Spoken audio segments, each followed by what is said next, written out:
Good evening, everyone. Welcome to the Government Center in the great town of Lake Placid.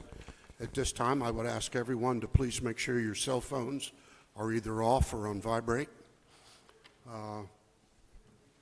Is Mr. Roberts here? Okay, evidently he didn't show. Would you please lead us in the invocation? If everybody would please rise, we'll have our invocation and Pledge of Allegiance. O ruler of the universe, please bless our town, guide us as we bring democracy to Lake Placid, representative democracy. Amen.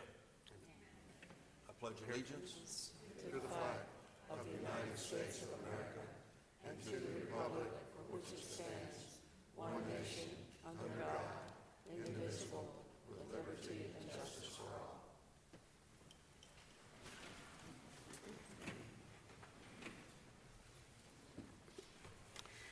All right, clerk, would you please call the roll?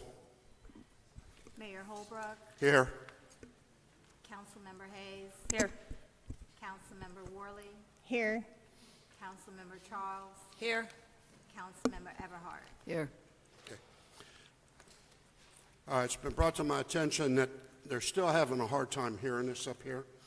So I'm going to ask everyone to please speak into the mics clearly so we get an accurate presentation of what's happening. Okay, we'll go into consent agenda 1. Now this shows A through D, but I understand we have an addition which will be E. You want to explain that first? Oh, is it the playground? Well, you wanted it under consent agenda. Right, I wanted to move it from below. So the playground, I had asked the playground be put on the agenda, and it's down below underneath the town administrator.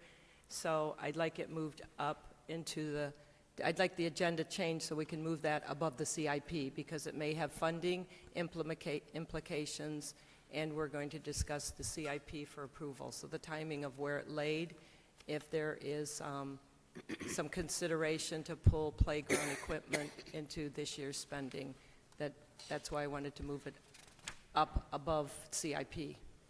So not necessarily move it to the consent agenda, but move it from further down the administrator up above the CIP discussion.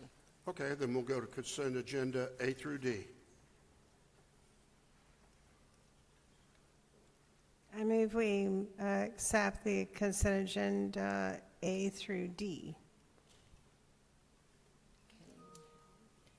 I move we approve the consent agenda A through D. Just to clarify, it's asking to, on the agenda, it says playground is under D. So all I'm saying is move the administrator item D up above, and we can just above the CIP discussion. So A through D is still fine on the agenda. It's just tweaking this agenda to move, and Charlotte, where is it? Let's say it a different way. Administrator item D. Yes, we're going to move. Right, D2 to move it up above We can move it before under, the CIP 5-year discussion. correct. So we'll do it after public comments and before public hearings. That's fine. So after 3 and before 4. So I'll amend my my motion to include that information. I'll second. All right, we have a motion and a second. Any further discussion from the podium? Hearing none, take it to the audience. Were there the changes to the minutes, are they on record?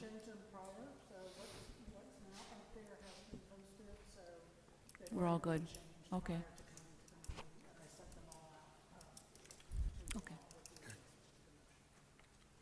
Okay, thank you. Any comments from the audience? Bring it back, poll the council. I'm sorry, I didn't hear the second. Second I was- second.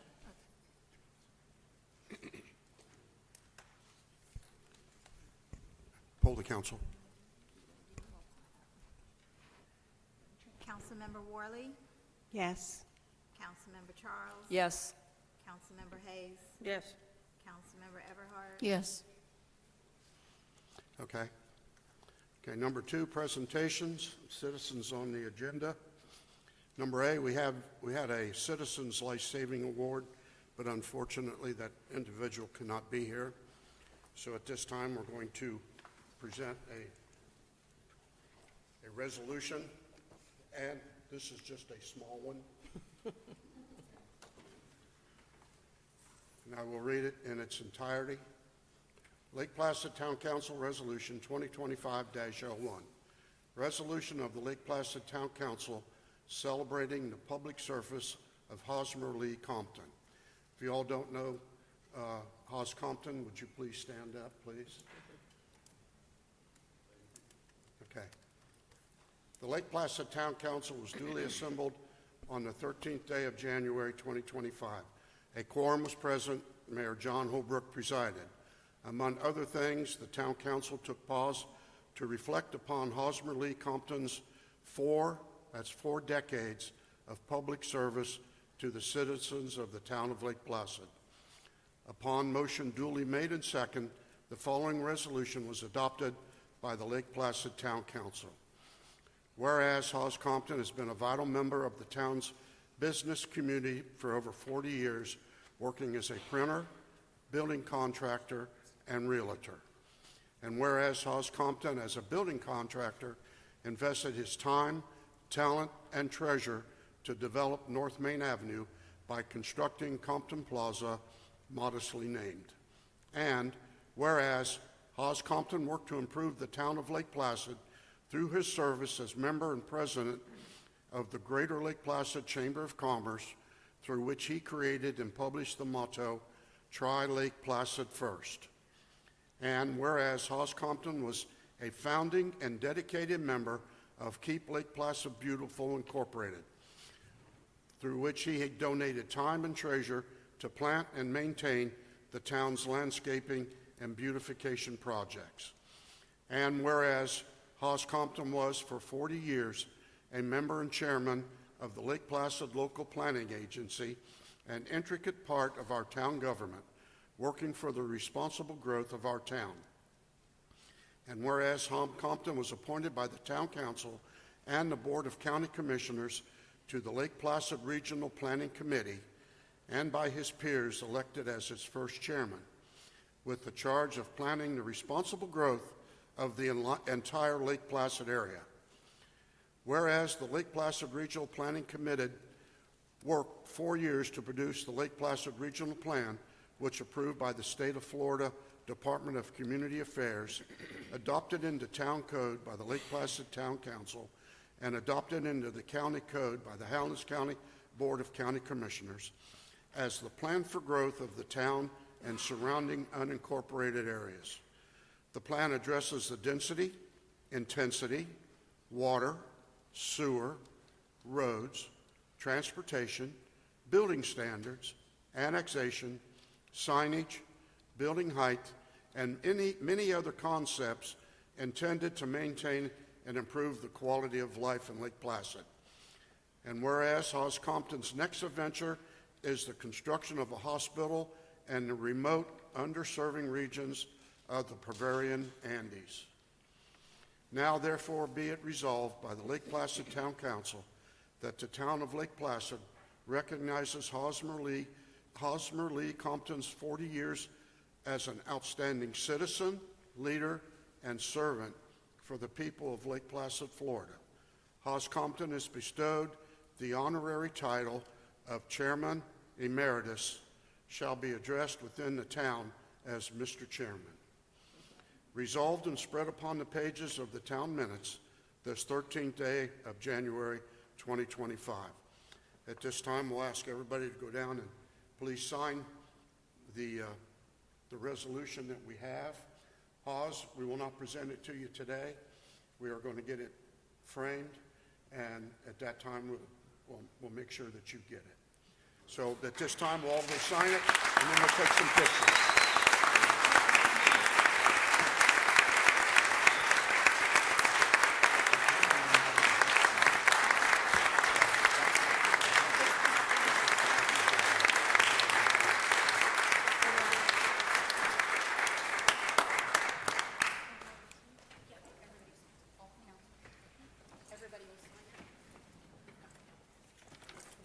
pen down there? Yes, ma'am.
Couple things I want to do before we get started. Bert, would you please stand up? As you all know, Kevin is retiring at the end of the month, and this is Bert Warner. He is our new utilities director. He comes to us with over 30 years in water and wastewater in the wastewater industry and 15 years in management. And at this time, I want to welcome him aboard and thank him for coming.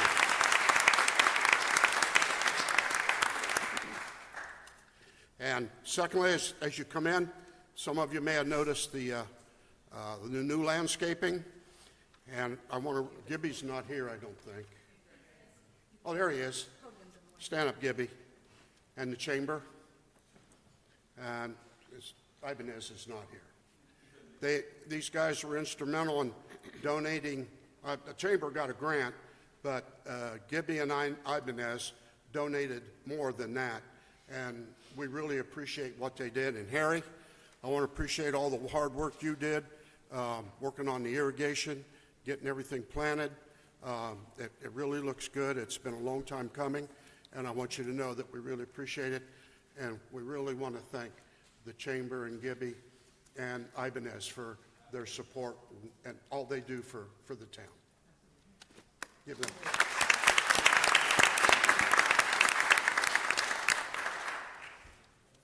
Okay.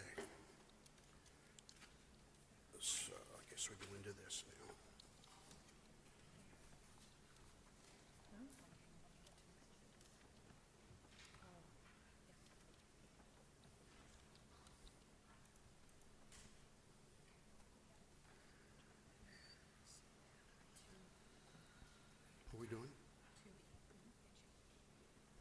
2B?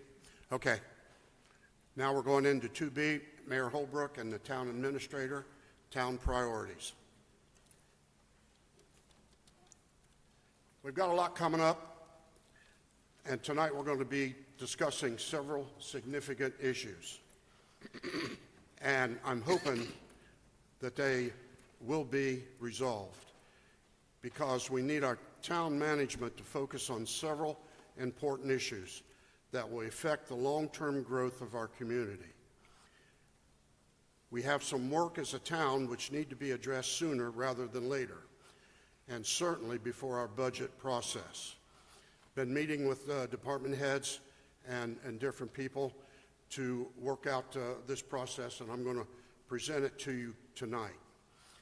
As we navigate key leadership transitions, including the departure of our utility director and the town planner transition, it's essential that we maintain efficiency and continuity. To ensure this, I ask that all inquiries from this point forward be directed to the town administrator first. She needs to be notified and involved in everything that is town business. This is not new. This is something that Phil Williams started several years ago, but somehow we got away from it a little bit.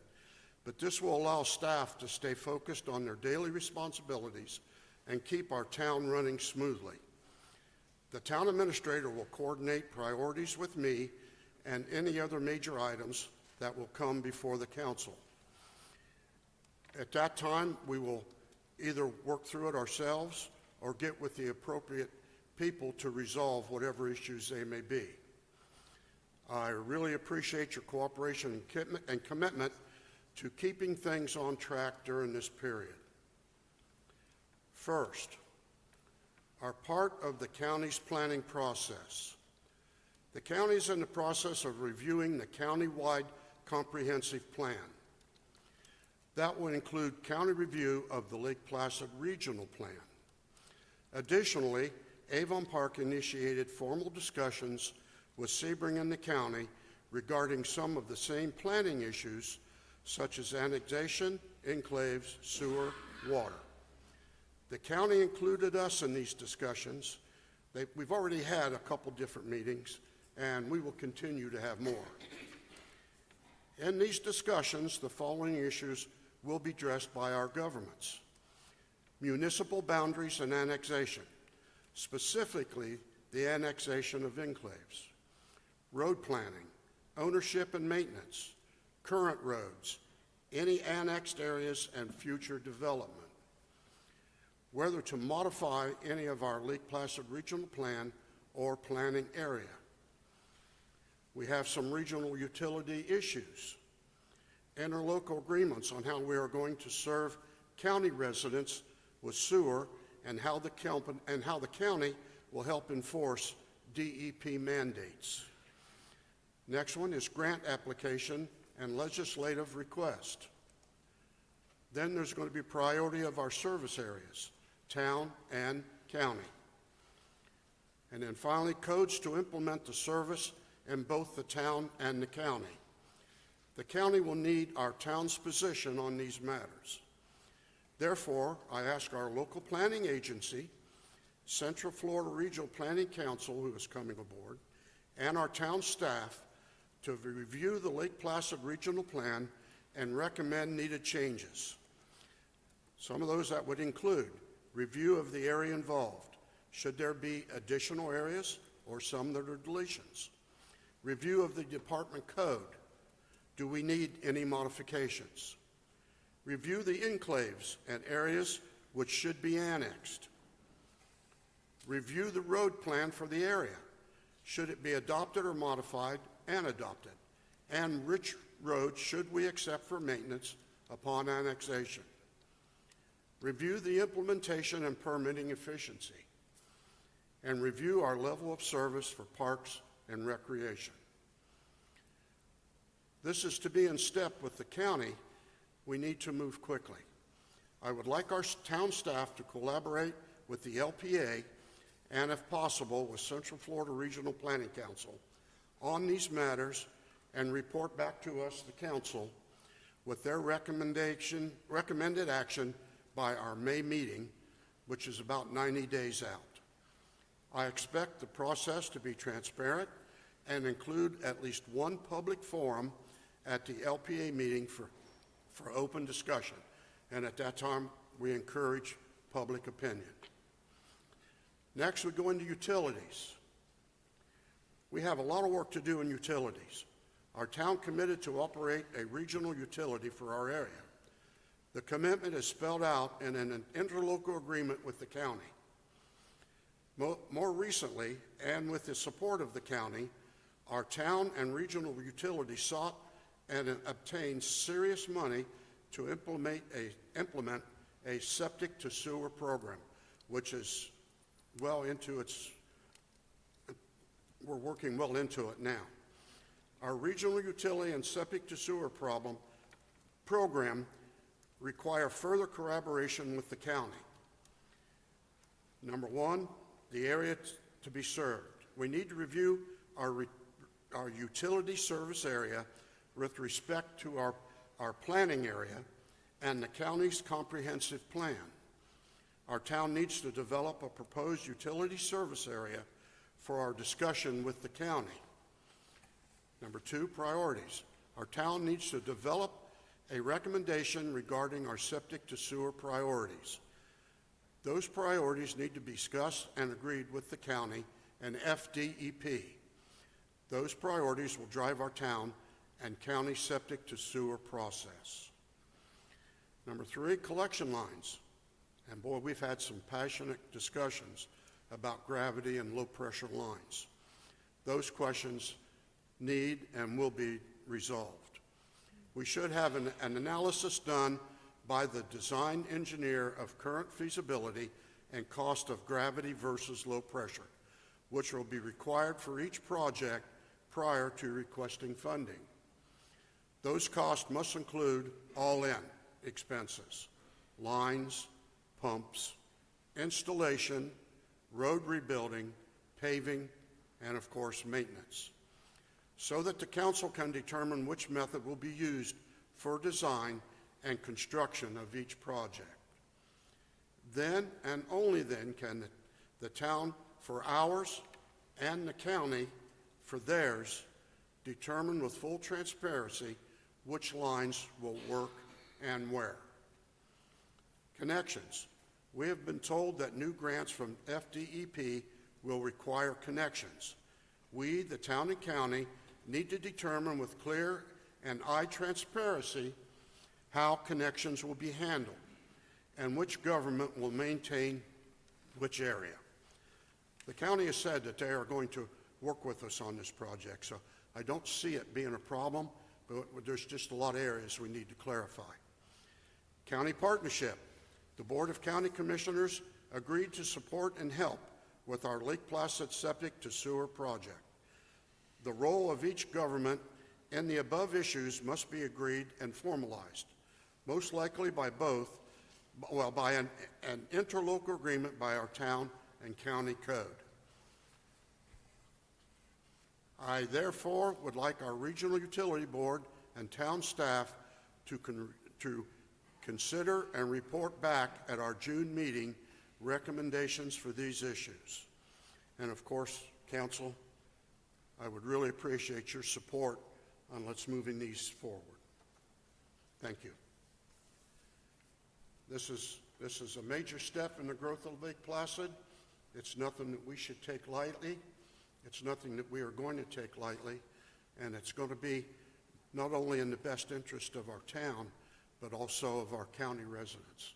And I hope each of you understand that and will support what we're doing for not only for us, but for you. Okay, at this time, I'll turn it over to our town administrator. To piggyback off of the mayor, we have a meeting tomorrow.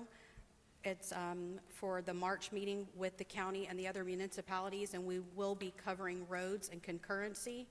We have a tentative schedule that is out with other topics.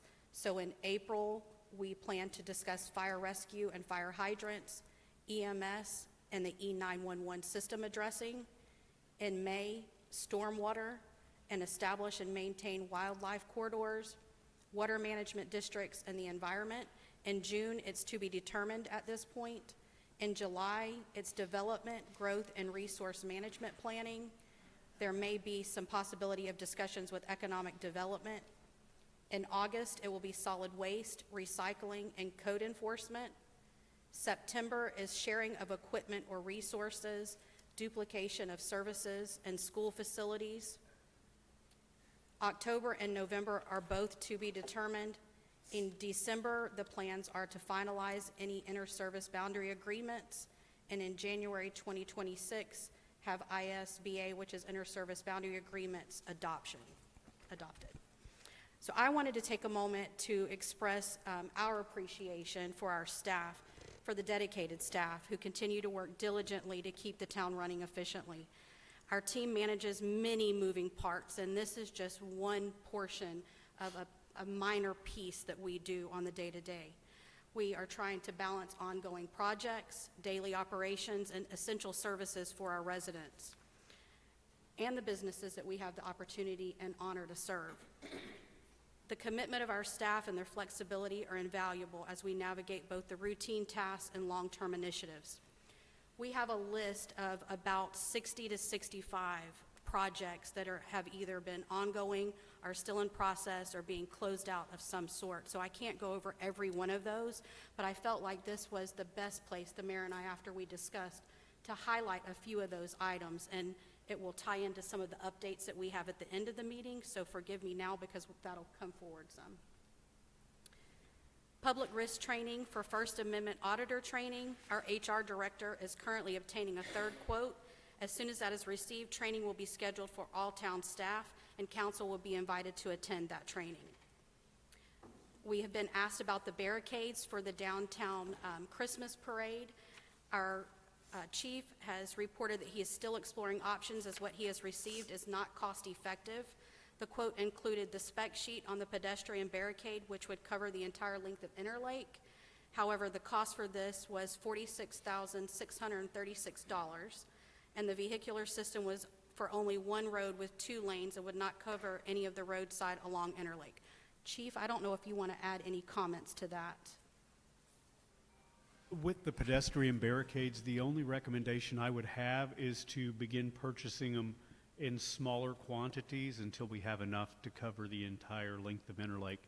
With the vehicle barriers, it is recommended that we begin looking at those, but the cost for 2 lanes was just too much.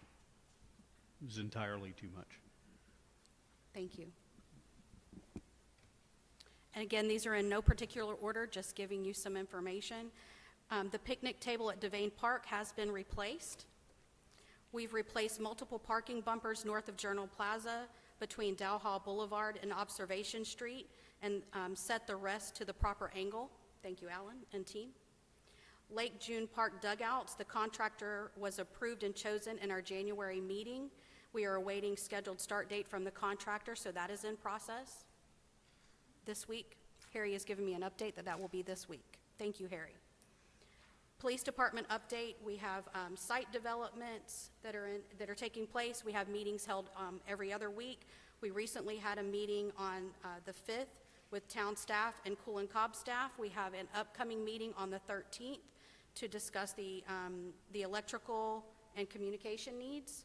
We're coordinating a meeting with the county fire marshal to discuss options regarding the building. And the town is in process of providing requirements for the bid documents to go out, the advertisement, the instructions for bidders, et cetera, so that will be able to go out shortly. In regards to USDA, our USDA grant, I don't know if everyone has seen, but it had been placed on hold by the president.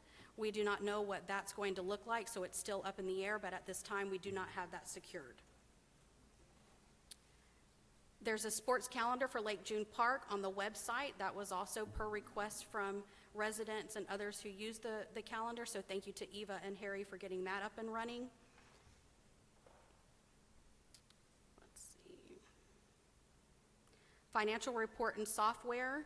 Our Human Resources and also Finance Director is looking into the town financial software to identify cost detail and determine if additional reports can be created without software conversion, and she is also full swing kickoff and audit. Text amendments will be handled by Central Florida Regional Planning. Text amendments will be changes to our banners, our fertilizer. Those are some of the updates for that. So Central Florida Regional Planning will be handling any text amendment changes, and we are creating a list.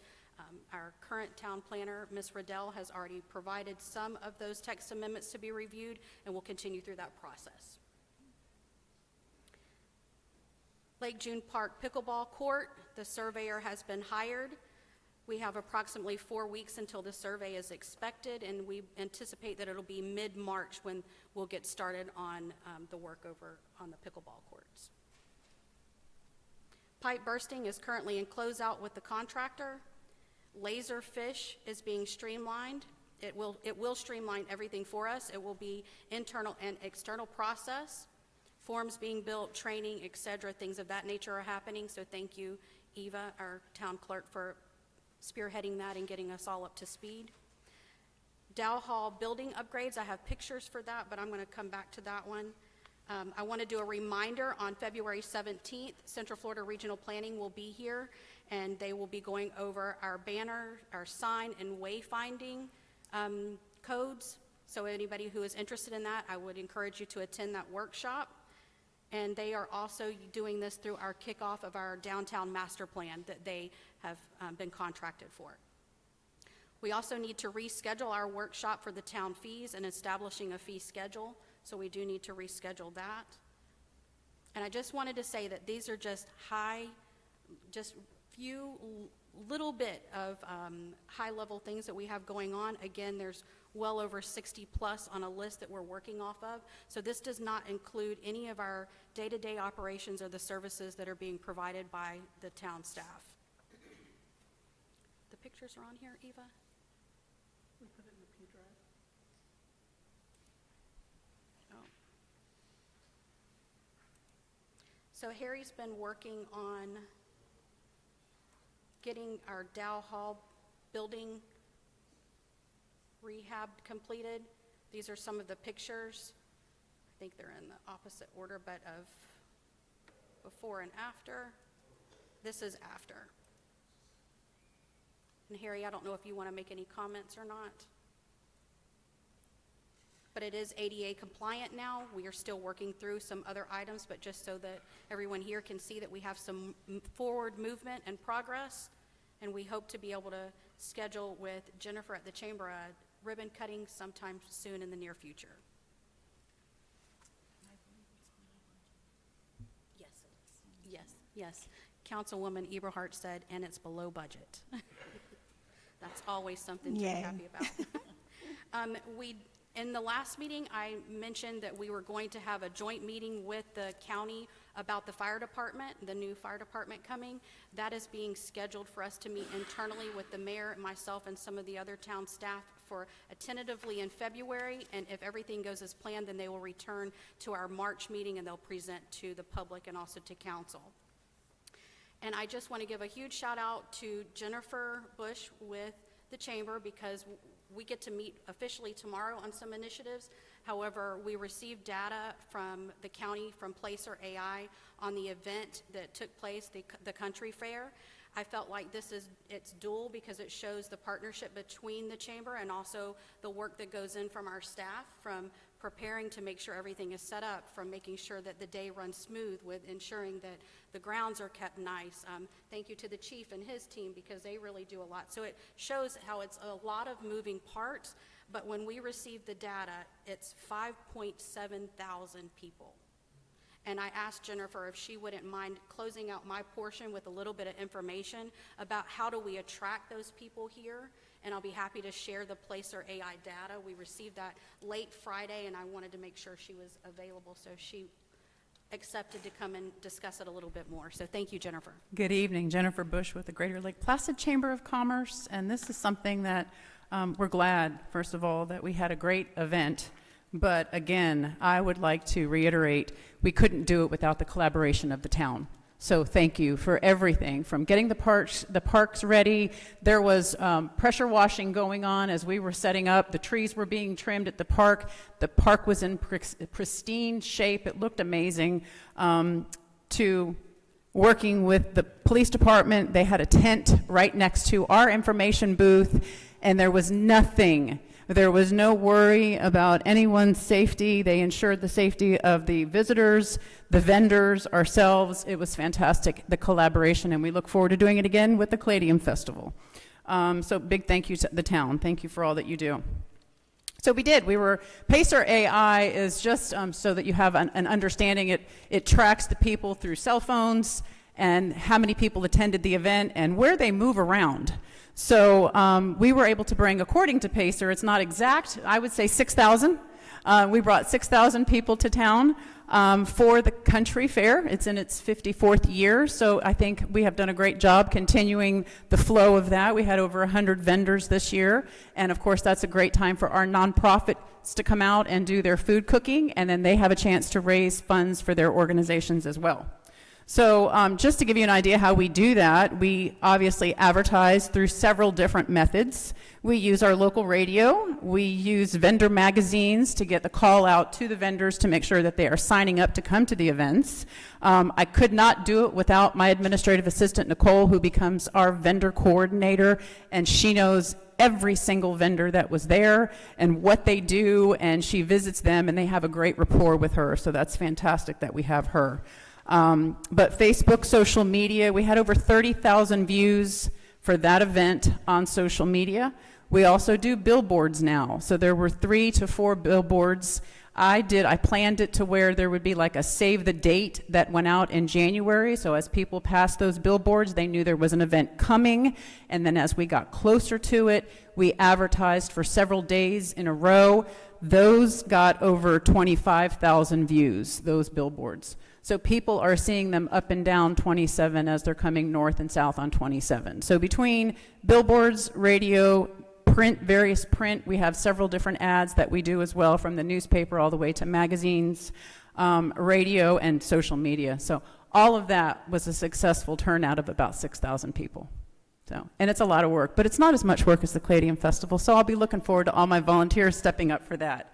And we couldn't do it without the volunteers, so thank you all for your participation. It was nice seeing the people who did come out. Thank you. It was wonderful weather. We had Chamber of Commerce weather. It was great for 2 days, and we had a lot of people turn out. We can always tell with the traffic that comes down Interlake Boulevard. That's my job, is to do the advertising, so when the traffic is coming down Interlake, I just get excited to see all those people coming into our event. So we're very happy that we were able to do that. Look forward to next year. Thank you. Thank you, Jennifer.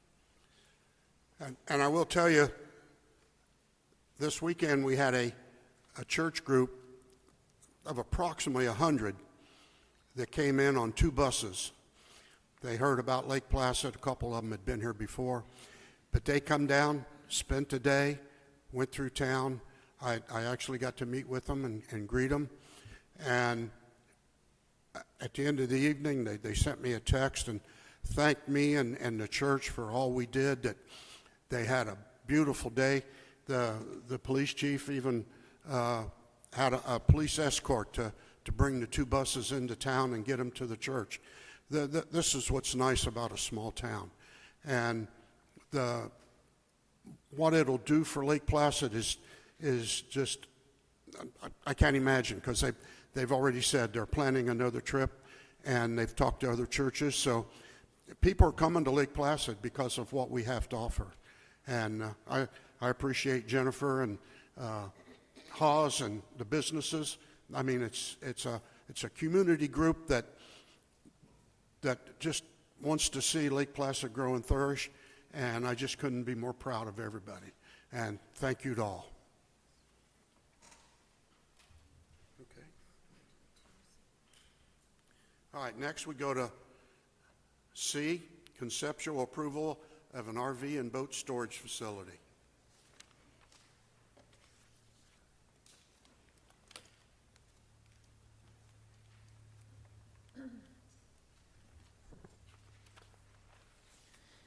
Good evening, Dana Riddell, Town Planner for the record. I wanted to go ahead and briefly introduce the concept of what we are about to engage in.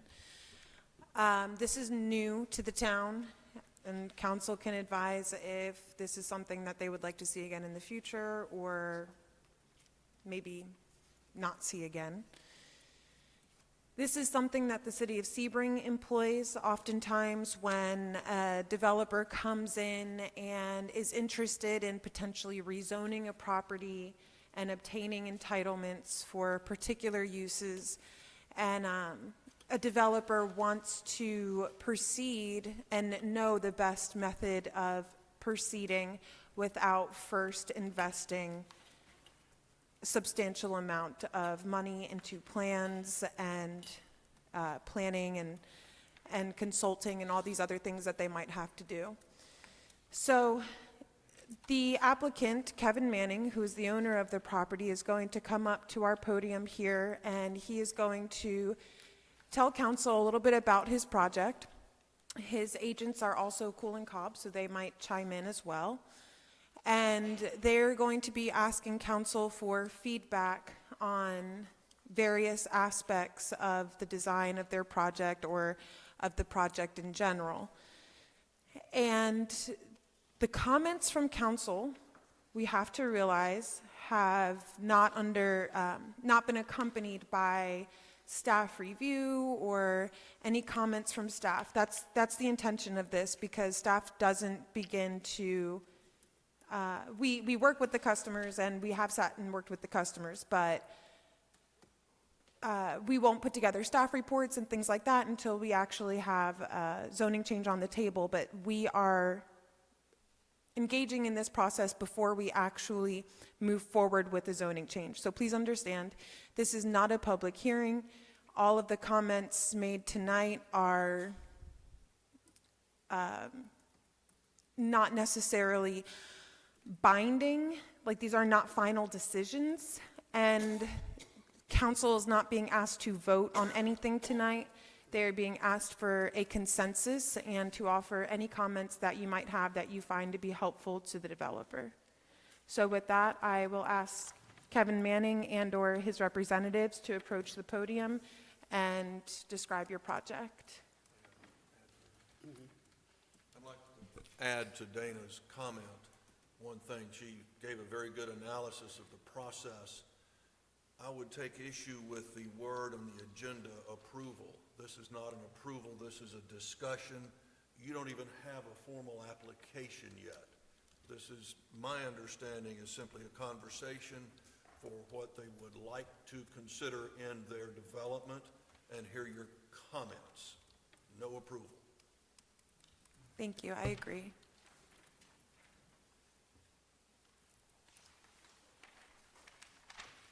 Good evening.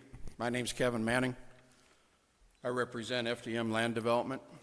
The property in question, we feel that the location of this property is not only convenient for our future customers when arriving in town for the weekend, but also when heading out of town after a long weekend. With deceleration lanes already in place along US 27 and acceleration lanes along with the crossover of US 27 to the north and south.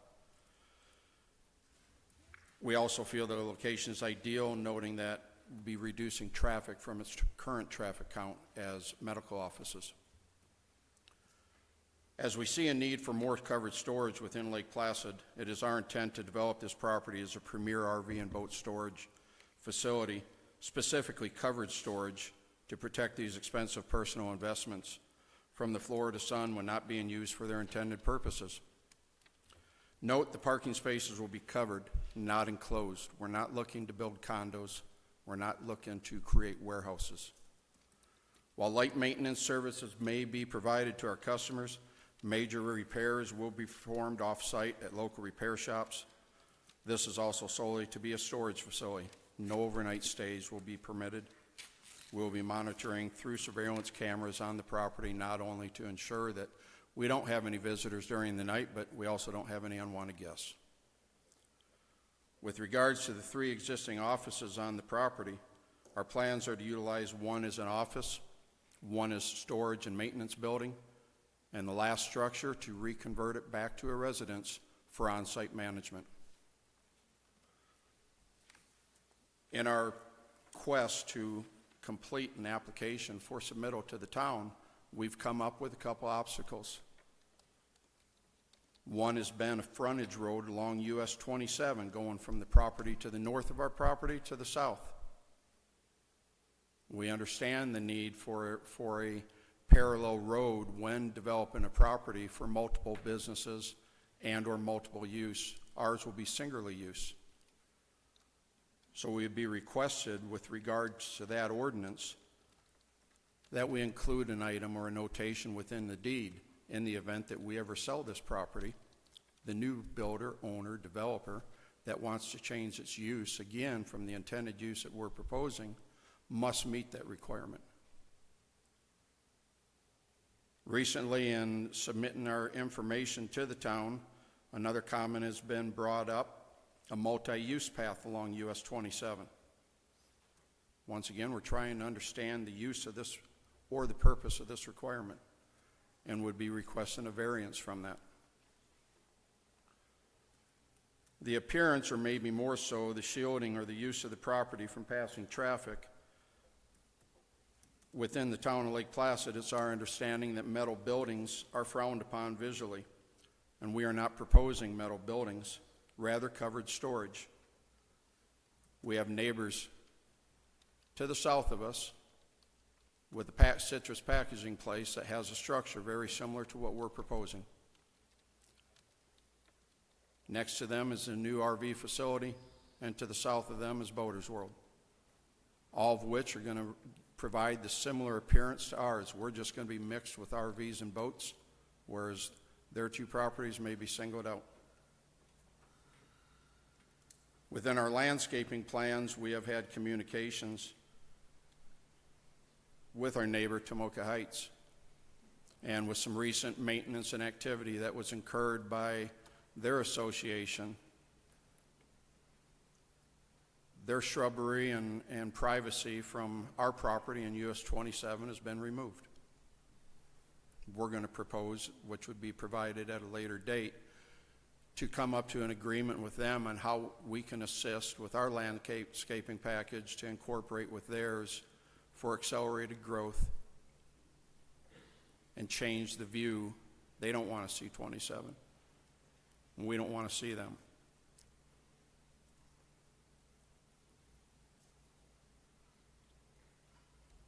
That's all I have for this evening.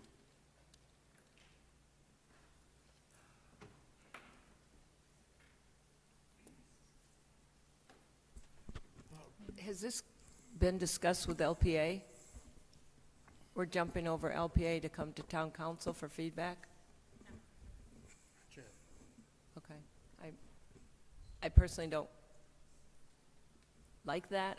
I feel we've got LPA in for a reason, and they are experienced and they provide a lot of valuable input. So I don't want to start precedent of having companies go around both the utilities advisory board or a local planning to come to town council to get feedback. That kind of puts us in a little situation too, so that's my comment. In other words, I haven't had enough to study it to make any other comment. Well, as long as you're here, my problem is, it would be really helpful for the LPA or whoever to see a 3D rendering of what the structure would look like. This is up to, you know, imagine, it doesn't sell, it doesn't say it's good. I can't tell if it's good, I can't tell if it's bad. And 3D renderings are not that expensive. And the rendering of the structures hasn't been something that we've avoided, and we don't feel that there's an issue. We feel there's a compromise there somewhere along the process. The frontage road is probably our largest obstacle, more so than providing the 3D rendering, and we'd be more than happy to provide that. That would be most helpful for the LPA also, and for Tomoka people. And then if the rendering was structured such that you could see the line of sight between the top of your structures and what the homes would see in Tomoka. Mm-hmm.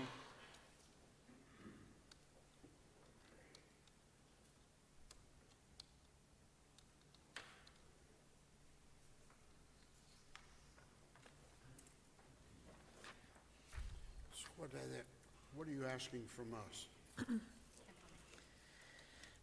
They're really looking for feedback, and as I noted before, not really a vote, so I might be able to bring up a couple items that we've discussed if that assists with the conversation.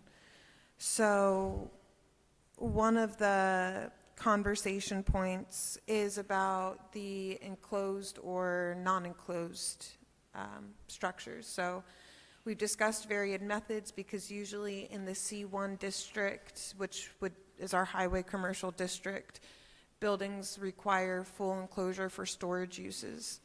So there's been various thoughts thrown around, like a berm with a wall, just a wall, partially enclosed structures, fully open structures. Are there any just off-the-cuff comments about the enclosure of the structures? I think before we could even render a decision on that, we'd want to see what they're going to look like.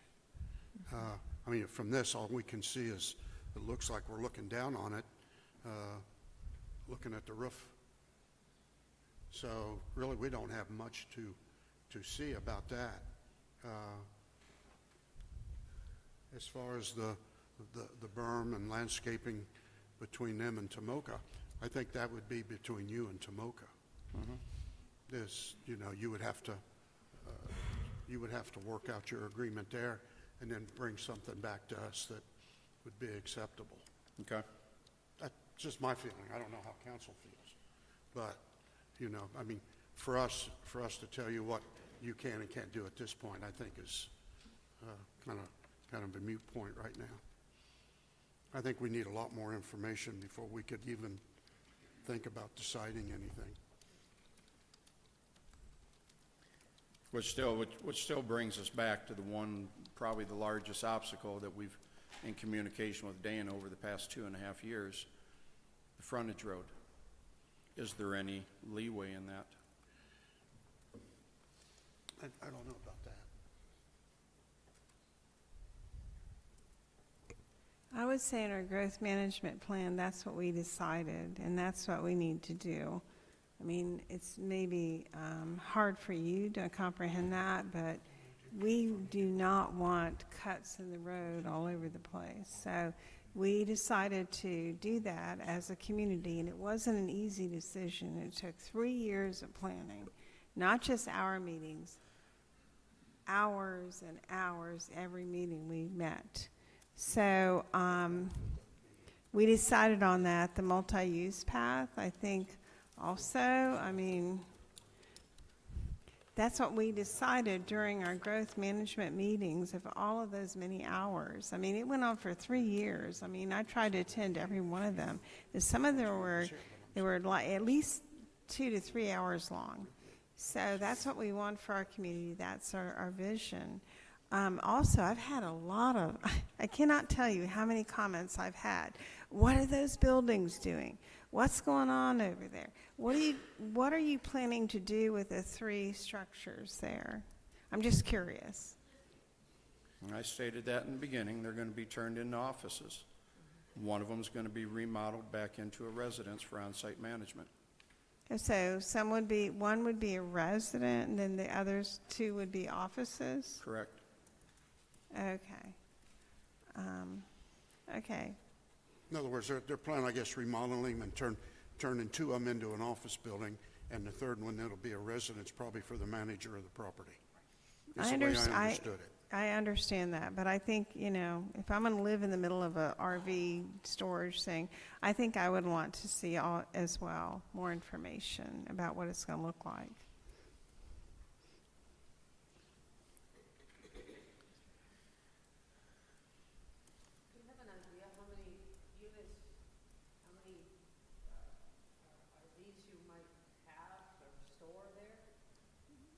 Approximately 390.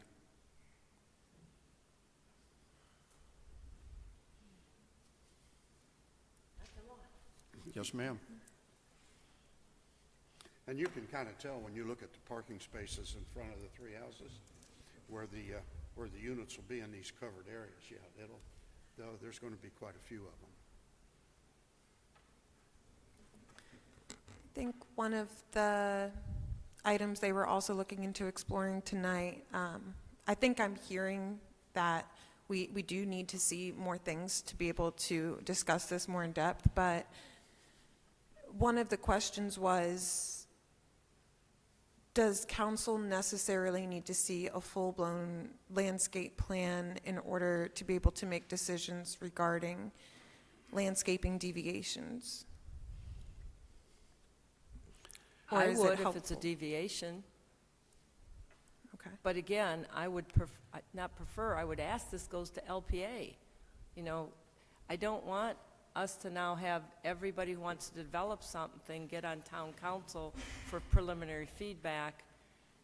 It's not the best use of all of our time. You know, I'm sorry, but we have LPA in place for a reason with very experienced people. I don't want us to start having everybody come here for some preliminary feedback that maybe they even have different ideas. That's just Yeah, I don't my- think that was their intent, though. No, I Yeah, know, but yeah. I mean, now, Yeah. ask now, can we deviate from a landscape Yeah. plan? Can we do these other things? So,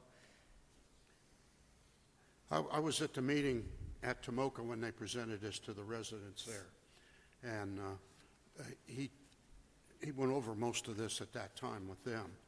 And I think right now your main concern would be the frontage road. Well, and in the path. Ms. Worley made the comment frontage road and then multi-use path.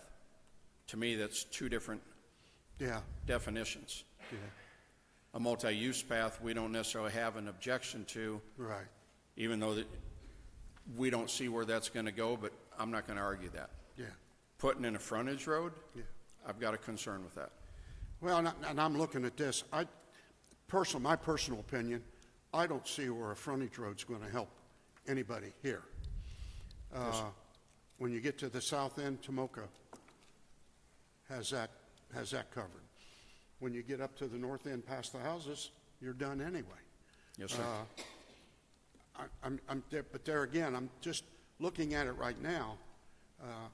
And talking to our attorney, I just don't see where a frontage road is going to be beneficial to us or anybody else in the town. So I would think that could be an item that is flexible once we get into it a little further, and that's something that can be discussed with the LPA. But Fair enough. and again, that's just my personal opinion. May I comment? Yeah. First, I wholeheartedly agree with Councilwoman Charles. In the microphone. I wholeheartedly agree with Councilwoman Charles. I believe this is out of the order. The issue you bring up about frontage road, my understanding in talking with Dana is she's tried to encourage landscaping, and that is met with resistance, as well as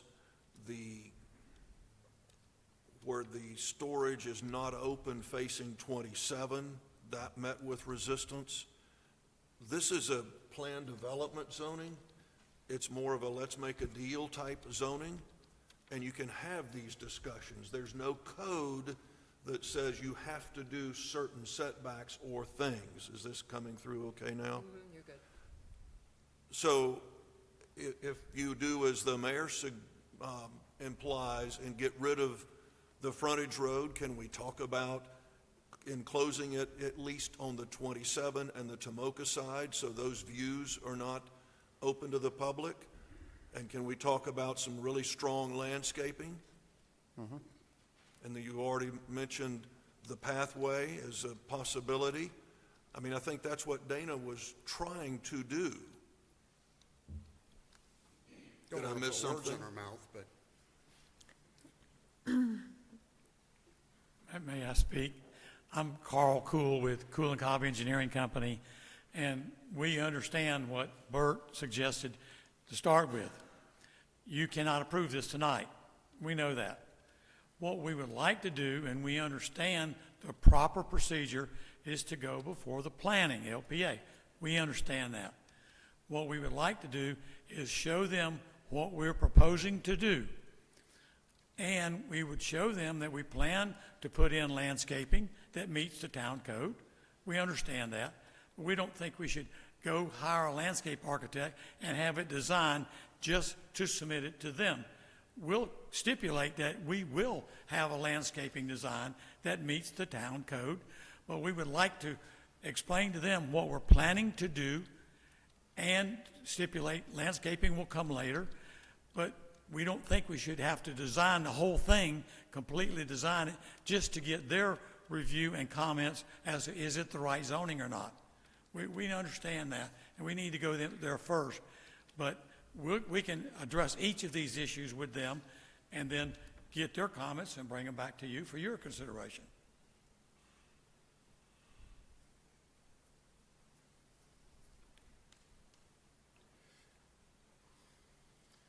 But the other thing that Dana said, if you see some problems, you don't want an RV storage facility on this site, would you tell us that now?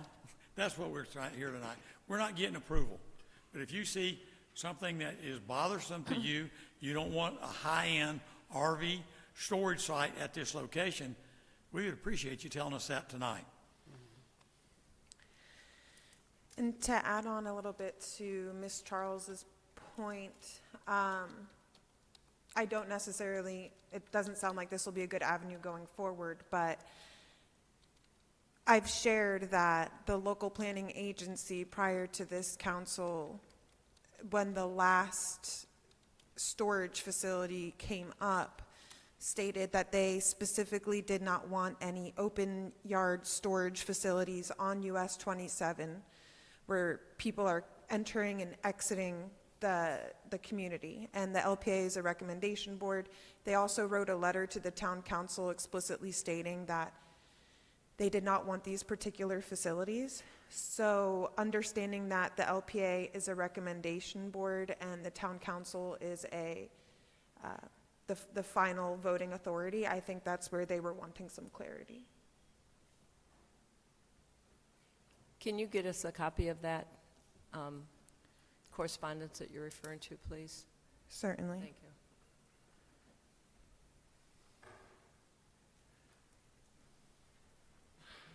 I guess I would also want to be comfortable that Tomoka Heights is okay with the location of this facility, essentially in front of their development, and what concerns they may have about not only the landscaping but traffic in that situation.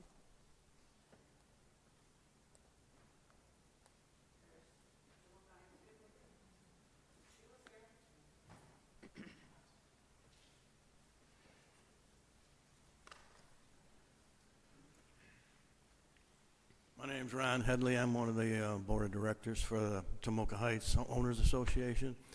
To date, what we've been focusing on is reworking our fence line and coordinating with the Mannings, who have been very, very accommodating to us to provide us access for a major project for us. In the course of that action, one of the things that we ran into was a transformer that was all overgrown. Nobody had a record of it. It got disturbed, and to remedy that problem in the future, they worked with us to realign the fence line and put that transformer, which services our community, inside our property line. So now we have utility access, et cetera. So we've had a very positive interaction. To date, we do have limited knowledge about the outcomes because we don't have the sketches and those types of things. But these are all things that are very difficult to finance and move forward with in an economic development environment unless you have some assurance that there's going to be some kind of potential feedback of the possibility of the project going ahead.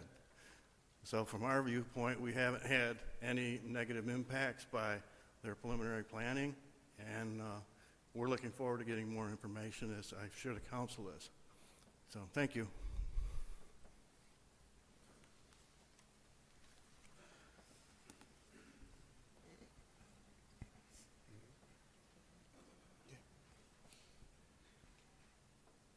So I don't, Well, I have one more question. There's an RV storage facility north on 27 north up by 98. Are you familiar with that RV facility? Yes, ma'am. Is this going to be similar to that? No. And how is this going to be different?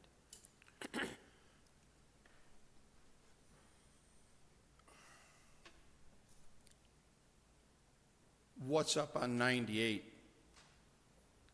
I agree, is an eyesore. Well, it's on 27. I mean, just south of 98 on 27. Right, okay. The front of it is individual storage. They, you know, they Yes. started out as a storage facility, renting out small spaces. Right. Then they incorporated, they went to outside storage, uncovered. Then they incorporated some covered, and they incorporated some buildings. All of their structures are extremely high. They don't need to be in that height. And they're also their visibility. There's, you know, they built it to the rear of the property, but there's no landscaping plan. There's nothing shielding that. And, you know, we've thrown a couple different ideas trying to get some feedback as to what direction is more appeasing. We don't necessarily agree with putting a privacy wall similar to Josephine Lakes or up by Buttonwood. It's a big piece of concrete. You can try and decorate it, you know, or we get somebody and try and put one of the biggest murals in Lake Placid on it. We've thrown different ideas. We haven't found an idea that Dana has looked at us and said, that's the winning ticket. You know, we've gone back to, let's remove the wall, let's remove the berm, let's concentrate more on some landscaping. And then as far as, you know, using the building, whatever type of siding, where's the compromise? And that's what we're looking for is from a feedback. We're not necessarily saying that we want to put in just a metal building and put this square box up there. We want something appeasing and eye-appeasing as it's coming in. One of our concerns of putting up walls is it also takes away an individual driving down the road, and we've got individuals inside that are doing something to someone's boat or to their RV. It takes away the visibility factor. You know, it goes both ways. So our goal here tonight wasn't necessarily to try and put anybody in an uncomfortable spot, but rather in our conversations over the past couple of years, the end result comes down to the council, whether you're going to agree to this proposal or this proposal, and we're looking for some guidance on what are your thoughts. We're not asking, you know, as it stated in, we're not looking for a commitment. We're not looking to, yes, this is going to be approved based on X, but hearing a little bit of feedback gives us an idea of the direction we want to go before we continue investing in this property. Okay. Thank you. Yes, ma'am.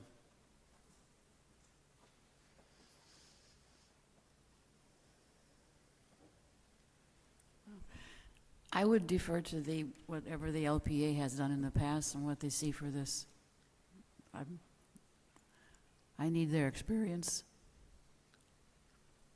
The last thing, there's what, I'm sorry? I need their experience. I wouldn't say yes or no tonight, and especially, I'll say it again, from this, it doesn't sell itself. If you had 3D renderings, it would help the LPA also.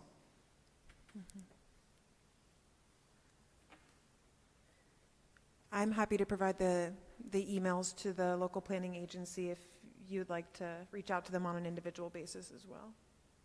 Fair enough. Yeah, I think if you had a little more detail on what the buildings are going to look like, maybe show the, yeah, if you and Tomoka can come to a landscaping agreement, because everybody knows I'm against walls also.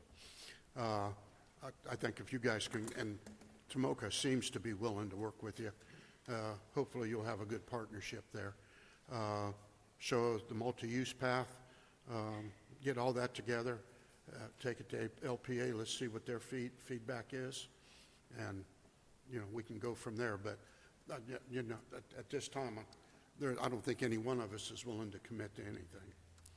And that wasn't our goal. The recommendation was to come in front by Dana to present it, to get a little bit of feedback, and we followed her instructions.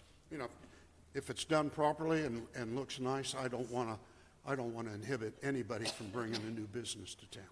Fair enough. But we wanted to to represent our community in the way we want it to look. Absolutely. Okay.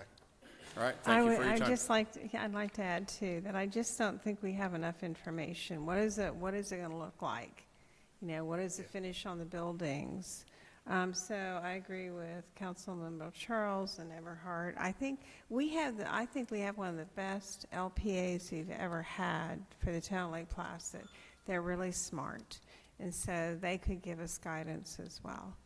So, thank you good. very much for coming, though. We're excited that you want to do something in Lake Placid. Yes, ma'am. Thank you very much. Thank you, gentlemen, for your time tonight.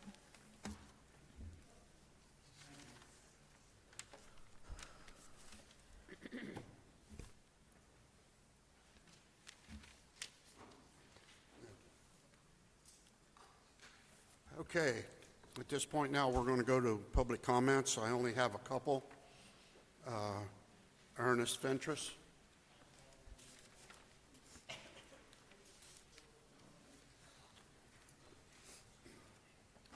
Mayor, Council, my name is Ernest Fentress. I've been, You have to get a Yeah, lot closer to the speak into the mic microphone. for us. my name is Ernest Fentress. I've been a resident of this community for 10 years.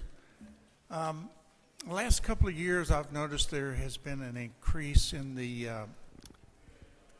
sound levels, noise levels in our community, where people in their backyards playing music or whatever has gotten increasingly loud and more frequent. And I found out the hard way from a family that lives right in behind us that decided to turn the music up as loud as they possibly do it, and it blasted the back end of my house with sound so loud that it rattled the windows. So I called the police and I talked to some officers and I talked to police chief.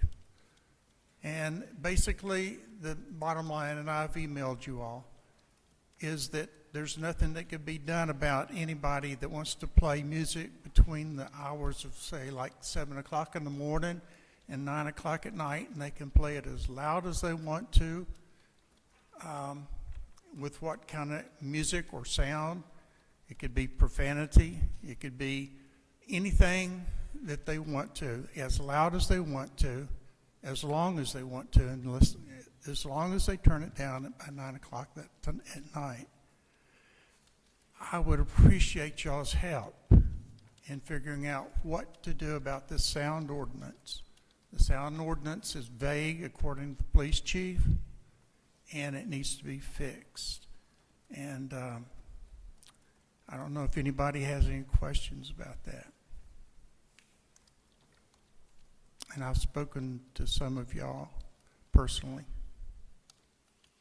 All right, I'll turn it over to the chief.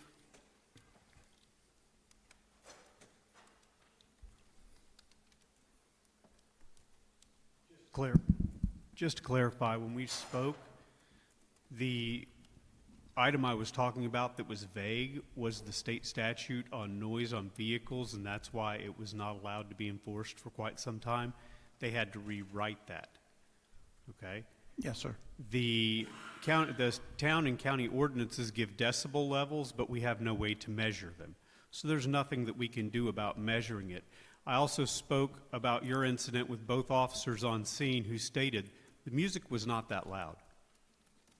Okay, while they Well- were there, the music was not that loud. I appreciate that you feel it was, but I've also watched their body camera video, and you really cannot hear the music from the roadway. I can only enforce what I can enforce. I cannot go and tell people what they can and cannot do on their own property. I also cannot tell them they are not allowed to have a wedding in their backyard. They're allowed to if that's what they wish to do. And I appreciate, I know that it disturbed you. I get that, but it doesn't rise to the level that would require someone to be arrested. It just does not require, it does not rise to that level. I thank you, but I respectfully disagree. My daughter and my daughter's family was in my house when this occurred, and they could testify that the sound was so loud that in my house I could hardly hear someone else speak. So I don't know what to do about it. It was loud, and it did happen. My grandson lives 2 blocks away from me. He could hear it. He said it was extremely loud at his house 2 blocks away. So I respectfully disagree with what Police Chief said. But the sound was too loud, and in this community, it's become more and more frequent. And I appreciate y'all's attention. Thank you. I'd like to make a comment, please. Yes. I really appreciate Yes, ma'am. your courage to come up here and describe the situation. Yes, ma'am. And you sent a letter to us, and I went and looked at the code. And I do, maybe I'm interpreting it wrong, but I do believe that there's a code violation. Maybe it's not clear, and maybe the difference of when the officer came and what your experiences is, not the same level or not. But the code actually says noise disturbance means sound which A, is harmful or injurious to the health or welfare of a reasonable person with normal sensitivities, or B, unreasonable, interferes with the enjoyment or normal conduct of life, property, or outdoor recreation.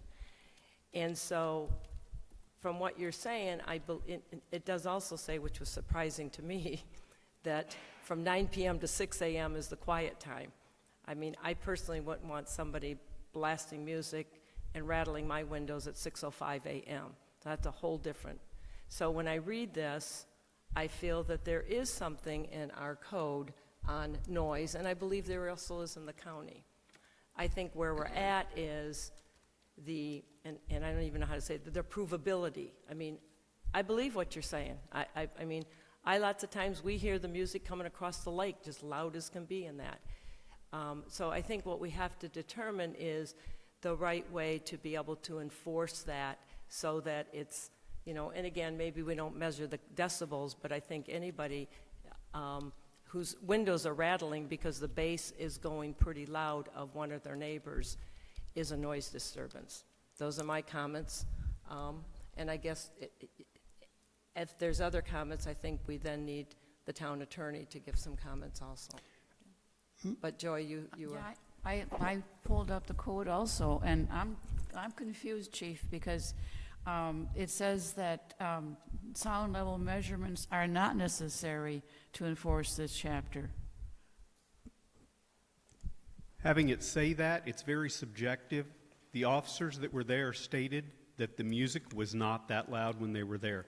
They did not have the same experience that Mr. Fentress is describing. Okay. I've watched their body camera video. While the officers were there, you could barely hear the music, them standing at the roadway in front of the house. You could barely hear the music. That is not loud, and it is not injurious in any way. Well, no, I'm not arguing that when they were there, it was not loud. But going forward, you mentioned that you don't have the mechanisms for measuring sound levels. And then what I'm reading here is that you don't have to necessarily measure. It's recommended that you measure it, otherwise it's completely subjective. It's up to the officer's interpretation of what they feel is injurious. So a better way to go about that is through measuring decibels. That way we can say, this is exactly what it is. Otherwise, it's completely subjective. May I say one other thing that I've understood from the police chief, that there is an ordinance that if someone in a neighborhood has loud music coming from their vehicle, that the officer can stop them, and I'm not sure if they cite them or what they do. It's not an ordinance, it's Florida state statute, and it's if the stereo is audible more than 25 feet from the vehicle. 25 feet. But if the an officer again can has hear to it within witness 25 feet of the vehicle, then he can stop them. But if someone is playing loud music in their backyard, and there were speakers that were turned towards our house that was extremely loud, I have done PA systems all my life. I know what loud music is. It was loud and it was obnoxious. And I don't know what else to say, but if it's 25 feet for a vehicle, it should be 25 feet for an officer standing either inside a person's house and listening to it, or outside from the street listening to it. They should be able to stop it. So, Mr. Harris, so there seems to be a conflict between vehicles on public roads and somebody's house or their neighbor. That's kind of where I was headed next. I think you're crossbreeding two different codes. Breaking it down a bit, how many times have your neighbors had such loud music with speakers pointed at your house? Just one time, sir. But I'm saying in our neighborhood, I have walked our neighborhood many times, and I've heard loud music coming from blocks away. I know it occurs, and it's in increasing frequency. I'm just saying that there needs to be something set, like a decibel reader, that an officer could use to determine how loud music is played by a neighbor, and that's what I would appreciate. I would always defer to a state statute if there is one that has the remedy that we're looking for. I'm pretty sure the chief would as well, rather than try to craft our own. And again, when you're talking about next door, that's a different thing than trucks and vehicles. Would it be fair to say that your next door issue has resolved itself? It's not occurred but that one night, which is February 1st. But I'm just saying that it has occurred more frequently in our neighborhood as a general neighborhood, the downtown Lake Placid neighborhood. I'm just trying to figure out what evil we're trying to correct. And it sounds like general in the neighborhood, some house or some car. I'm not saying, I'm just giving a comparison between the cars and what neighbors do. Okay. And can do. A neighbor could turn their music up extremely loud towards their neighbors all day long, every day of the week, and as long as they turn it off at 9 o'clock at night. And it doesn't make any difference how many decibels it is, and how if a neighbor is doing that to some other neighbor, I was always taught that my rights end where my neighbor's nose begins. And that's just the way it should be in a free society. Just to clarify on that, not every day. If someone is doing that every day, then it is disturbing the peace because they are intentionally doing it to you, pointing it at your house and doing it daily, day after day after day. I'm just saying When that it's there's a no one-time ordinance. event, it is not anything that is intentionally done to you. No, sir, it's not intentionally done. But I'm saying that it could be. No, once you hit that, that's where you begin to rise to the level of disturbing the peace, and we begin to cite and arrest people under state statute. Okay. Thank you, sir. I appreciate it. Can I make a recommendation? I was just going to recommend that whenever we have Central Florida Regional Planning looking at our text amendments, that this could be one that they could potentially take a look at, and if need be, move forward with some workshops and get some feedback. Thank you. And I believe the chief will tell you, there is equipment that will register decimal levels, but it's very expensive. I've looked on Amazon, and you can get them for less than $50. Well, I don't know if I would. You have to make sure that they can be calibrated. Yeah. Right. And they have to be For- calibrated every 6 months to maintain them, and it's extremely expensive. We looked into it in the past to try to remedy this. It's so expensive it would shoot our budget. We wouldn't. I would have to let officers go to be able to afford a decibel meter, and that kind of is counterproductive. I agree with the town administrator. Let's put this as part of the central planning and see how even the county and the other towns are handling it. I know that we have a noise ordinance in the county, and It's just like you said, sir, that morning part is difficult. It really is. And the challenge that you run into is First Amendment. And we ran into this several years ago when we had people that were blasting rap music and everything from their vehicles. And we couldn't do much about it because they cite their First Amendment right to free speech. So, and it's only human nature that you call the police department, and when they get there, they turn the music down. And as soon as they leave, they turn the music up. They do it all the time. So, but that's the line that you walk, is the difference between their right to free speech and your right to a peaceful existence. So that's what has to be mitigated. Yes, ma'am. All right. Thank you.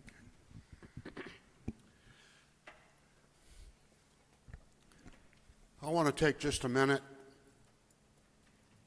This past weekend, we lost 2 of our senior classmates from the high school here in Lake Placid in a horrible accident on 27 North.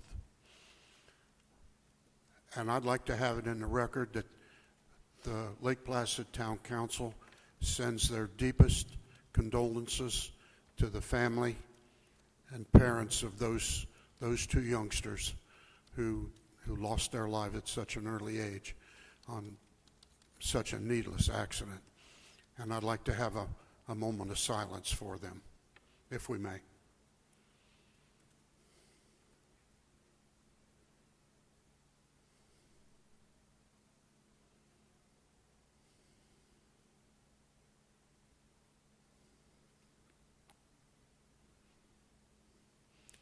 Thank you.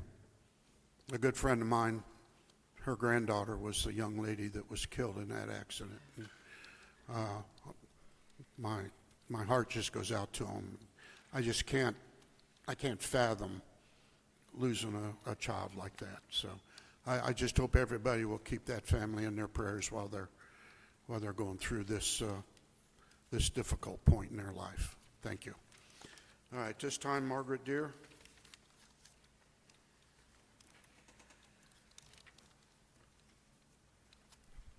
Good evening, everybody. I'm Margaret Deere for the record, and I just have a few very brief comments. It was brought to my attention that I think sometimes staff doesn't hear what the citizens have to say. Let me tell y'all, you do more with less than anybody I know. And I want to tell you, thank you. Your work does not go unnoticed, and you are appreciated. And when you hear complaints, they're not complaints. They're saying, we want more of you. We appreciate what you're doing. We just want more. And on that note, I'm thrilled with the progress of the CRA meeting. Keep Lake Placid beautiful, and those folks work their tails off to bring a beautiful presentation. If the work out front is any indication of what's going to happen on Interlake, man, it's going to look awesome. I think the disconnect is not understanding that this is a new council, a new administrator. We're growing, and we're trying to find some balance. And the next period, until the next budget cycle, until everybody can get the resources that they all need to do better, it's going to be bumpy, and we have to be patient.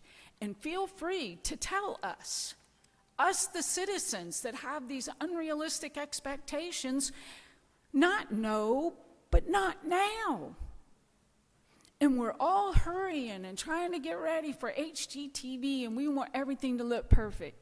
Well, I'm here to tell you, it doesn't matter how we look, because that's not what makes us great. Us makes Lake Placid. The people, the citizens, the dedication. And I can't think of anything more wonderful than having more people notice us, warts and all. Thank you. Thank you, Margaret. Thank you, Margaret. Thank you. And since you brought that up, I was going to read this while Mr. Compton was here, but he has left.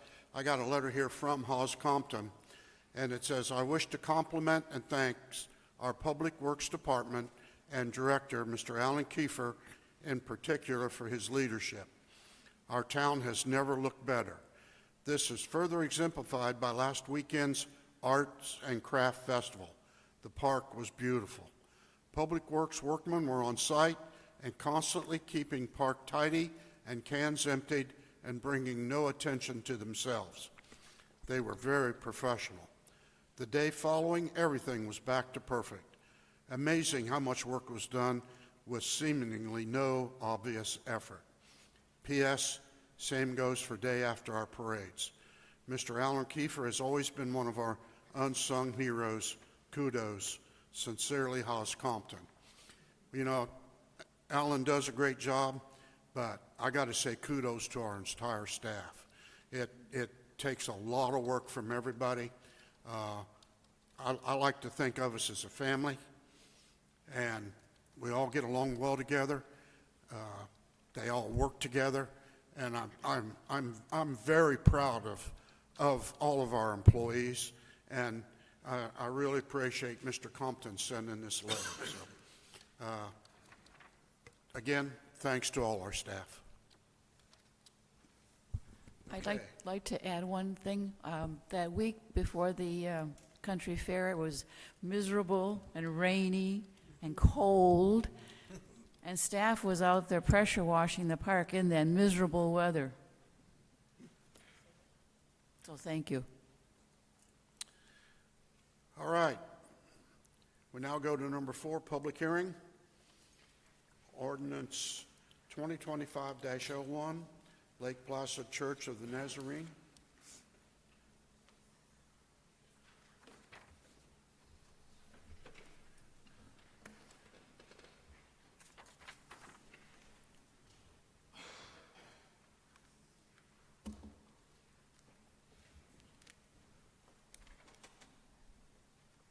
Oh, that's right, I forgot. My mistake, I was going to move you up, but No, I would do it right at the resolutions, right, wherever you want to do it. It's fine. Okay. Well, we can do it at the end of these. all right. Thank you. Just warming up my PowerPoint here.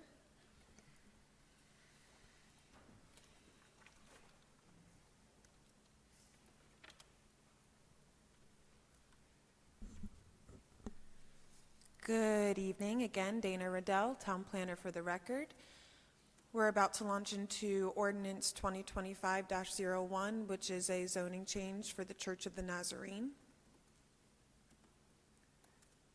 This is a quasi-judicial hearing, so actually let me go back and let us read the ordinance into the record, if we would, please.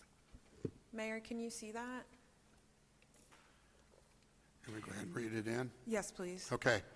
And ordinance number 2025-01, an ordinance of the town of Lake Placid, amending the zoning classification of the property located at 512 West Interlake Boulevard, Lake Placid, Florida, from C2 Limited Commercial District to CTPD Limited Commercial Planned Development District to allow for a church and church uses, and adding section 160-22 of the Code of the Town of Lake Placid entitled Lake Placid Church of the Nazarene Planned Development Ordinance, providing for severability, providing for conflict, and providing for an effective date. Thank you, and I'll also ask council if they've had any ex parte communication regarding this case. If we could start with Ms. Eberhardt. Thank you. Ms. Worley? Thank you. Mr. Holbrook? No. Thank you. Ms. Hayes? I got an email from the developer with reference to the lighting change, and we're still, I thought we were going to discuss that before the meeting today, but I did not see them. So, Thank yes. you. Thank you. And Ms. Charles? No. Thank you. At this time, I'll ask the agent and any expert witnesses to please stand so we can take an oath. you solemnly swear or affirm that the testimony you are about to give will be the truth, the whole truth, and nothing but the truth? Thank you.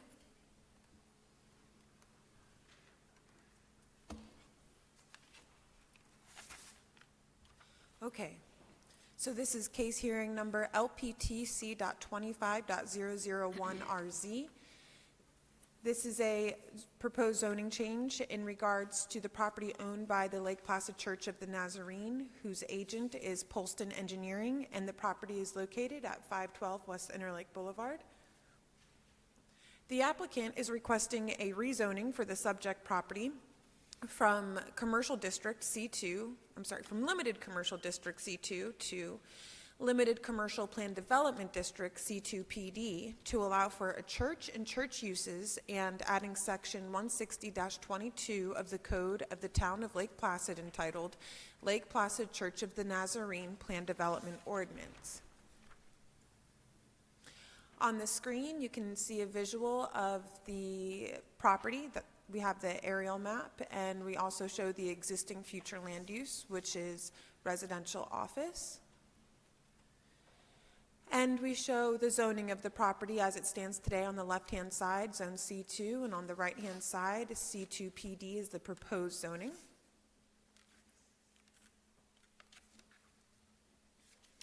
The applicant is not requesting a change in intensity, and I'll go ahead and sail through this because we've talked about this before at first reading.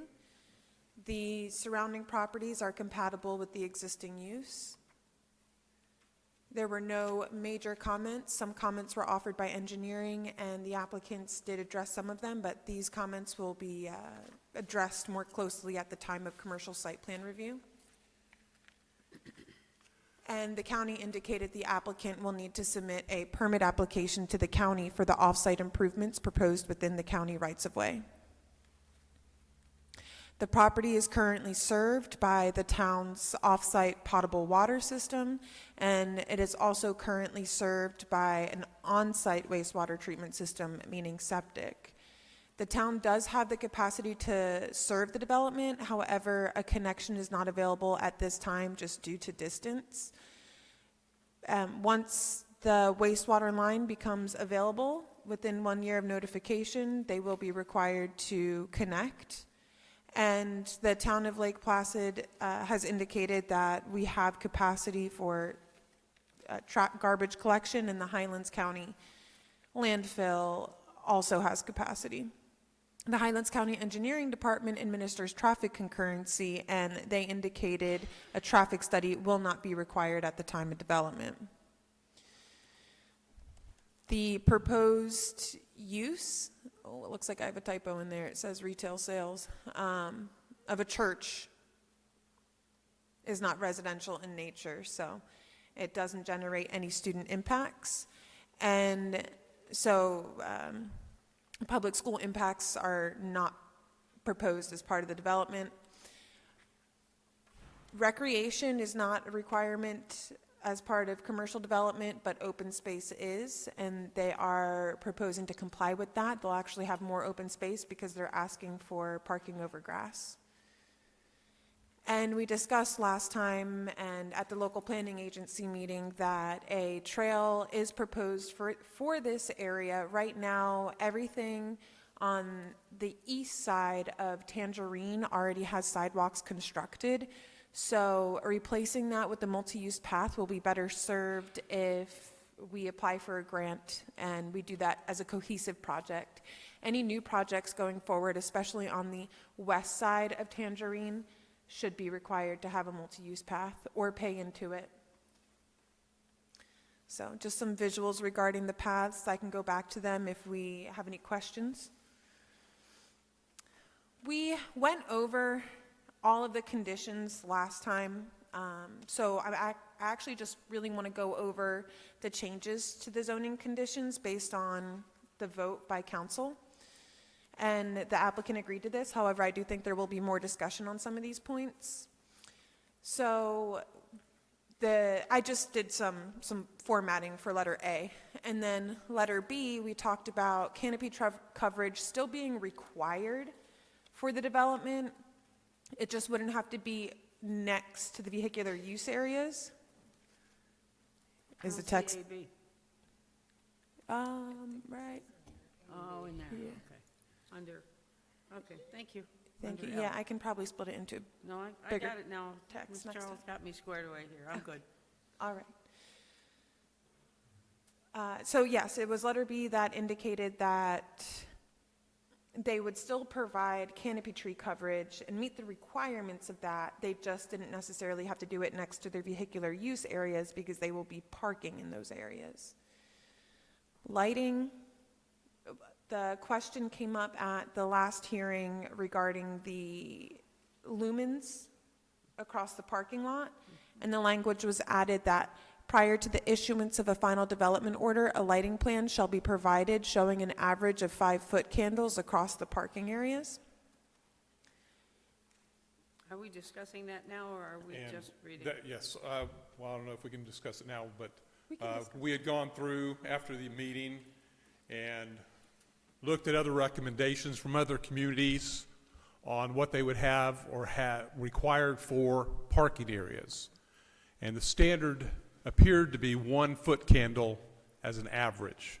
So instead of the 5, we would like to kind of bring it back down to the standard that we have found in some other communities. And I believe we did send you, Ms. Hayes, the information on that. We have additional handouts for other council members just to kind of look at them, to understand a little bit more about lighting and the requirements for different types of uses. There's a few more. Yeah. Yeah, that should be fine. Yes. We had emailed you that information along with emailing it to the owner, just so they would be clear on that.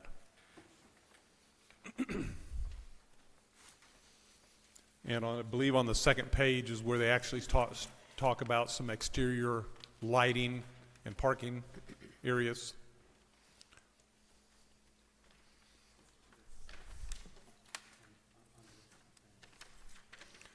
Yes, and you highlighted it all up? Okay. I think my biggest concern, and I understand 5-foot candles is difficult, and I don't mean for your parking lot to look like a used car lot, okay? But point 3 is totally unacceptable as well. So, I mean, point 3 is, for anybody that doesn't have a clue of what that is sort of like South Main Street at night, and not by Journal Plaza. So that's not what you want, because you're going to have people walking through. Your parking is on the grass, so you're going to have an uneven surface where people are trying to walk through there. Very easy, turn an ankle, break an ankle, fall down, be accosted, all this stuff. And this is a very good lighting guide. I appreciate it very much, and I think council should retain that, because that's going to come up time and again when we look at different building plans, and lighting a lot of times get pushed to the side, and I'm a pain in the butt when it comes to that. But OSHA parking lot recommendations and requirements, they do have in high activity areas a lighting requirement that can be as high as 5-foot candles. However, I would be willing to compromise and go with a minimum of 1-foot candle throughout, but not .3. That is not acceptable. Yes, that's what we were looking toward, because again, most areas, we also had some documentation from the Estero regulations for lighting, and it more or less agrees with this 1-foot candle as an average. Now, the other question I was having, and it was just thought process wise, is for this particular location, it will be typically 2 nights potential for lighting. Is there a time frame that the city or town itself requires that there not be lighting for the parking? Would it be, is there a 9 o'clock curfew type thing for lighting of a parking lot that's not going to be used? Or is it lighted all night long? I don't think there would be a need for lighting unless there was human activity there. Okay. Chief, would you agree? I'd have to agree with that. There's no need for lighting if you don't have people there. Okay, so. And you're going to bother the neighbors with that anyway, so we don't want to do Well, that. and that's the other thing, the 5-foot candles got to be a point where it may be that you're not allowed really to shine it into your neighbor or out into the right-of-way, and that's where that could kind of come into effect. So, having said that, is if we agree to the 1-foot candle average, is that only when it's in use? Or, is there somewhere that it has to be stated that it's only when in use versus the entire time it's there, I would think we would want to state it, and I would say that it would be within, I would say maybe an hour of the function, whatever, and to extend at least an hour after the function Right. until Okay. basically everyone has gone. But let's understand too, we're looking at, we're compromising here at 1-foot candle average throughout. Let's don't get into the idea that wall packs are going to do that. Correct, we The wall understand packs that. on that building, which you referred to in the email, they are not going to cover over in that parking lot where you're going to park those cars on the grass. Right. You're Well, going we to had have to sh- have yes. stand-up lights, box We lights. did have that demonstrated on our plans, that we would have additional lighting in the parking area. We just didn't have that specific number of foot candles, Yeah, I along with saw- the wall packs. I may Yeah. have missed it because we had a little issue with trying to get me a copy I could read. But Okay. it looked to me like there was only one standard, one box light there. Is there 2 or 3? Because Well, that's one ain't what going to we, do it. we have not gone through the lighting design yet Okay, because of this particular issue. We might have to have 5 or 6 of those Right, 5-foot candles. right. So Okay. that's why we wanted to get clarification on that number first okay. before we went through the whole design for the Okay, site. all right. I'm good with one average throughout. Okay. Okay. Thank you. Thank you. Average or minimum?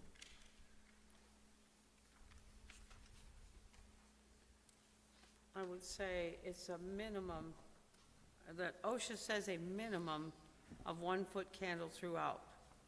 But, I mean, you're always, you have to take an average because you can't help it to have a little dark here, a little lighter there. But that would be a minimum. We- Yeah, we, just gotta get rid of that. One is a minimum? That was totally unacceptable. You're saying one as a minimum? That's what OSHA says. OSHA says a Not minimum. the average then? A minimum OSHA says, average. as such, it is recommended that parking areas have lighting that maintains a minimum of 1-foot candles throughout. To me, that means average. Maintains a minimum means average throughout, to Okay. me. yeah, also, one more thing. We found some information that a standard light pole can provide up to 1 to 2. Yes, So, yeah, I think we can make it work. okay, great. Thank you. So these are, the conditions that are included in the packet that we reviewed at first reading.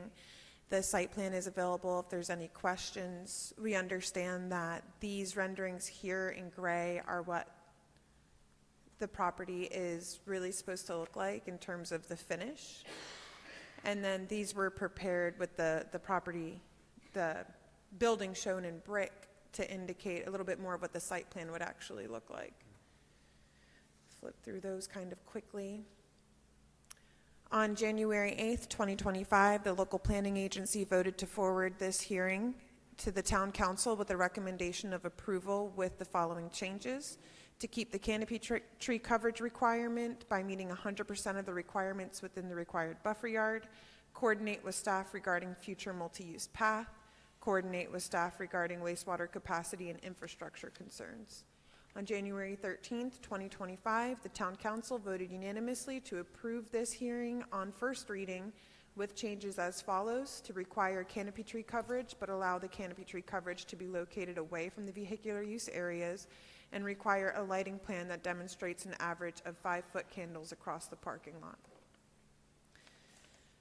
So my recommended motion came before we had further discussion on the lighting. So my recommended motion would be to move to approve and adopt hearing number LPTC.25.001RZ, ordinance number 2025-01 on second reading with changes as follows: to require a minimum average of 1-foot candle in parking areas.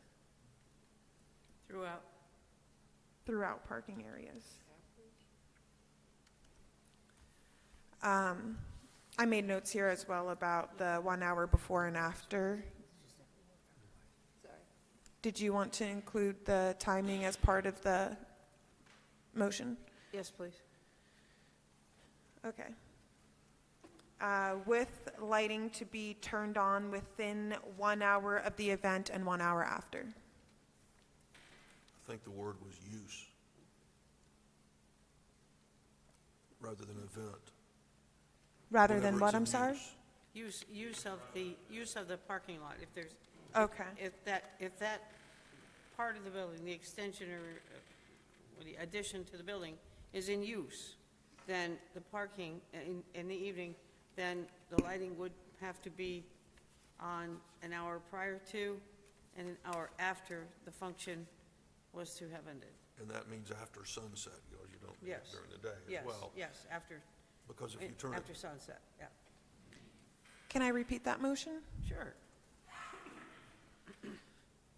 The changes would be as follows. A minimum average of 1 foot candle throughout the parking areas within 1 hour before and after use of the building after sunset. Yes. Thank you.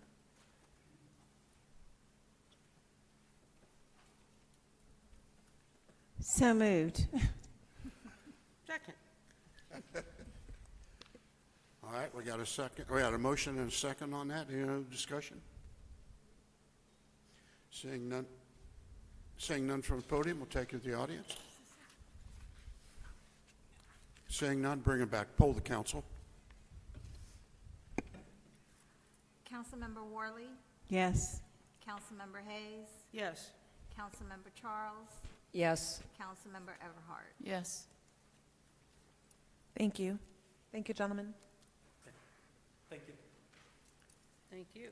I believe this is the time Ms. Charles wanted to move up the playground discussion. And before we go any further, most of you know that Dana is leaving us. We're in the process of the county stepping in to help cover her absence, but that is taking a little bit longer than we thought it would. So she has agreed to stay on for, I think it was up to 2 more months.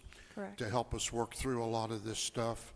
So, you know, she will be leaving, but not quite as soon as she thought she was. So we appreciate her. We appreciate you coming back and helping us. Thank you very much for saying Okay. that. I appreciate it. Agreed. Thank you. All right, so now we're going to 6D2, playground project consideration.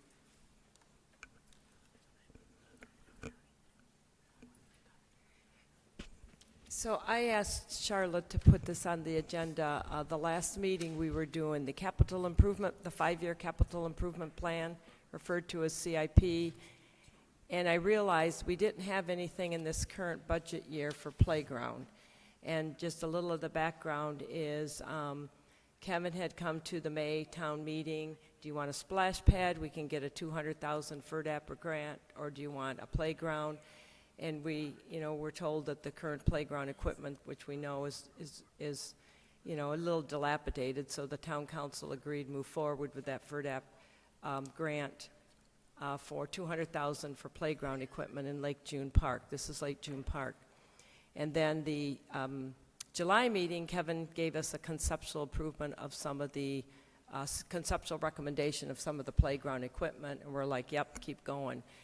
And then sadly, we found out that you can't have 2 active grants for FERDAP in the same, 2 open grants from FERDAP, and we already had the pickleball FERDAP grant, which means we weren't able to go forward with the playground grant.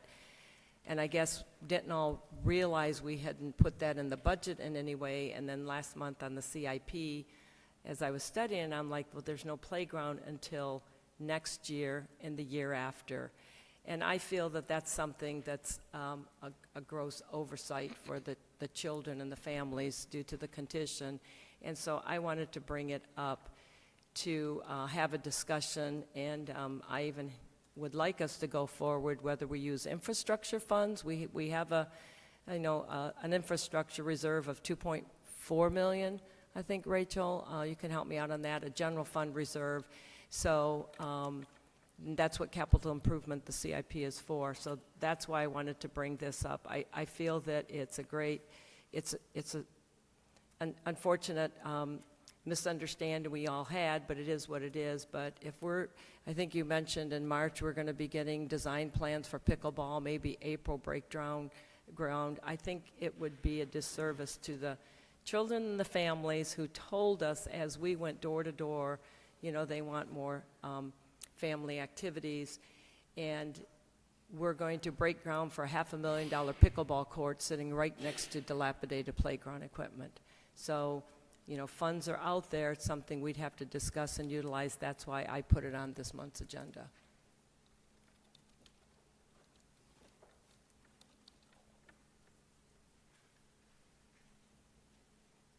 I mean, is there a preference of if we, so I'll make a motion. I'd like to make a motion that we move forward with allocating $200,000 for playground equipment in this year. And so it would need to be, Charlotte, you have to help me out, like a budget amendment for using it from infrastructure or for general fund. And do you have any idea, is one better than the other? Rachel, do you want to talk about this topic? We have a motion, but we don't have a second, so we really can't discuss yet. Do we have a second to the motion so we can discuss? That's entirely up to you. I'm not going to second it. I could tell you why I'm not going to second it, and my point is I certainly appreciate Ms. Charles's heart for the children, and I understand that you found this when you did your door-to-door, and I certainly appreciate that. I think we should do it. I don't disagree with it at all. But infrastructure funds are not for that. Infrastructure funds were created because we had extra money and taxpayer money, and we had people in the total of Lake Placid community that kind of tightened their belts and allowed us to, over a period of several years, to get this infrastructure fund up to the level that it's at. And if we were going to discuss not doing the playgrounds at all, okay, that's a totally different story. All we're doing is moving it to one more year. And I think it's very important that we keep in mind what infrastructure funds are for. It's not just for children. It's for the total benefit of all of the people in the town of Lake Placid. Now, we've already been told today that looks like that FDA grant may not come through.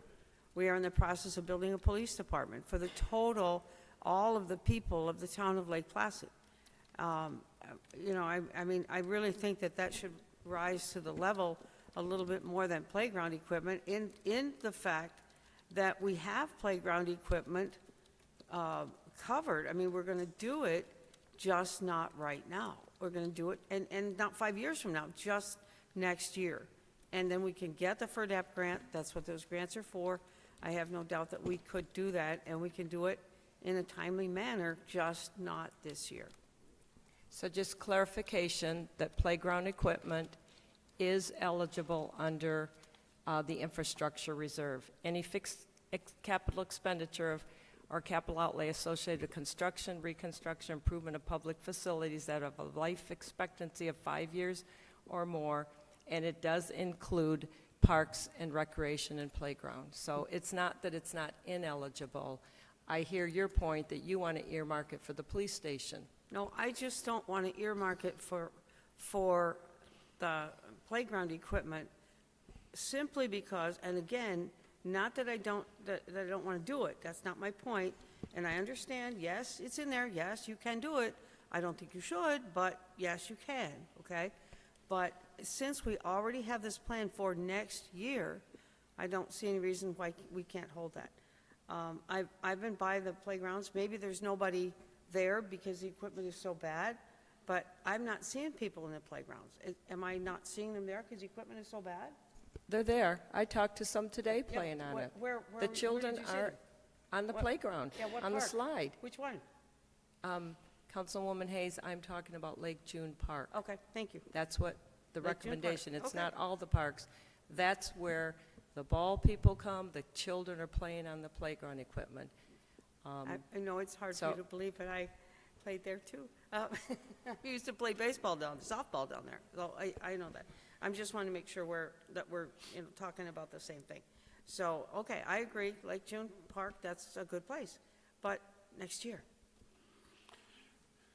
I can't Most say- of you haven't been on the council as long as I have and Debra has. It took us a lot of years to get this reserve fund up to where it is. And I'm not against parks. We need to upgrade our parks, and we need to probably build new ones. But I don't think we should be taking our reserve and spending it on parks when we can get grants and other revenue areas to help us pay for them. Like I said, it took us a long time to build that up. It's very easy to spend it, but once it's gone, it's going to be a lot more difficult to get it back. So I want to encourage you all, before you start spending the reserve, to think about it very, very carefully. Which is something we should be doing, is a reserve adequacy analysis to see, are we at the right level? Are we under? Are we not? And I know we haven't done that for a while, so that's something there. But again, to the point, we did approve $200,000 for the pickleball complex and that, so we have been approving money for a specific topic in that. I mean, if somebody, I'll advocate for the children and the families, you know, and a year from now, 3 of yous will be out campaigning if you so choose to reelect, to run for reelection. And you're going to get the same story. That playground equipment out there is outdated. What is there to do for the youth and family? So it's not going to get done unless somebody's brave enough to put it on the table. And that's what I did. If nobody wants to make the second of the motion, so be it. I don't think that's the point. I don't disagree with doing it. I just disagree with doing it now, just next year, just 1 year, just where it's already planned, like the pickleball courts were planned long before you got on the council, and then we had to change it, we had to go over it again. But now it seems like it's going to move forward at glacial speed, but it's moving forward. And this $200,000 that we have allocated next year for the playground equipment, I think it's fantastic. But it needs to be where it is next year. That's all. I'm not disagreeing with you, I'm disagreeing with your timeline. That's all. And yeah, definitely, the feedback from people was, we need things for the children to do. But I took it as more of a global thing for them to do, activities and not just playground equipment. We need a lot of various things for the kids to do. My other question is I believe Lake June Park is going to have a master plan developed? Yes. Yes, and Councilwoman Worley, I know, has this on her agenda to discuss. So it was passed at the TDC board. Now, obviously, it still has to go before the Board of County Commissioners to be approved, but I wouldn't think that there's anything that's going to hold that up. So yes, ma'am, to your question, we are in the process of getting a master plan. So I would like to table this for a while until we find out if the master plan is going forward. You know, whether we table it for 1 month, 2 months, in the grand scope of things, I don't think 2 or 3 months tabling was going to make a world of difference. And I do appreciate your compassion for the children, but yes, we're going to cover that soon. And our staff did a great job of presenting our plan for our parks. I mean, our TDC board was very impressed with what they presented, but all in all, there is a master plan, not just for our park, but for, in general, all the parks, so it's cohesive and it works together.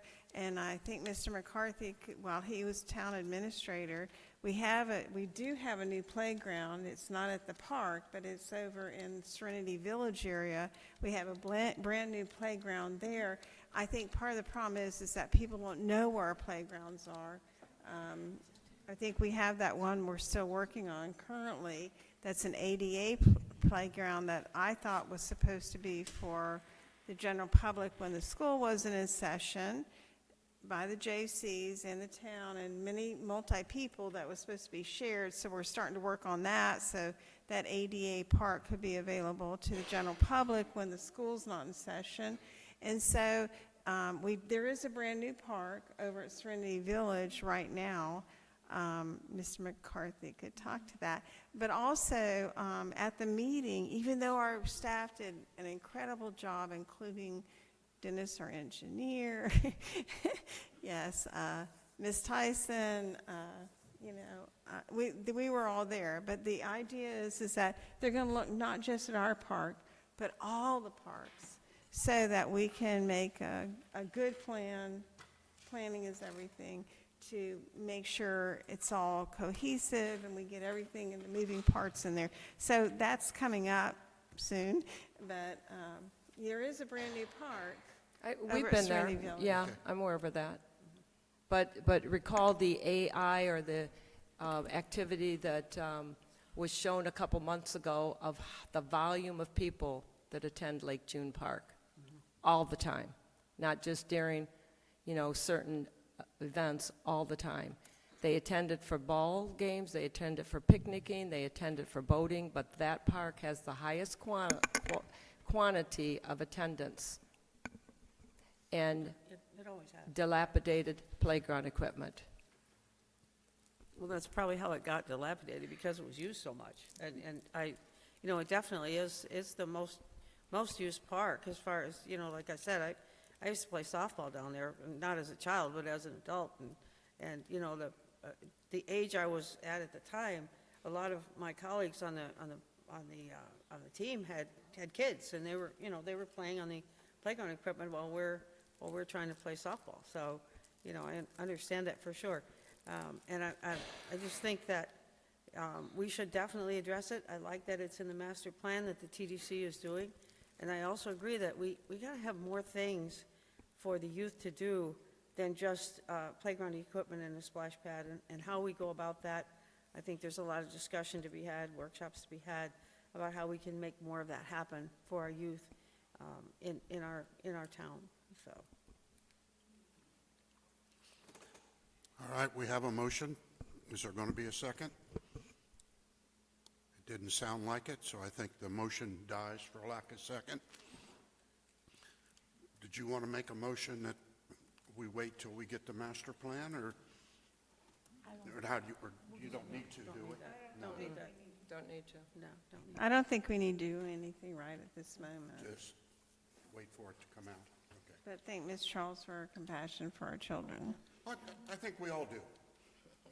I don't think that, agree with that at all. Not at all. like Nell said, we're not against the parks. No, not at all. And it's just, I think doing it the right way and waiting for the master plan, to me, sounds like the smartest thing to do.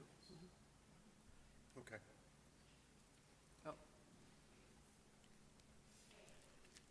All right, where are we? Go ahead. Lots of hands, wow. Just, Mayor, if I may, real quick, just as they're doing the master planning, since we just found out as part of this FERDAP grant for Lake June Park, we have to have a survey. We have to have a survey of Lake June Park. I would recommend, if the council's agreeable, town administrator can probably authorize it without me speaking to this, but that you go ahead and get a survey for your other two parks, both Dow Hall, which you just recently purchased for $300,000 out of the infrastructure fund, and the one on Spruce, so that you had that and do the title search, so that if you do decide to apply for the FERDAP grant in August, that you're prepared and you have some of that information available so that you can move forward. So that would just be a recommendation of mine, that you go ahead and move forward with surveys on those other two parcels so that you have that in preparation. Thank you, I agree. Do we need a motion to do that? Because I would be in favor of that. You good with that? As Kevin said, we'll need that for us to be able to go out for it. We found that out as we were going through the pickleball process with the grant, since it's at Lake June Park. So we don't need a motion. I wouldn't anticipate that it's going to be any more than the Lake June Park. It should be substantially less. I just wanted to bring Give that them- forward. right. So yes, it's something that So that you'll know. is within the town administrator's authority to do. I just wanted to put that out there as the discussion triggered the thought process.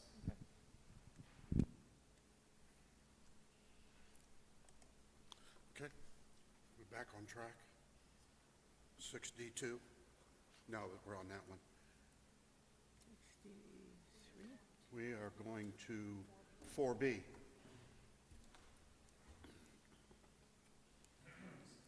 Okay. Do we have somebody who's also wants to? Did you have a comment?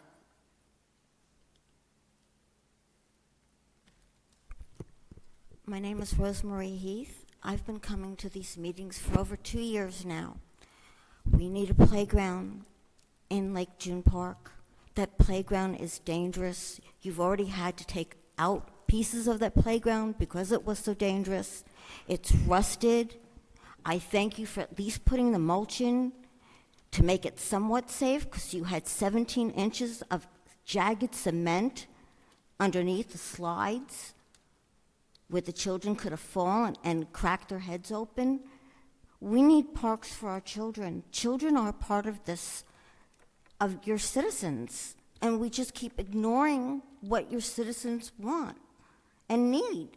I mean, pickleball courts, you can survive without pickleball courts. You can't really survive on a playground that's going to fall apart or hurt someone when a child's playing on it. I don't understand why you keep ignoring the playground equipment that's so dangerous and used all the time. There's children on it all the time. I have 501 signatures I collected because we need that park for families. And the citizens want that park for families, not just Lake Placid citizens, but in Lake Placid, but the county, the state, people from all over come and use that park for boating and fishing. And there's a playground there for the children to play. And I cringe every time I see a young child on that playground.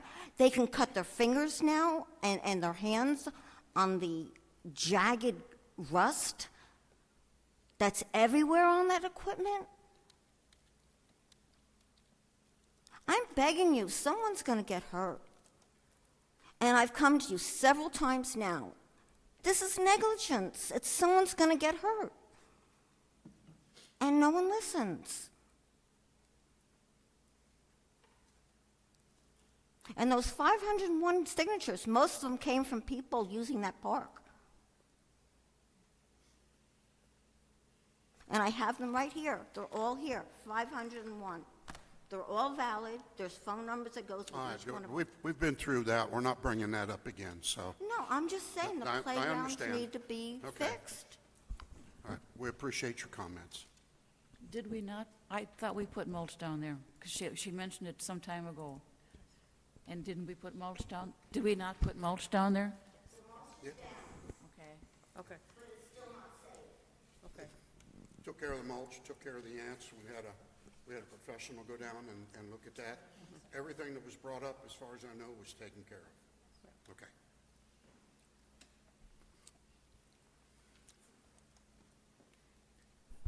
Marlene Barger, Lake Placid. Yes, we have been talking about the park a lot. But if you don't want to do something for a month or so, or however much time, but Colleen is correct, at least go down and look at the equipment the children are playing on. Maybe they ought to get tetanus shots so they don't get cut on the rust. And you could have one of your people go down and sandblast it and repaint it to at least make it safe. It is not safe now. I have pictures of it that I would be more than happy to share with all of you. It's the rust on it. John, it is important that our kids be safe if they play there. So we should at least make a motion. I would suggest somebody make the motion to go down and sandblast the metal on the playground that's there and paint it so it's safe for children. I was just going to say that sometimes with playgrounds, it's not that simple. We would have to be able to look at it. In my experience with playgrounds, depending on how old they are, even if you pressure wash it, it may not necessarily make it change. If anything, it's probably going to bring more things to the surface that wasn't visible in past. Some of the other concerns are that I don't think that we can paint. I mean, there's a lot of different things that you have to go into. You have to be able to look at the playground itself and then determine that based off of the manufacturer. So there's a lot involved. I mean, I appreciate her comments. It just, I want everybody here to be aware that there's a lot more involved than just us going down and doing something that we would typically do if it was our home playground equipment. It's totally different when you get into commercial. And then also, I mean, I don't know if any of you gentlemen want to add to that, but just in my experience with playgrounds. So can we at least have staff go look to see what could we do to recondition the current playground equipment? Because I have down there is rust. The paint is peeling in spots, and it's rust, and you're grabbing your hand, and so there's things that could be possibly repaired. I don't know.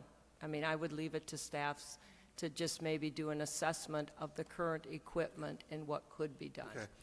I'll go ahead and direct staff to do that and report back to us as soon as you can, okay? And then I was down there today, and there are quite a bit of ant hills. Maybe they're not right up against the playground, but they're all around. I mean, we counted 20-some, you know, small, big, and whatever, over by the playground. So I know it's, you poison them here, and they move over there, and then you poison them, and they move back, and I get it. But there is a lot of areas, just the condition of that grass overall, but that just kind of needs to look at. A quick comment, Gilbert Randall, Lake Placid. The growth of the parks is wonderful. We've talked about the growth of landscaping, the growth of the town in general, and it's annexing in new areas. Our cart's getting pretty big. The one thing that I haven't heard recommended or brought up or discussed is getting a couple more horses to pull our cart. One of the reasons that the Lake June Park is in the condition it is a lack of staffing. That park could use a full-time 40-hour employee dedicated just to that park, and that person could probably use an assistant as well. And if we're going to continue to grow and add and beautify, let's look at the maintenance aspect of all these projects first. Let's don't put it in, spend all of our money and go, boy, I wish we could take care of what we have. Let's get some staffing in place, and that's going to help our growth. It's going to help our beautification. That probably could have gotten another 5 or 10 years out of that playground equipment if there was someone there to constantly maintain and look after this. You're asking of your staff more and more and more. And to go on what Margaret said, you have a fantastic staff here in this town. You're going to stack so many bricks on their back, they're going to go away one day. So you're talking about $200,000 for playground equipment. We're talking about money for this. Let's find some money to expand our staff and be able to take care of what we already have before it all becomes dilapidated. Thank you, Gibby. And we're already doing that, but not only in that area, but other areas also. It's, I mean, we're growing. We got growing pains, and we're trying to work through them as best we can. It's just going to take time and money. Okay.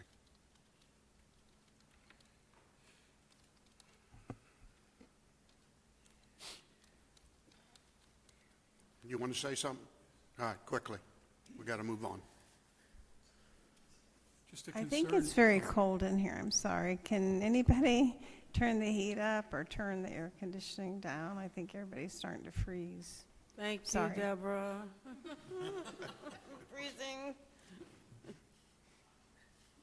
It is. We need this in August. I'm concerned really about the exposure to children here. There's an attractive nuisance there.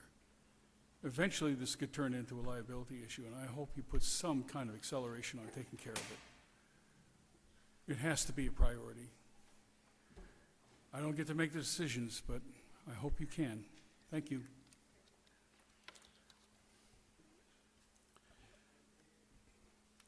All right, any other comments? And we'll address those issues and we'll get back with some answers for everybody as quickly as we can. All right, next is ordinance number 2025-02, an ordinance of Town of Lake Placid, Florida, modifying the 5-year capital improvement schedule of the Town of Lake Placid 2030 Comprehensive Plan, providing for severability, providing for conflict, and providing for an effective date.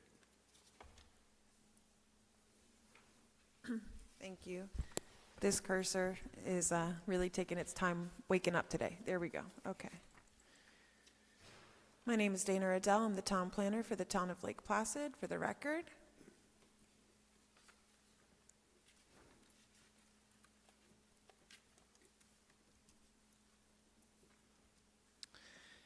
As noted, this agenda item is in reference to the capital improvement schedule to the Town of Lake Placid. This particular ordinance modifies the 5-year capital improvement schedule for fiscal year 24-25 through 28-29.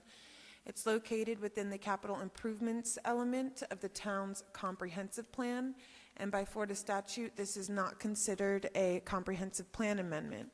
However, this does satisfy the Florida statute requirement for the annual review of the capital improvement schedule, and it identifies funding, timing, and priority for listed projects and ensures adopted level of services are achieved and maintained. Adopted by reference pursuant to our local land development our local comprehensive plan, the School Board of Highlands County District 5-year work plan has been included. I did a little bit more digging and confirmed that we don't regulate how the school board spends their money, and including this is just a tool for us to keep in our pocket, for us to know what's going on. We don't amend our budget based on their 5-year work plan. On January 6, 2025, the local planning agency voted unanimously to recommend to the town council that they adopt ordinance 2025-02, modifying the 5-year capital improvement schedule of the Town of Lake Placid's comprehensive plan. And on January 13, 2025, the town council voted unanimously to approve ordinance 2025-02, LPTC.25.002 CIS with changes as follows. To remove the additional car for the Lake Placid Police Department, move the Public Works Complex to the years 27-28 and break out expenses to the utility and general fund, remove the street sweeper, and add the splash pad and dog park for the same year as the playground equipment currently slated in the CIP. I made those changes. They were included in your package. I'm here for any questions, but I will turn it back over to the mayor. The motion options are on the screen as well as my recommended motion.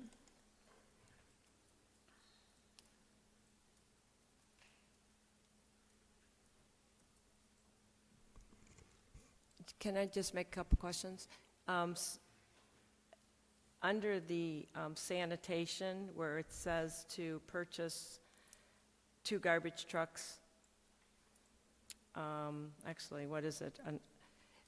Again, that's an enterprise. Shouldn't that come from the sanitation enterprise versus general fund?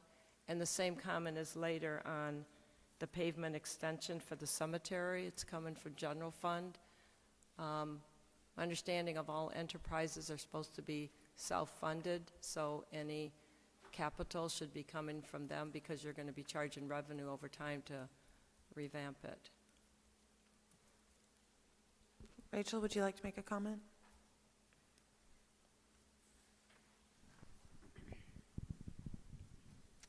I think what Dana did was put something temporary there, but every year at the budget, we come back and we kind of reallocate from the correct funds. So sanitation will come out of sanitation, or however you guys approve that it comes out of the reserve account or what have you, but other than that, it is stay within the fund. So for this schedule that we're submitting, we should change the funding source to those reserves, not the general fund, for the enterprise. the 4 enterprise units? Well, you can leave it like, you can adopt as is, but every year we revisit those on an annual basis.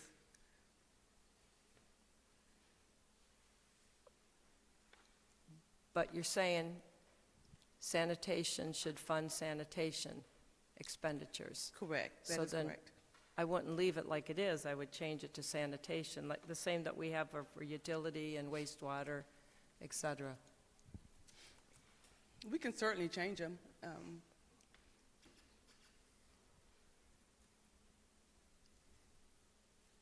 I mean, don't we then I have to guess- change it? It's inaccurate saying No, that I we're said gonna- we can change them. Yeah, okay, yeah.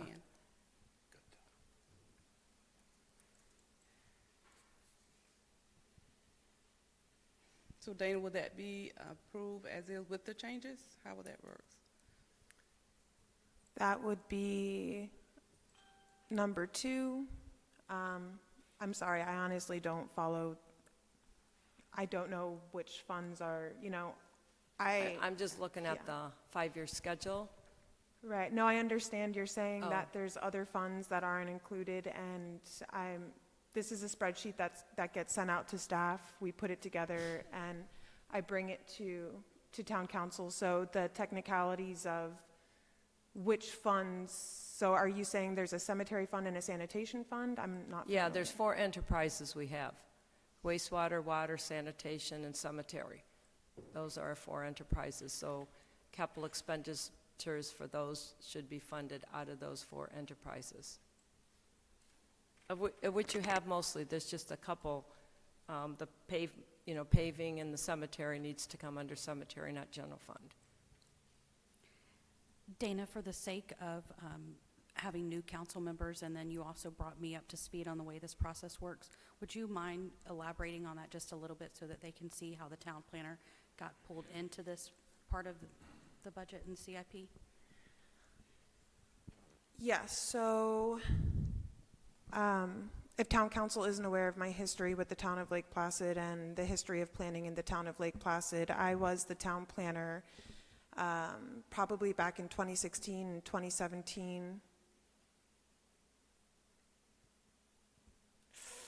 I would say I was working toward being the town planner for about 2 years. I'm not going to say exact years. And then I went off to the Central Florida Regional Planning Council. During that time, Melanie Culpepper was the town planner, and then of course I've been back as town planner for the last 2 years.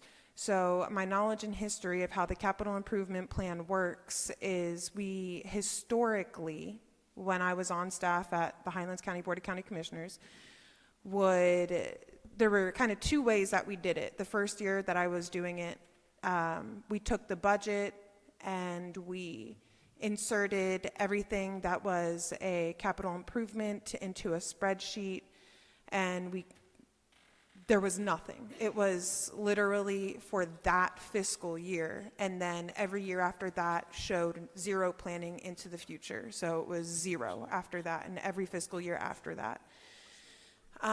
Melanie and I worked with staff at one point that we would all get together and have a meeting because we understood that maybe we weren't getting the full picture of planning out into the future for capital expenditures.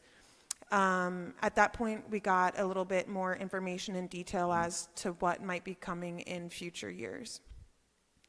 I left to go work for the region, and at that time Melanie would meet. She would have a meeting with staff every year, and again it was like a plug and play, and it was all based off of what was budgeted that year. So it was budgeted and then inserted into the capital improvement plan. When I came on board, I understood that we needed to plan further out into the future. We do need to take our capital improvement plan seriously. We need to understand what the needs of the town are. And I began, last year, I've done 3 CIPs since I've been here because we were behind when I came back.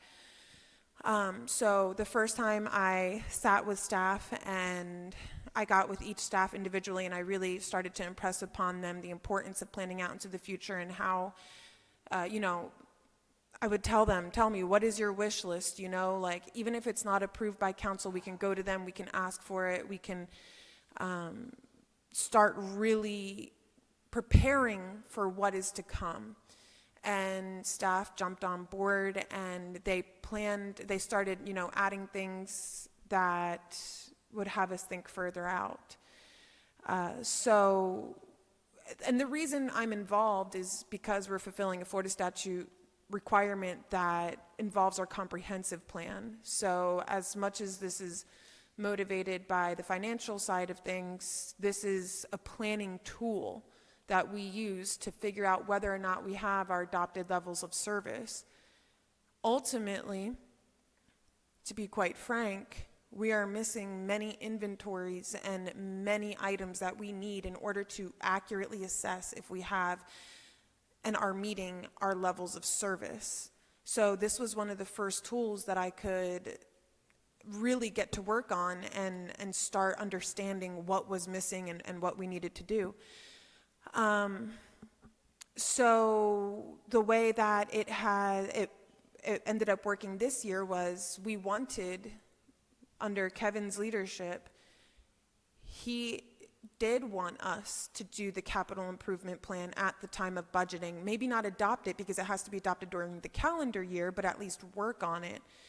And so that was an initiative that we all wanted to do, but due to short staffing and some, internal issues, we couldn't reach that goal. So what we did this year was I took the capital improvement plans from previous years, I scooted everything 1 year forward, and I had our finance department coordinate with the various directors to determine, I think, to pull out of the budget what's been budgeted, but also to determine next steps and what else to add. So yes, I understand there's a question coming up this year as to, why is Dana the one driving this ship? And no, I don't have a financial mind, and this is not my area of expertise, but it is a tool that we need to use. So it's a collaborative effort between all the directors and myself, and so if I'm unaware of our different funding sources, I do apologize, but this is something that we can certainly address. Thank you, Dana.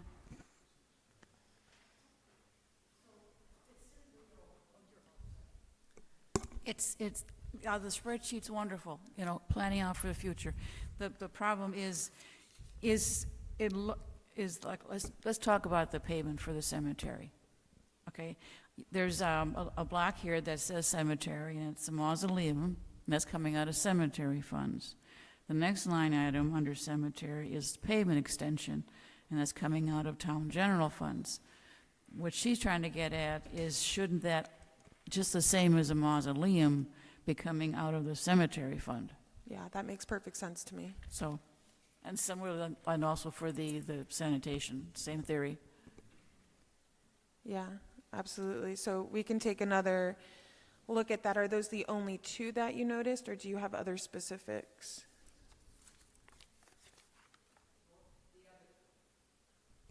The other big one, of course, is the Public Works for $1.5 million. We touched on it before because it was the first time it ever appeared. And then it looks like $1 million's going to come from general fund. Is that what if I read this right, it's been changed to be $1.5 million for a Public Works complex, of which $1 million comes from general fund in 27-28. I mean, again, Public Works, and I think there was a discussion, that's going to be shared between, some town equipment and others.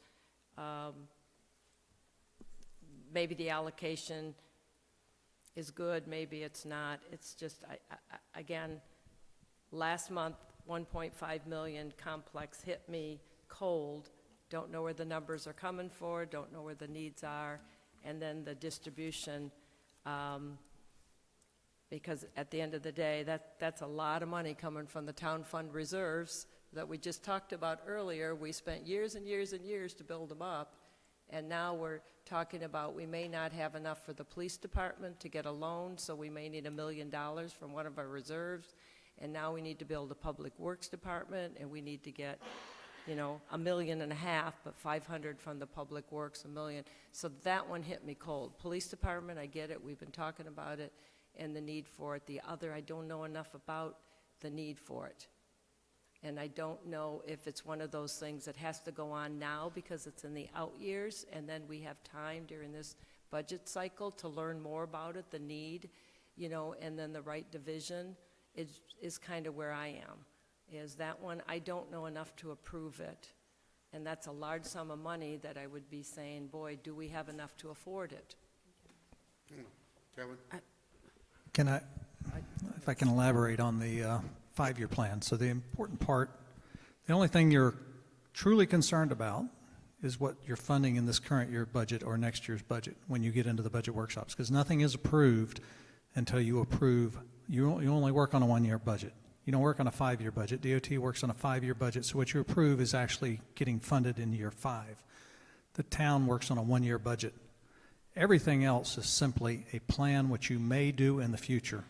You're not locking in anything. It doesn't really matter if you have to have a funding source. It's really not critical to any point of it, whether you have general fund or where you listed everything there as a general fund. Yes, it's inaccurate as far as where you anticipate that you're going to spend that. Simple fix to put cemetery fund, whatever the enterprise fund is. Where they do come into play is if you're going out for grant funding for any of those projects, because one of the things they ask, is it on your capital improvement plan? So if you don't have an anticipated project on your capital improvement plan, they're going to come back and you're going to be what we would typically do. If we have a funding source or something, we come back and we have a special meeting, we modify our capital improvement plan. But it is just, you're not committing to anything other than this current year because we only work on a 1-year budget. Everything else is not a critical item. You're not approving us to go build a public works complex next year because we haven't worked on next year's budget. We won't start that until May or June. So it's a planning tool, that's what it is. You're not committing to anything except what you approve in next year's budget.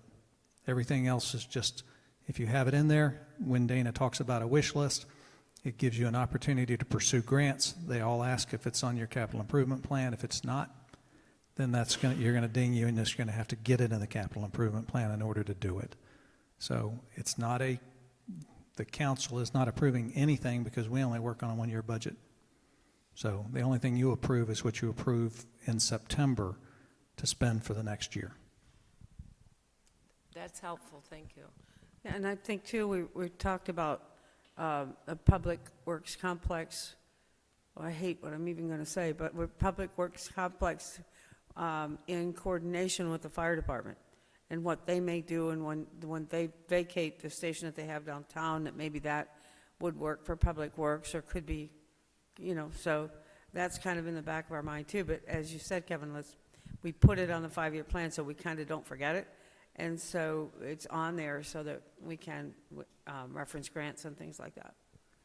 I think it all ties into your master planning process, and as the new council, as I was going back and researching, we were talking about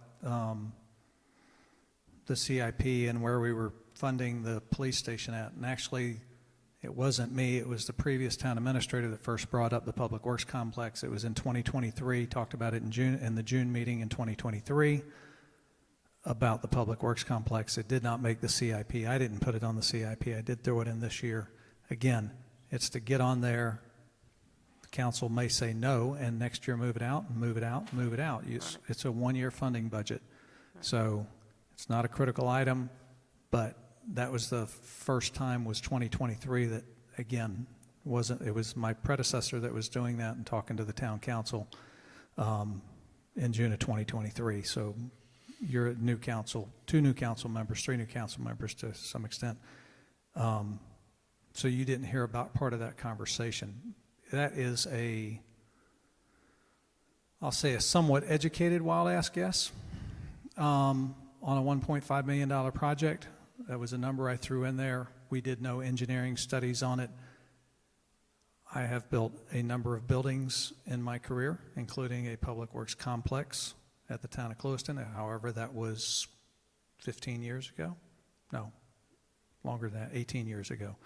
Built VOTEC buildings, steel buildings for the Henry County School Board. So if you decide that you're going to build an entire public works complex and put roads in, that doesn't include roads. So if you want to develop this parcel behind us, that's not going to anywhere near reach all of it, because you'll spend $1 million depending on what you're putting on roads if you want to go out to St. John's, or if you're just going to tie into the parking lot here. Until you master plan some of that, you won't know, but it ties into what you need to discuss and keep in mind as you work on a master plan moving forward.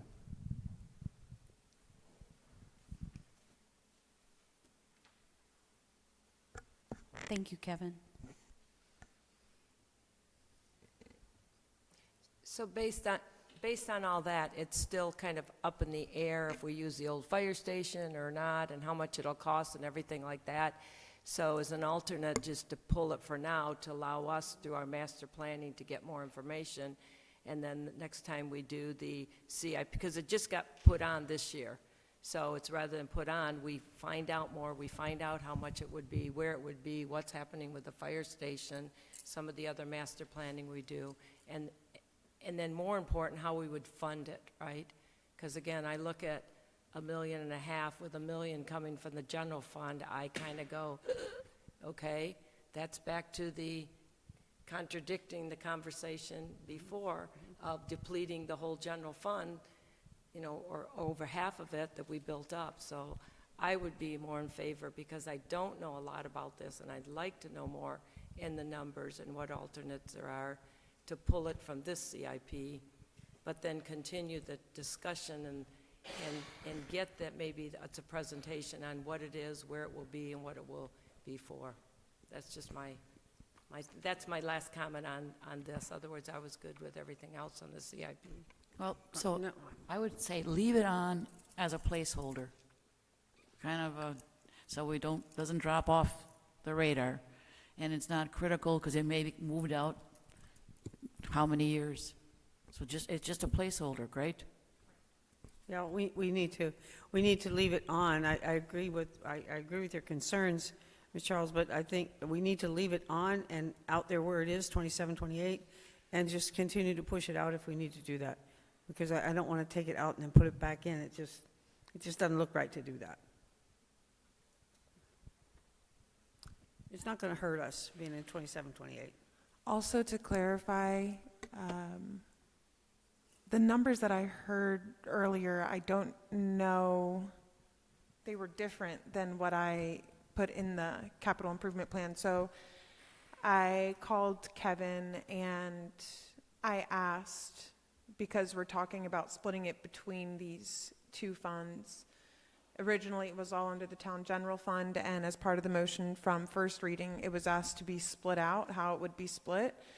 And currently, my understanding is the Public Works building is used, 1/3 of it is used by utilities.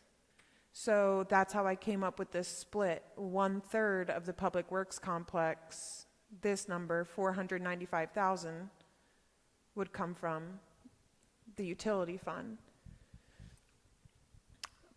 But also to circle back, are all of these categories here where it says town general fund, are those what you are saying should be switched to sanitation fund? Right.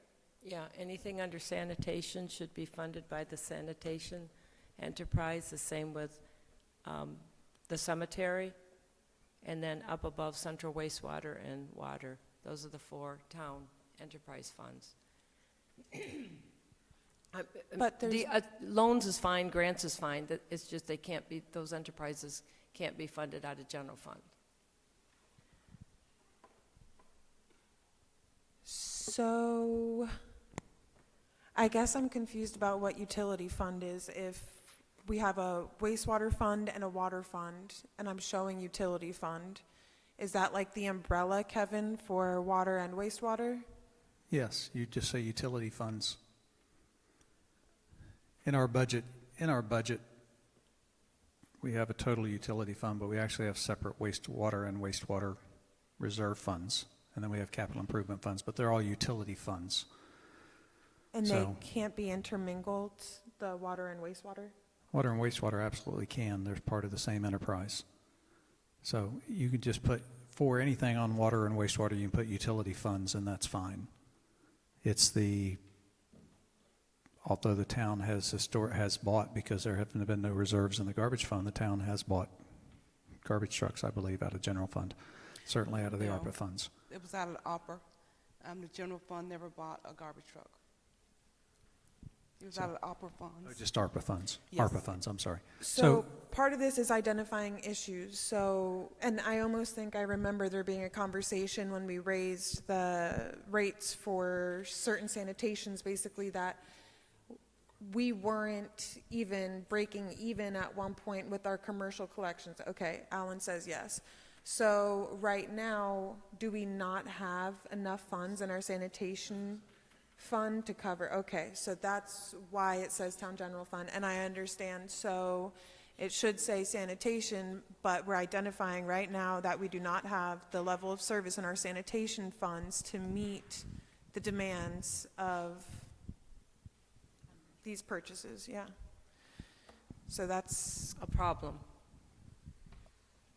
It's a, if I may, yes, it's a long-term, you raised garbage rates last year, so you build up the fund, and if you were doing it, it should still come out the payback, even if you were to borrow out of the general fund because you have a large reserve, then it's a loan from the garbage fund to pay back the general fund. I'm just saying a hypothetical that you can do, but those should say enterprise funds, garbage funds. So it should come out of the sanitation fund, and it's a simple thing to address those funds as there. Again, nothing is spent without council approval for that budget year. Everything else, you're correct. There's no harm and foul in putting those numbers out there or what those numbers are, because the council's going to determine on a year-by-year basis exactly what those are before we get to them. And every year you're going to vote on a capital improvement plan, and you're going to say that we may never build it, and every year you're going to push it out and push it out and push it out. It's, the council has all of the authority, the town staff has none, and you approve that on a year-to-year basis when you, on the things you are going to fund that year.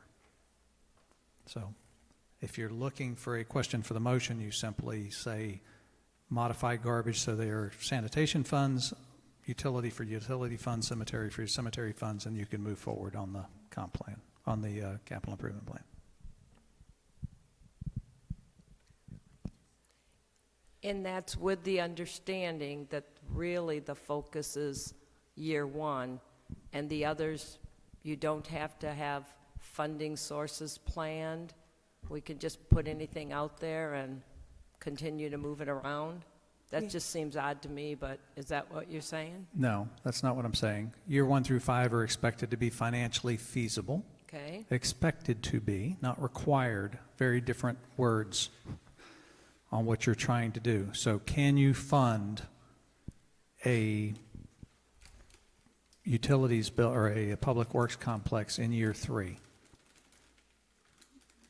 Are you going to do it out of reserves, or are you going to borrow money and do it out of a 30-year loan? That's the whole discussion about the police department. Can we do it out of reserves? Absolutely we can.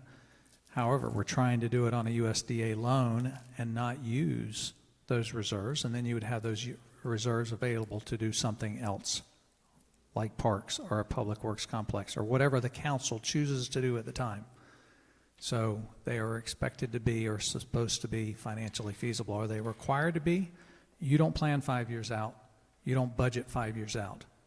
So what's going to happen in year 3? Are you going to have another $1.5 million sitting there?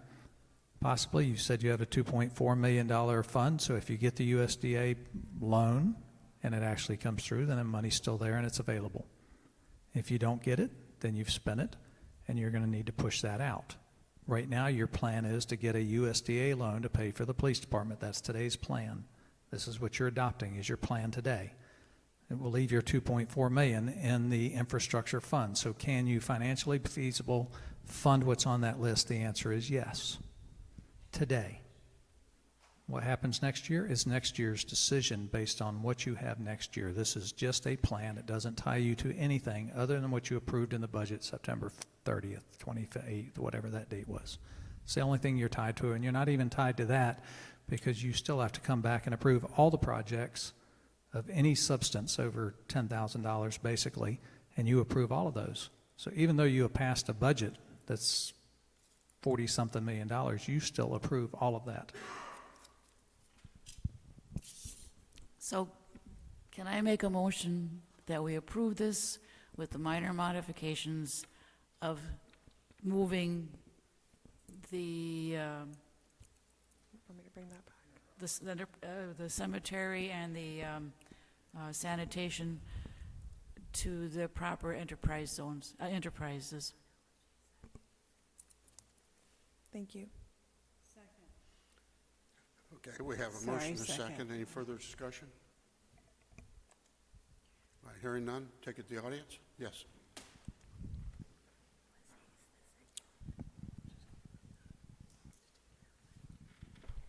Pam Fentress, 12373 Lost Lake Drive, Lake Placid.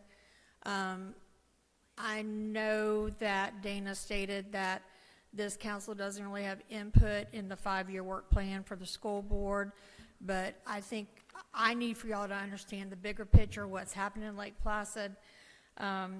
So you have in your packet today the 2024-2025 work plan voted on by the school board on January 21st. I'd like to point out a few things. So they voted on the 21st. 3 days later, the superintendent Longshore went to the Lake Placid Middle School Friday afternoon and announced to the teachers that the high school and the middle school were consolidating. So the school board did not vote on the consolidation. They haven't heard anything. There's no packets. There's nothing. Also in this work plan that you have before you tonight, there is a $75 million new VOTEC school. That has not been approved or even brought up before the school board. And with both of these items, newspaper articles were published, and it alluded to school board approval, but that's not the case.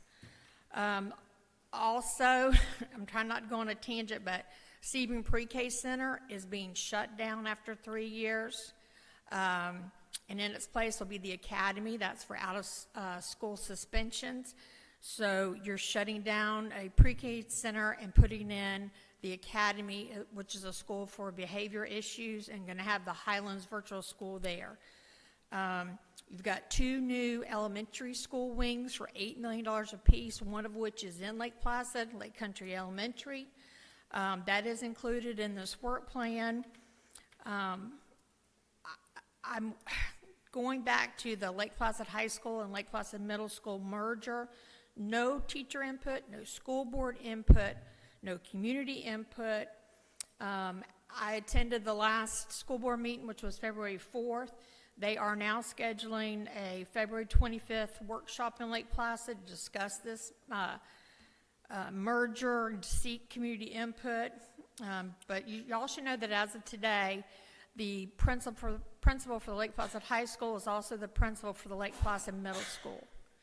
And for those that don't know, the last time the Lake Placid Middle School principal was transferred mid-year to help out another crisis school, this council wrote a town resolution. It was in April 2023.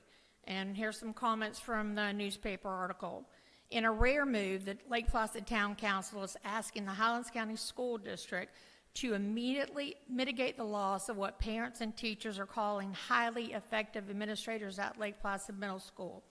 The council, which does not have a say in a county education or curriculum matters, approved a resolution that asks the school district to provide high-quality replacements and urges the district to provide equitable, long-term educational opportunities and management for the students of the greater Lake Placid area.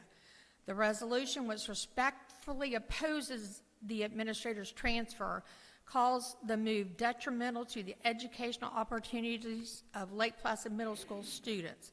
Council members admitted they had no say over district administration, but wanted the community to know that they are behind the parents, students, and teachers' efforts to halt the transition. That transition happened. We've had 6 principals in the last 10 years at Lake Placid Middle School. So that there's a instability, not just for the teachers, the parents, the students. The community is affected as well.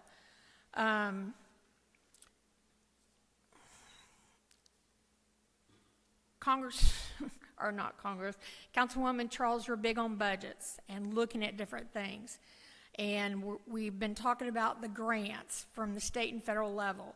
Highlands County School Board, the district office, until last year, never requested one grant. State grant, federal grant, PICO funds.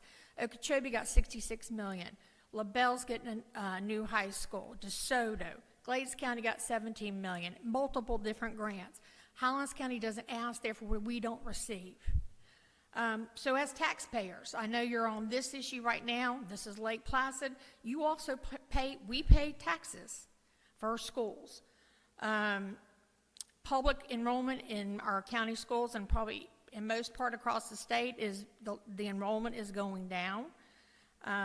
What's my ask for this council today? Ask questions to local school board members and district staff. Fact check those answers from the district staff.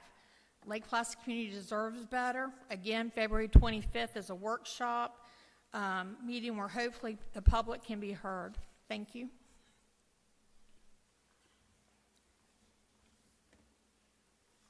Thank you very much. Yeah, hearing no more, bring it back, poll the council. Councilmember Eberhardt, Yes. Yes. Councilmember Worley, Yes. Councilmember Hayes, Yes. Councilmember Charles, Yes, based on the conversation that this can be amended, and we have the funding in place to be able to do this. Okay, thank you. Thank you. Next will be 4C, truck, food, solicitors, peddlers, temporary ordinance.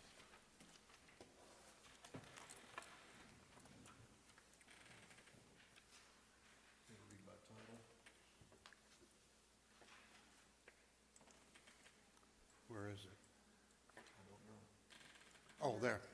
I just did. Food truck, solicitors, peddlers, temporary ordinance. That's the agenda item. That's the agenda item. That's all I see. The attachment. Oh, okay, there. No, down. Attachment. No.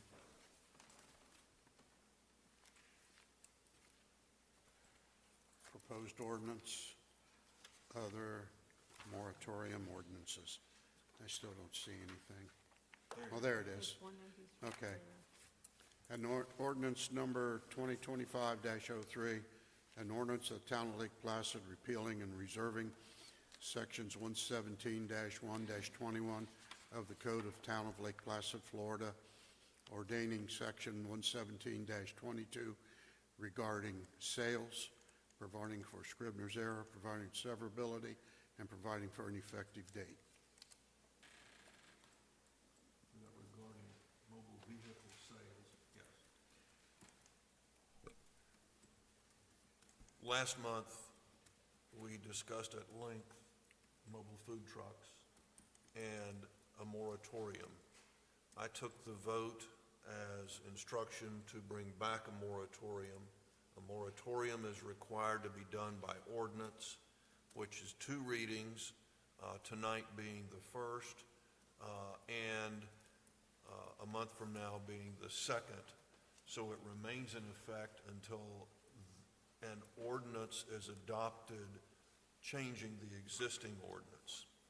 You have this ordinance that I prepared based on discussions with the chief and Councilwoman Eberhardt. It is beyond a mere moratorium on where a food truck parks, because when we looked in this code chapter, there were things that, many things, a lot, if not all, that were, in my opinion, outdated. If we can walk through it, if you don't mind, if you'd scroll up. That recites your authority under the Constitution and Florida statute to ordain, keep going if you will, to the red lines where we start striking stuff, or blue line as the case may be. The first part was peddlers. The second part is solicitors. Talk to the chief to say, gee, do we have a problem with door-to-door sales? Now, please come up and correct me, chief, if I misstate. And our collective thought is, no, we really haven't. If you will scroll on, you will see our code requires a $25 license to go door to door. I don't think we've done that in a very, very long time that I know of. And we have in place state law that would take care of the door-to-door element of this, and that's called no trespassing. All this does is say if you put up a sign, no soliciting, no peddling, you can stop somewhere in there, then our police officer is entitled to come at your request and tell folks to leave. Well, you can also do that under the no trespass statute. So my recommendation is, while you're doing the adjustment on the food truck, let's get rid of these that we absolutely do not need, do not use, in favor of the existing state law. If you'd keep scrolling. That's your, I believe, the permit dollars. Keep going if you would. That's the permit application criteria. We've got a bunch of criteria that we looked at. Again, we don't, as a community, use this. You can't give false information when you're applying. Keep going if you will. We can revoke permits that we don't issue. We have exceptions. Stop right there a moment if you would, and that's where you have the Girl Scout, Boy Scout exceptions, everything that is nice. You don't require a peddler's permit. We don't need an exception to a rule we don't use. Keep going if you would. Now we get into the sale of prepared food and drink. To put a moratorium into effect on issues with food trucks, you need to amend, keep going if you will, the food truck portion of this. We don't do credentials. Roadside peddling, that's kind of a different issue. That's the one where you're parked in a vacant lot or more or something like that to set up your sales operation. If you're doing that, to me, you're now competing with a brick and mortar. You require brick and mortar to have paved parking, the permit to drive off of so you don't tear up our road, and you have the proper zoning. You will see while I took out roadside peddling here, I put it back in below and says, so long as you comply with your current zoning, and you have the other requirements of any other commercial, you can set up and do.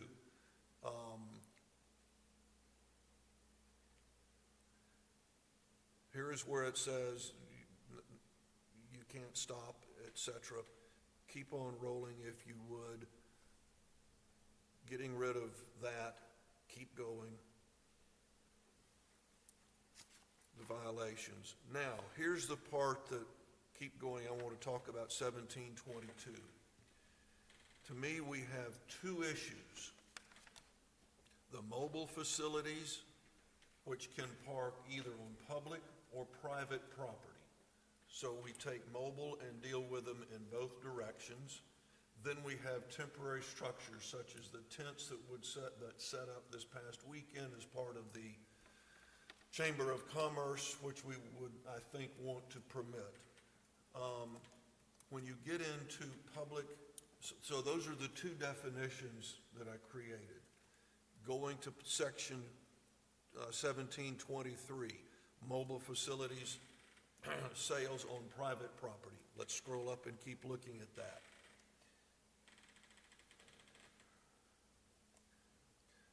That says you've got to have these things met. Stop right there.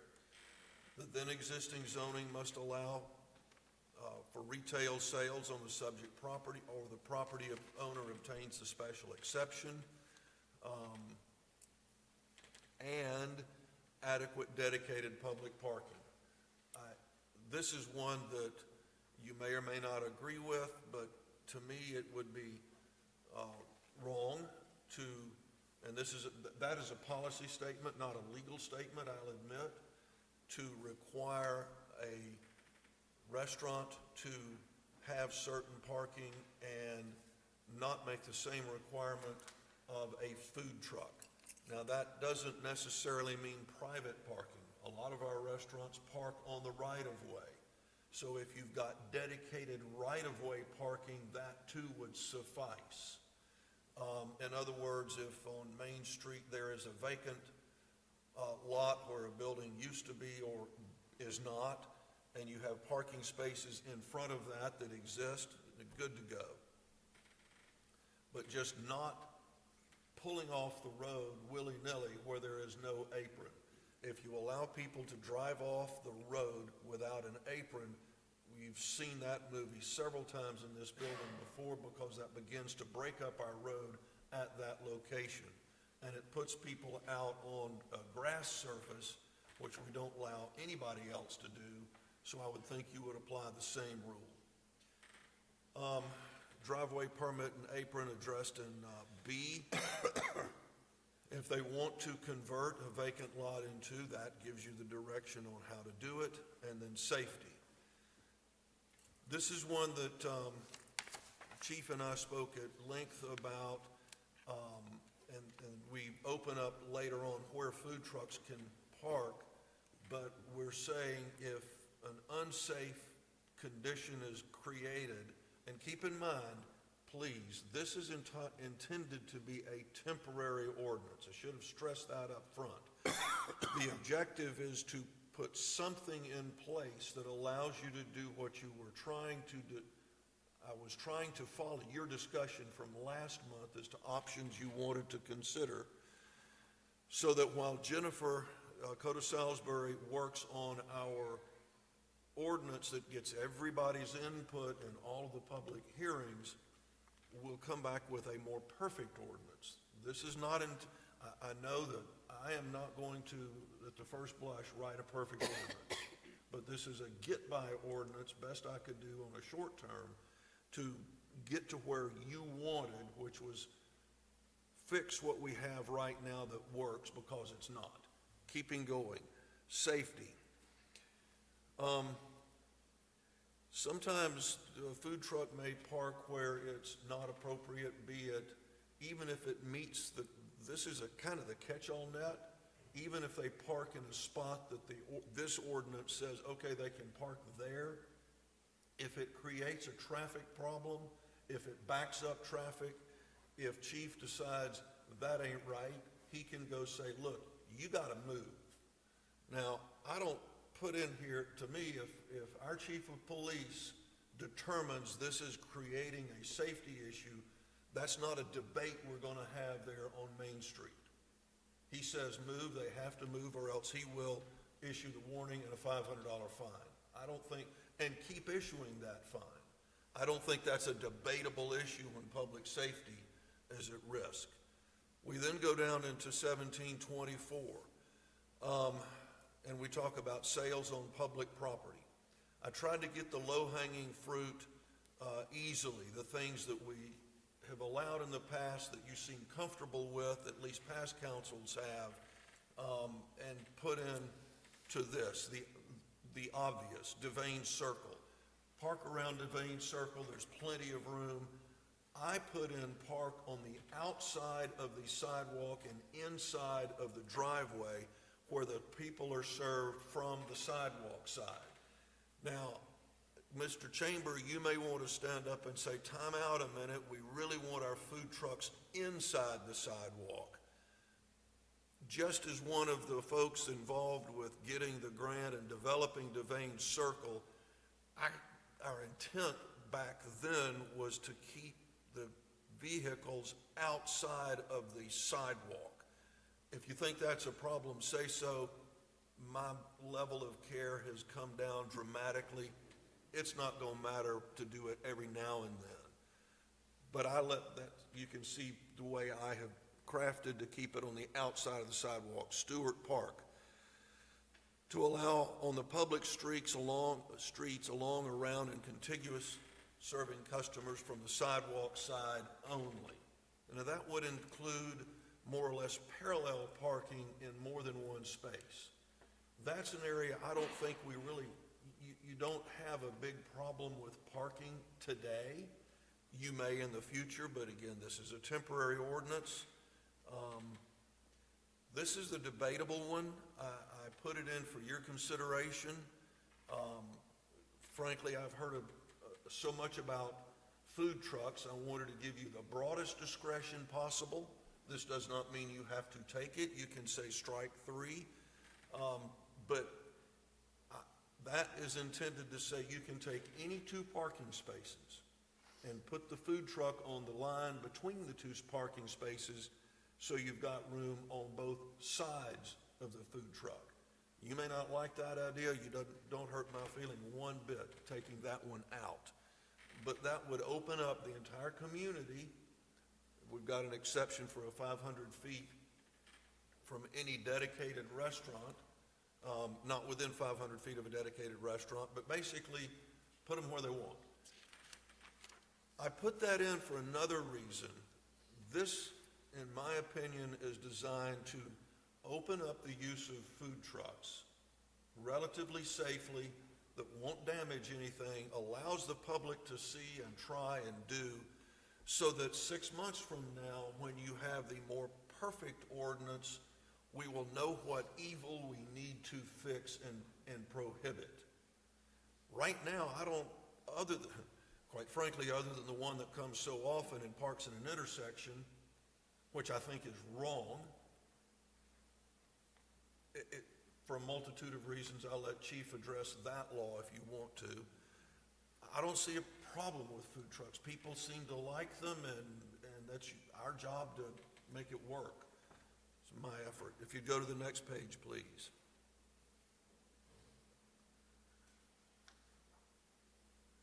Loading zones, here's where we talk about any loading zone, but it's got to be big enough loading zone. And I said designated by the council or the town. Somebody just can't come out and paint out a loading zone and call it a food truck zone. But they could go to the 2 spaces right next door to it and park if it's 2 spaces. So it really, this gives folks a lot of latitude. Mobile facilities don't go within 500 feet of any building, which is a permanent restaurant, without the consent of the restaurant owner. I think that was discussed last time. Okay, operating conditions of food trucks. Noise, not supposed to use compressors or generators. I think I heard y'all say that last time. I don't understand how they can operate without compressors or generators, but I don't know. I think I've used a food truck maybe once in my life. So I put in what you guys talked about. Hours of operation, pick some. Don't care what you got in mind. I don't know their routine use.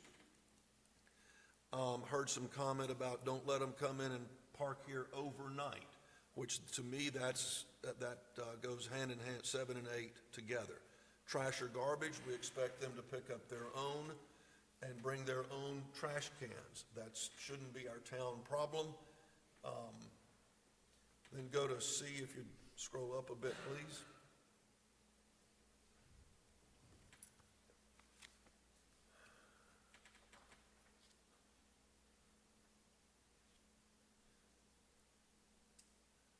Don't go in any public park except, as we've already said, that's to keep them out of, for example, Stewart Park.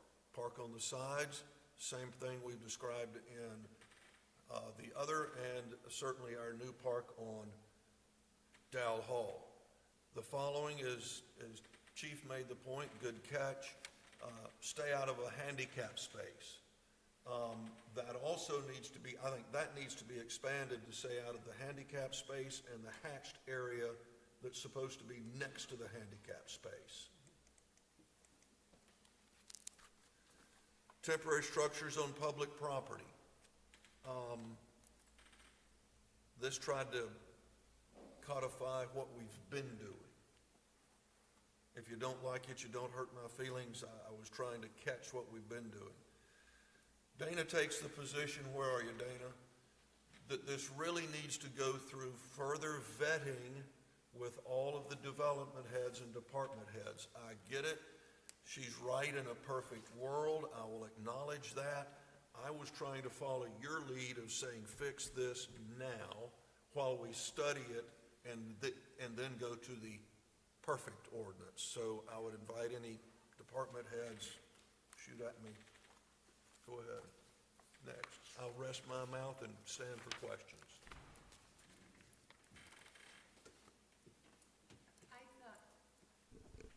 I thought, and help me out with, we approved to do a moratorium while we studied it, and now we're doing an ordinance, so I'm fine with that. I'm confused with, when I walked away, I thought we were going to then kind of get some feedback and do, as part of the Jennifer thing. So that's kind of where I am, how we went from the moratorium to, here's a resolution. I should not have, boy, this sounds weird. We jumped the Don't gun. say it like that. I should not have let you do. Here, in the microphone. We jumped the gun. We should not have done what we did technically. We cannot You can't do a moratorium before you do an ordinance. You cannot vote to simply not enforce an ordinance. You have to amend the ordinance. That's the next documents are how other municipalities have implemented moratorium. Given that vote was not a lawful moratorium, I wanted to come, given that vote was not, thank you, a lawful moratorium, my effort was to bring you back what would work. It hasn't been to LPA, no question, but this is not a zoning ordinance. It does not have to go to LPA, no requirement. Use as much or as little as you'd like. And remember, this is like a quick fix. After we get the input from the Central Florida Planning, it'll probably be tweaked and improved, and we'll also then have lifetime experience in the interim. Yes, I confirmed with Jennifer Cotto Salisbury, and she said if we began this process, then ideally, because they'll be having the first workshop next week, then we could schedule for the workshop to be focused on this topic for the following one. So she has said to concur with you, yes. And this is not adopted tonight, so you've got plenty of time over the coming month to study, consider, reconsider before next meeting. And certainly talk to the public and the chamber and everyone else. So my comments are liability to the town, right? Because we're now pursuing the ability for them to park on right-of-ways, parking spot, different things. So how do we ensure the adequate insurance for the town? I mean, because they don't get a permit, right? They can just come in and now they can pull into 2 parking spots and park, or pull into a loading zone and start selling. So, Which is, I thought, what you wanted them to do. but my question is, how do we ensure that food truck or mobile vehicle has proper insurance, and us included as an insured? We have our own coverage, I believe, that would affect this. But we're now changing ordinance to allow a food truck to park on town property. Yes, we are. Just like we let other vehicles park on town property. Now, But they aren't a propane, I mean, again, the worst case, whether it ranges from food poisoning, which may be nothing for us, to somebody's injured, propane explodes, let's look at town it. property. Let's do this. Why don't we add that provision, and you're going down the permit requirement. This has nothing to do with permits, they could just pull in and park. If That's I right. may interject here. First come, first serve? The food trucks are supposed to be permitted by the state. Part of that permitting does include their insurance and to ensure that they are operating within all the requirements required of a restaurant out there. Therefore, for them to operate like that and have the license, they have to prove all that to the state. We can ask to see their license to ensure that they are licensed as a food truck, to ensure that they have their insurance. It could be a person who gets a vehicle license, right, and they drop their insurance. I just, That is a you know, possibility, but it still somewhere, falls on my them. comfort would be that the town is protected because they have adequate insurance, because we're now allowing them to park on our property, Which we've been doing. which is why we're addressing this. Yes. Well, I'll be glad to, I cannot give you I tried to look at a lot of Yeah. aspects of this. I couldn't do everything, but I'll be glad to look at the ability to permit and require insurance that would name the town. And I'll bring that back as an amendment.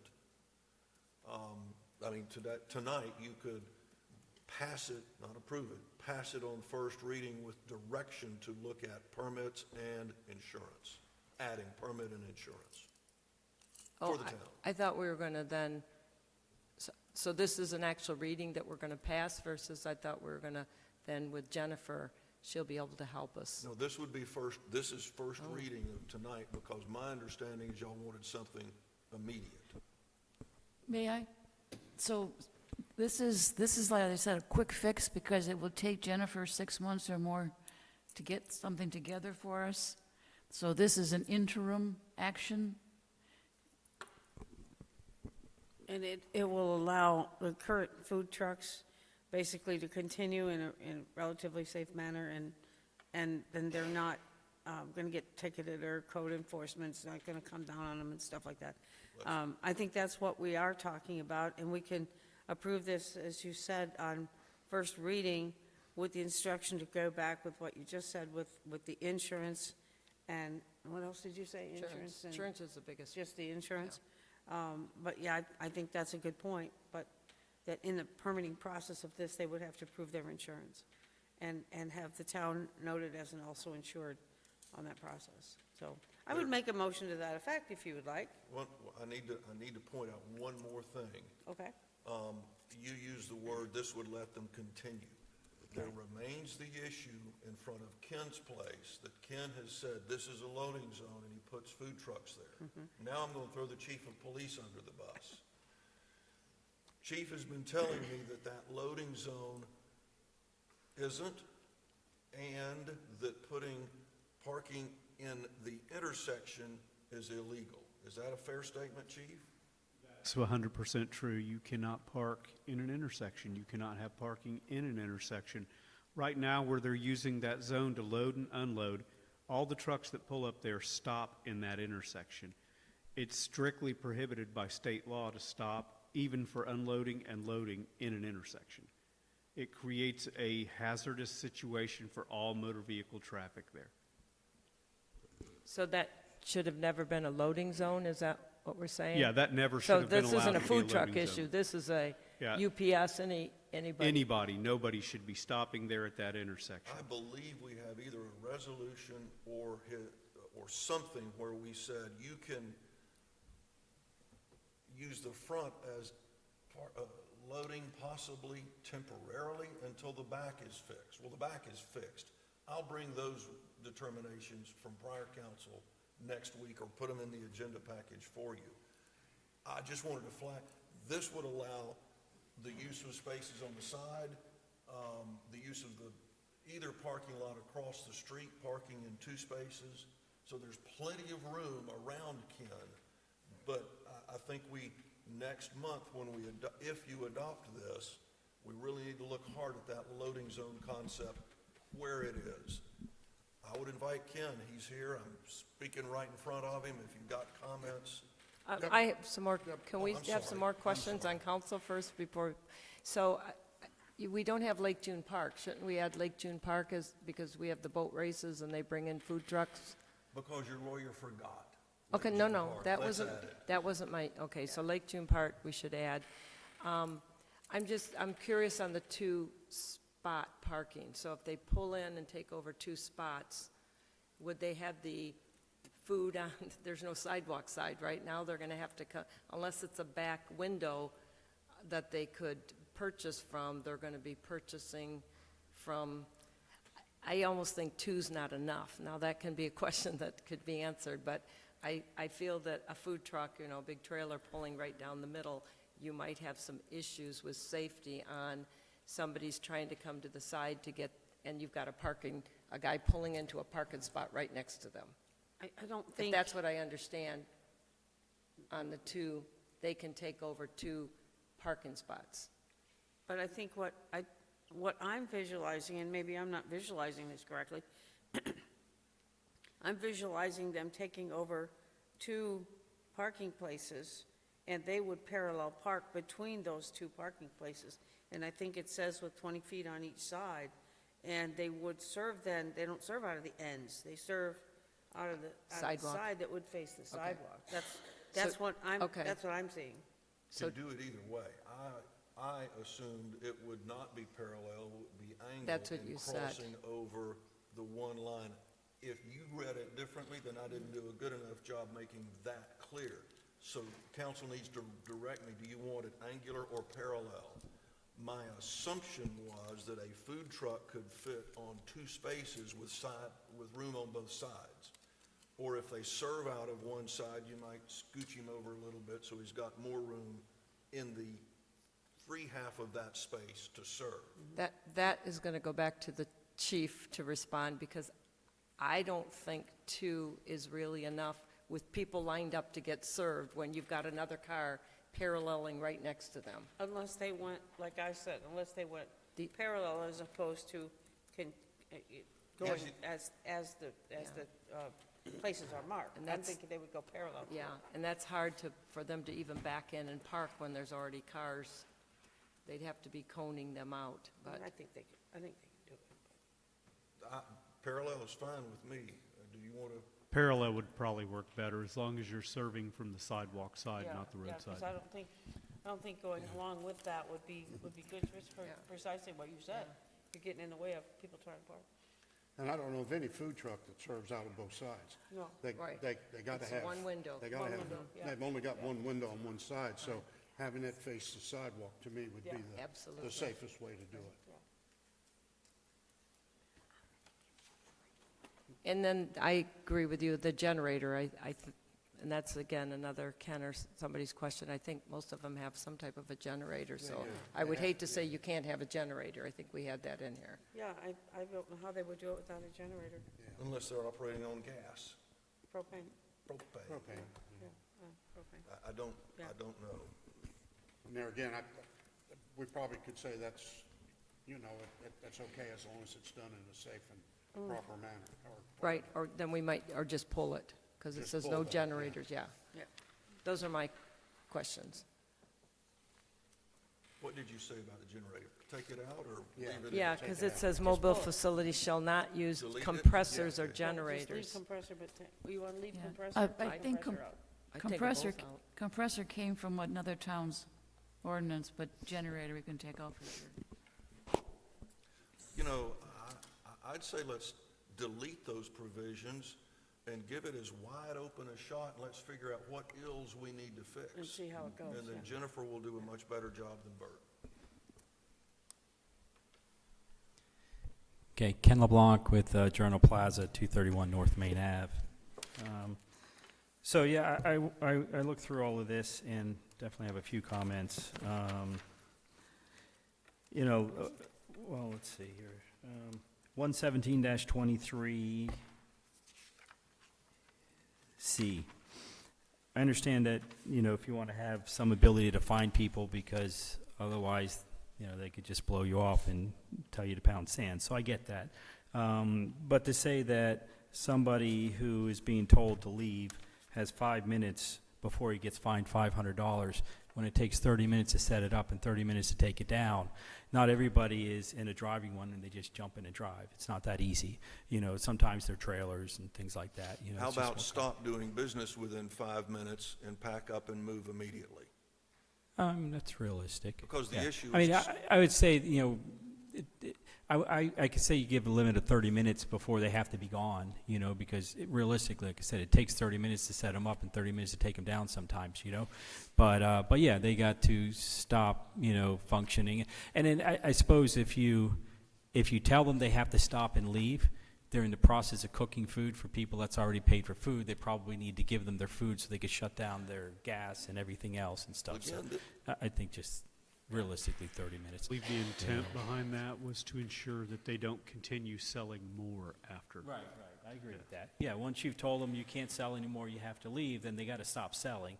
They got to get the food out that they got there, and then they got to leave. That's all realistic. So we would have it say that it would immediately desist operations. Yes. And then yeah. move in a timely manner after that. Yeah, exactly. Yeah. And give a 30-minute time limit on that would be fine and reasonable.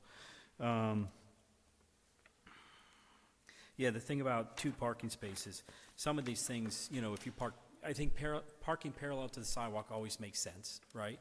Because some of them are longer than a large truck, so they'd stick out into the street. So parallel is smart. It would take more than 2 spaces to park parallel with a food truck, right? So I don't know that you can limit it to 2 spaces. It could be 3 spaces, and if you want some feet on each side, it might be 3.5 spaces, right? So I think, saying parallel park to a sidewalk is fine, just you can't limit it to 2 spaces because realistically it would be more than 2 spaces, right? For almost every food truck. Okay, so then on section 4, 117-24, 4, loading zones.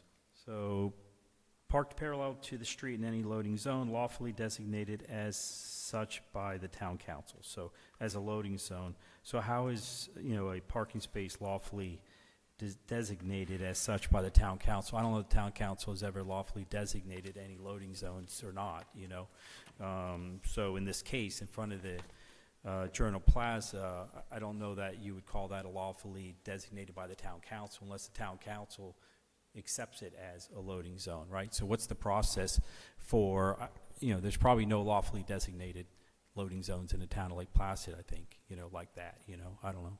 So that's my concern about that. I mean, do I need to come in front of the town council and have you agree that that's an acceptable place for it to happen? What's the process, right? Was it in your original Or change site the plan? wording, right? Sorry? Was a loading zone indicated in your original site plan? When I bought, that loading zone was there when I bought the original building, phase 1, right? The parking all across there was all existing. So all I did, it was asphalt to dirt. I put the concrete sidewalk next to the asphalt. I didn't restripe, none of that stuff was restriped or anything. The only thing that happened there was, Charlie, you guys reset those bumpers, thank you very much, by the way, to match the angles of the parking spaces, which they did. So that's good. But other than that, this is all existing from 20, 30 years ago, right? What's up front there. Where that, we call it a loading zone, at some point they maybe drove cars and stuff like that into that dirt lot, right? So it just happened to line up with my arch and everything that I did there. And we have used it as, UPS uses it, FedEx uses it. Now that we've got a paved alley in the back, UPS and FedEx actually can go and drive through the alley and drive back out again. They couldn't do it before because, there was ditches and everything back there, right? So in reality, we can talk to them and get them to try and, start using the back. The only person that can't use the back now is probably a semi-truck, can't get out of the alley, can go into it but can't turn out on the other side. They'd get stuck, right? Because, there's no turning radius on the north side of the alley. So, they still, I haven't seen semis unloading there in a while, so I don't know exactly what they're doing now. But they had struggled for, quite a while. As the master plan is being done, and they start looking at all the roadway and do they do a traffic circle and all those kinds of things. All these things need to be considered and addressed in that new master plan, right? Whether we could have the parking that we have, can we have, the loading zone, all that stuff. Maybe where do semis, deliver to places, I don't know, right? Just to clarify, that loading zone that we're saying is a loading zone there doesn't meet Florida state statute requirements. It clearly prohibits the stopping and standing there at the intersection of any vehicle, so that cannot even be a loading zone. It's been allowed because they couldn't go behind, but I mean 316.1945 stopping, standing, or parking prohibited in specified places. If we look, it is subsection 1A3. Within any intersection, you cannot stop, stand, or park for any reason. But And that's that's not- considered an intersection. That's where two roads meet. In the area where two roads meet, where vehicles are in an interchange, is an intersection. And that is an intersection. Okay, but that actual loading zone is not actually in the intersection. Either are the car parking spaces. They're outside the intersection. The FedEx and all them do not stop in that area. Well, They stop in the roadway. If And they stop everyone in that the roadway, loads or that's- unloads there is stopping in Yeah, the roadway. yeah, that's valid. Yeah. And I have no problem talking to Blueberry Patch and all of them, say, hey, can you start talking to FedEx and talk to UPS Yeah. and tell them we paved the alley specifically so they can get back there. So we really want them to start using it now. And doing that, also so just That's valid, yeah. if you look at the way it's marked, the parking space directly to the south of that is a handicap space. That marked off area there is supposed to be for unloading and unloading of handicapped. It's not supposed to be used as additional parking, and you're not supposed to move food trucks into that area. Once you designate it as a handicap space, that's all it can be used for. I do know that when you bring things down there, they do get in that area. It hasn't been strictly enforced like it should be, but that's another issue that needs to be addressed. I think in reality, that parking space was designated by the town as a handicap Microphone, parking space Ken, at some please. point. I Yeah. can't hear you. And the Oh, sorry, microphone. sorry. That parking space, I think, years ago, the town turned it into a handicap parking space, but they never actually properly striped next to it what you're talking about. What's there was just the whole, these two things that were there from original, so it may be valid, for the town to stripe it off properly, and then we can talk to food trucks and say, listen, stay out of this because of that, and, they could do that, right? Yeah. And since it is only a single space, by statute, it's required to be van accessible. That's why that is there. And actually, it is, if you look at how it's supposed to be marked, it is marked properly for van access. And that's why it is so large, to allow for the vans with the lifts to come out and lower so that people in wheelchairs can get in and out there. It's not supposed to be used for coming in and out of the plaza. Okay, but that was marked before the handicap space got there. They didn't change the markings after they put. Yeah. So I wonder, there's probably a limit to that, what the van needs, and it's probably beyond the limit. But I mean, that whole thing could be striped off, like the whole thing, because if they come in like this now, maybe there should be a line straight across the end and the whole thing cross-hatched. Maybe, the town, because they do their own striping, they can come out and kind of restripe that. That doesn't matter to me, But I'll start talking to UPS and FedEx. I'll get the word out to them to start using the back, because, if they get into the loading zone completely, they're out of the intersection. But I agree with you, they don't. They park mostly in, but a little bit out and stuff, and it's either in or out. So I Say get the that. tractor trailer, when the semi-truck comes Yeah. in, it's definitely in the intersection. Yeah, I've yeah. seen that multiple times where people actually have to go into the median to get around the truck. Yeah, no, I get that. Okay.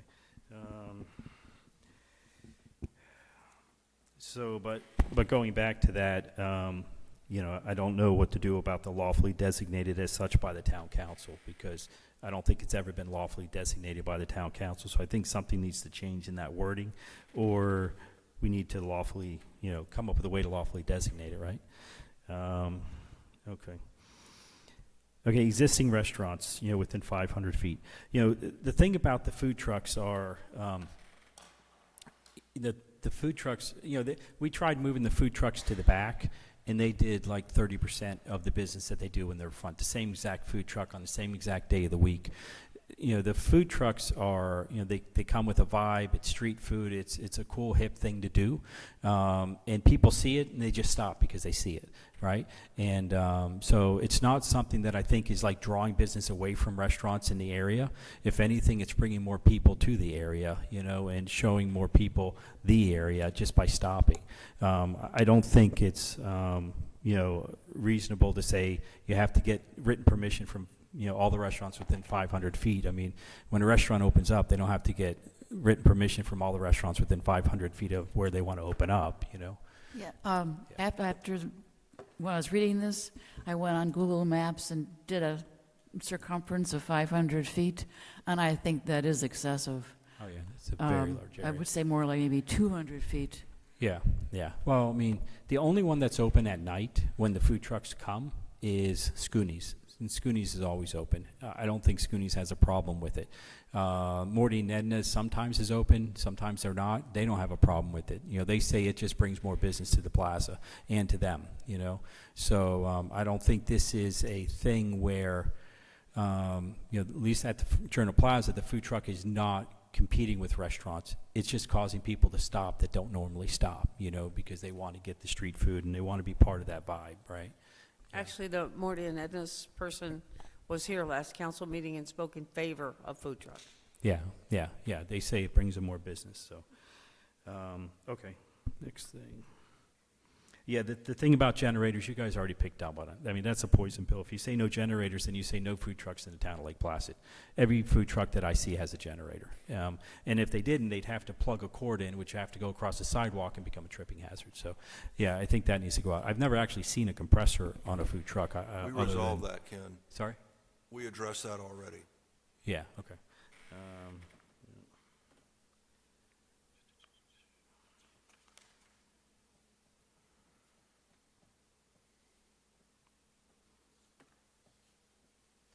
Yeah, and then just last thing to say, you address tents and stuff. We do tents in the Journal Plaza. And I don't think it's a problem with this. I just want to make sure it's not. On Wednesday nights, we do a food event now at the Journal Plaza. So we set tents up and we sell food from the tents. And it's becoming very popular. It's bringing a lot of people to the area that aren't usually there on a Wednesday night. And I don't think this thing, because we're on private property, we already have restaurants. We're already allowed to have restaurants, and even more so than what we even have in the plaza. So I don't think it's a problem. I didn't really see anything that creates an issue. I mean, unless Bert, you think there's an issue, that we need to talk about. But since it's on private property, I think it's all okay in this ordinance the way it's written. Whoa.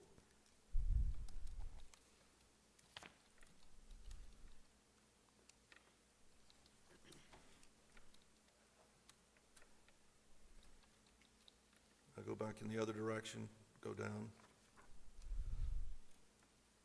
Stop, whoa. Keep going. I don't think we did address that, and we probably should, because I don't think that a tent without permission of council should go set up on private property unless there's the apron and the parking. You've got that. Mm-hmm. Yeah. Not fussing with that at all. It works.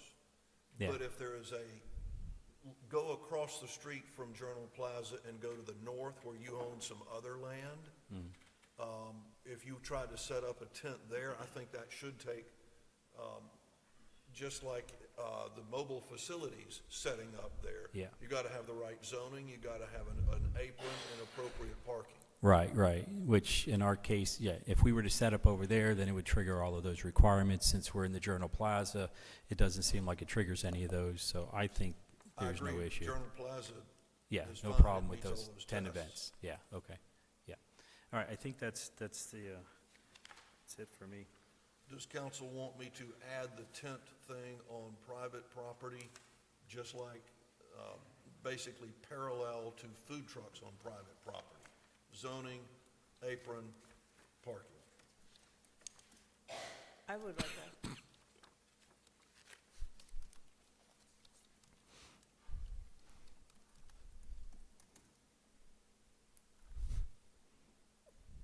And Chief, you know, when it comes to the food trucks and that area in front, you know, 100% agree they have to be 100% off of the the road into that area, and they're selling onto my sidewalk. I tell them, you guys need to sell onto my sidewalk, which is, the sidewalk is my property, actually, right? So get tight up against there, and to get them as far away from the street as possible, and they've all done a very good job of just getting right up there to the sidewalk, I right? thought the part of that sidewalk was yours, but that's maybe half of it back on your side and the half on the street side? The pins are actually in the asphalt, so even a little bit of that asphalt is on my property. That's not my recollection of the survey Yeah. there. Oh, yeah, I mean, if you check the survey, it'll show. I have a copy of the survey in my office. The sidewalk is on his property. Yeah, All of it? and All of just it. a little bit of asphalt, maybe 4 inches of asphalt here, 3 inches of asphalt there, 2 over here. Yeah. I just poured it right up to the asphalt, but that's where the pins are, yeah. Cool. The only other thing I would add to this is to ensure that we don't violate state statute. I would not recommend allowing food trucks to park within 20 foot of crosswalks to keep in line with state statute, just to keep the visibility of the crosswalks. Yeah, blocking the view of a crosswalk, so they could park past the crosswalk, but you can't park in front of the crosswalk, right? Yeah, that makes sense.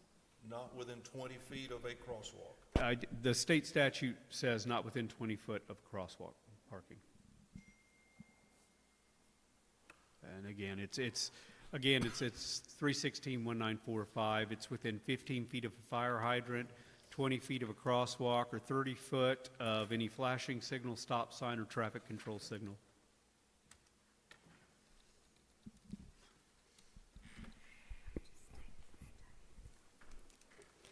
Debra Worley, 380 East Interlake Boulevard, for the record.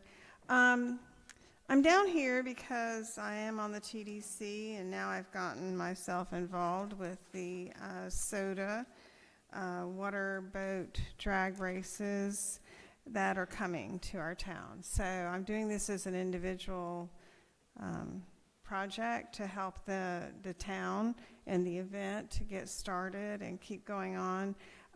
They're very excited about coming back, but all of this, I'm trying to, I'm not really an event planner, so this is all new for me. So what we were planning to do, and we just got a drawing from the race people for the Lake June Park, and they've marked off. We're trying to do a better job of trying to keep pedestrians and the race car people and try to do all of this in a more orderly manner. So he just sent me where he would feel the race boats, and I don't know if you attended the event, but what they do is they put the boats, every boat goes in. I thought they would all line up out there. I didn't know that, but they come down to the boat ramp and they put in and they race. It's just down and back, basically down, and then they putter back. So anyway, there's a lot of activity, so we're trying to make it safer. So he sent me that, but in addition to that, which I'm going to be working with our town administrator and our police chief and our staff for the park, how to do all this. But so they said, do we use food trucks? Do we get our nonprofits to come down and cook? I don't know. So if we can, okay, so this is public property now. We're talking about Lake June Park. So are we allowed to have food trucks? I would say, yeah, that's what we just said. Yes. Okay, But yes. give thought. I'm Is just that making anywhere? sure. Okay. Certainly not on the baseball diamond, I'm sorry? not on the baseball diamond. Oh, In no, other no. words, yeah, I know, but do we need to say on a particular area in Lake June Park? Like around the pavilion, down by the water? Anybody care? We're trying to lay this out now so we could bring back a plan. I'll and- just say Lake June Park is food trucks. I mean, obviously, we'll make it safe. So what I'm trying to do is, improve it from last year. And so we have an area we had vendors, which are people, arts and crafts, or selling. Food trucks and tents, how about that? that's what I'm saying. So now we're going to have tents, and we're going to have like a little arts and craft and food selling thing over here. And so can we set up tents at the public park? Well, it raises a good point, because at the Caladium Festival and the Country Fair, we allow tents to be set up, so it would be something similar, it sounds like, in that we have Well, arts. that's what I had down at the bottom. You could do tents with permission of council on public property. Perfect. So that's there. I mean, this is just this is a perfect example of what we need to process. Okay, so we can have tents and we can have food trucks, or we could have our nonprofits selling food in an area. Okay, and I guess that was my main issues here at the moment. And just to tell you that they're very happy to come, and anybody that wants to come and participate, either by being a vendor or doing whatever, we need feedback whether we should do this with our, this is a big concern. Do we do our nonprofits and let them make money? But it's not a huge event yet. So, I mean, for them to come and set up, it's probably not profitable. So that means food trucks. So, we're probably going to end up doing food trucks and so how do we set the food trucks up to comply with the current, I mean, there's no sidewalks there. Well, it says in Section 5 that not allowed on public property except by permit approved by resolution of the town council. So if they bring their layout plan to the town council and we approve the tents and the food trucks, is that does it? Well, I don't know. That's what I'm asking. I mean, I'll double check and make sure. I believe it does, Deborah, but I'll double check that. yeah, I just need to know because, it's coming, now it's coming in May, the 1st of May. So I need to try to get these people, and everybody's helping. I mean, it's not just me. I'm just trying to be the cheerleader, basically. So thank you very much. Just on that one, Mr. Attorney, is you've kind of clarified Devane Park where they should park, Stewart Park where they should park, and we said, what about Lake June, and we're going to add it. Another is to work with the town administrator and Harry on where would they recommend it go, and I think that way, and I'm perfectly fine with their recommendation, he'll stay away from the ball field, but then you can expand that to say where in Lake June Park, and I think that would help also with, That would help a lot, and I just forgot about this, I didn't write it down, is that we were thinking about having the car show people come. And they're going to do a show and shine, which means there's not going to be trophies and all that. They would only come for a few hours. So we would like to add as another event, maybe have the car show come one day, be 11 to 2. So that would be another thing we would have to designate parking for them. So, do you want to address car shows? Do you want to address something like that? Because This doesn't prohibit anything with automobiles. I mean, car shows, anywhere. So, certainly council can, but that's. so we're okay with that. well, wouldn't we say that if all of a sudden the drag boat racing event has just morphed into a couple additional add-ons, isn't that like any other event? It would have to come forward to make sure we have, police protection and signage and everything else. So as that develops, if that's what you're now going to have a separate event at the same time in that park, I would think it would be an item on the agenda that you'd come forward, present what you want to do and for the approval. Am I thinking right? I think you're right, absolutely right, yeah. Yeah, because the way the car shows work now, I didn't know this before, they'll probably come around, set up 11 to 2, or I don't know. They don't stay the whole day. And then we also are trying to get hot air balloons to go over the park as well. I think we're getting off on a tangent, it's 9:27, so. I'm sorry, I didn't hear you. We're getting off on a tangent, and it's 9:27. No, I know. We're working on food trucks. I just want to make sure with all of this that I just forgot about the car show. Oh, you're good, you just have to come with a plan for that event and however many other ancillary events you want with it. So All it'll right, be all good. thank you very much. Margaret Deere for the record. I'm sorry, it's not about food trucks. I just want a clarification.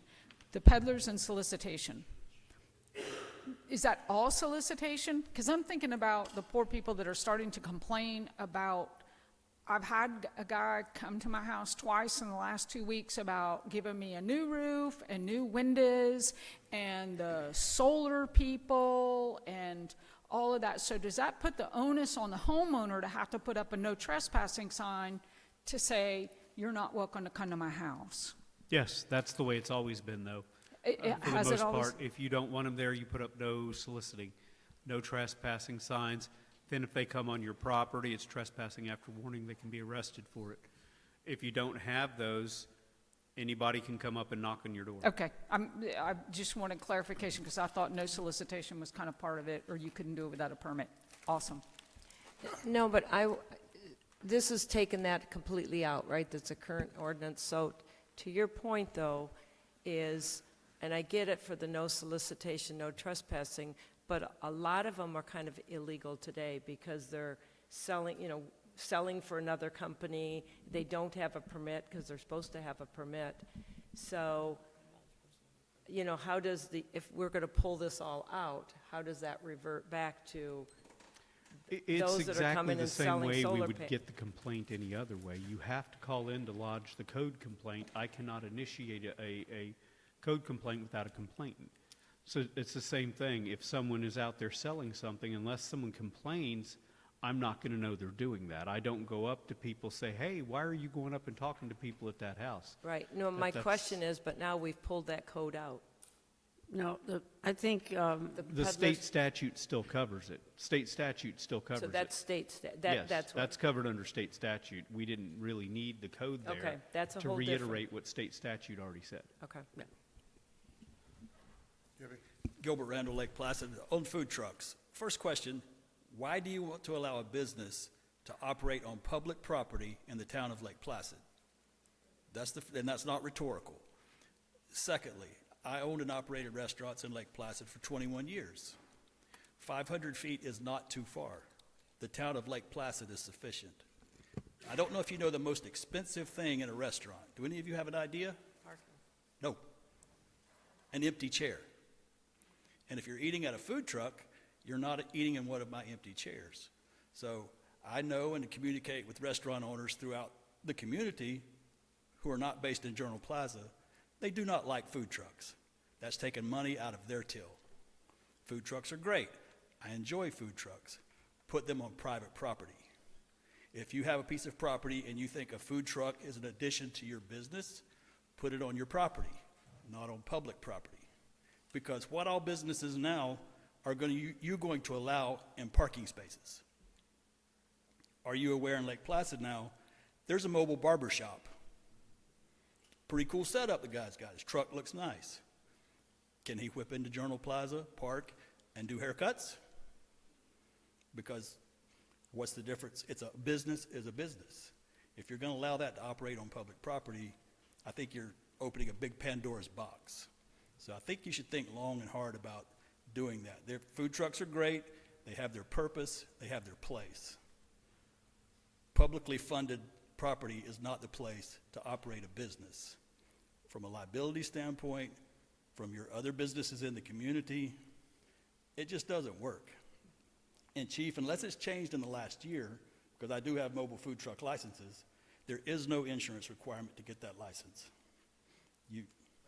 It's not I haven't looked too deep into that Yes. aspect. It was Yeah, my there understanding is that they no, did. the Department of Business Professional Regulation never asks you about insurance. But they also have to go to the health department, do they not? No. No? The Health Department has nothing to do with That food was my safety. understanding, is to sell the food, they had to have No, it's the inspections Department by health of department. Business and Professional Regulation. People call them health inspections. They're not. They're food safety inspections done by the state of Florida, not your local health department. The only thing with a restaurant that a local health department would have any issue or involvement in is if you were on a septic system. They do then inspect your septic tanks. So you're opening up a great big can of worms by opening businesses on public property. Thank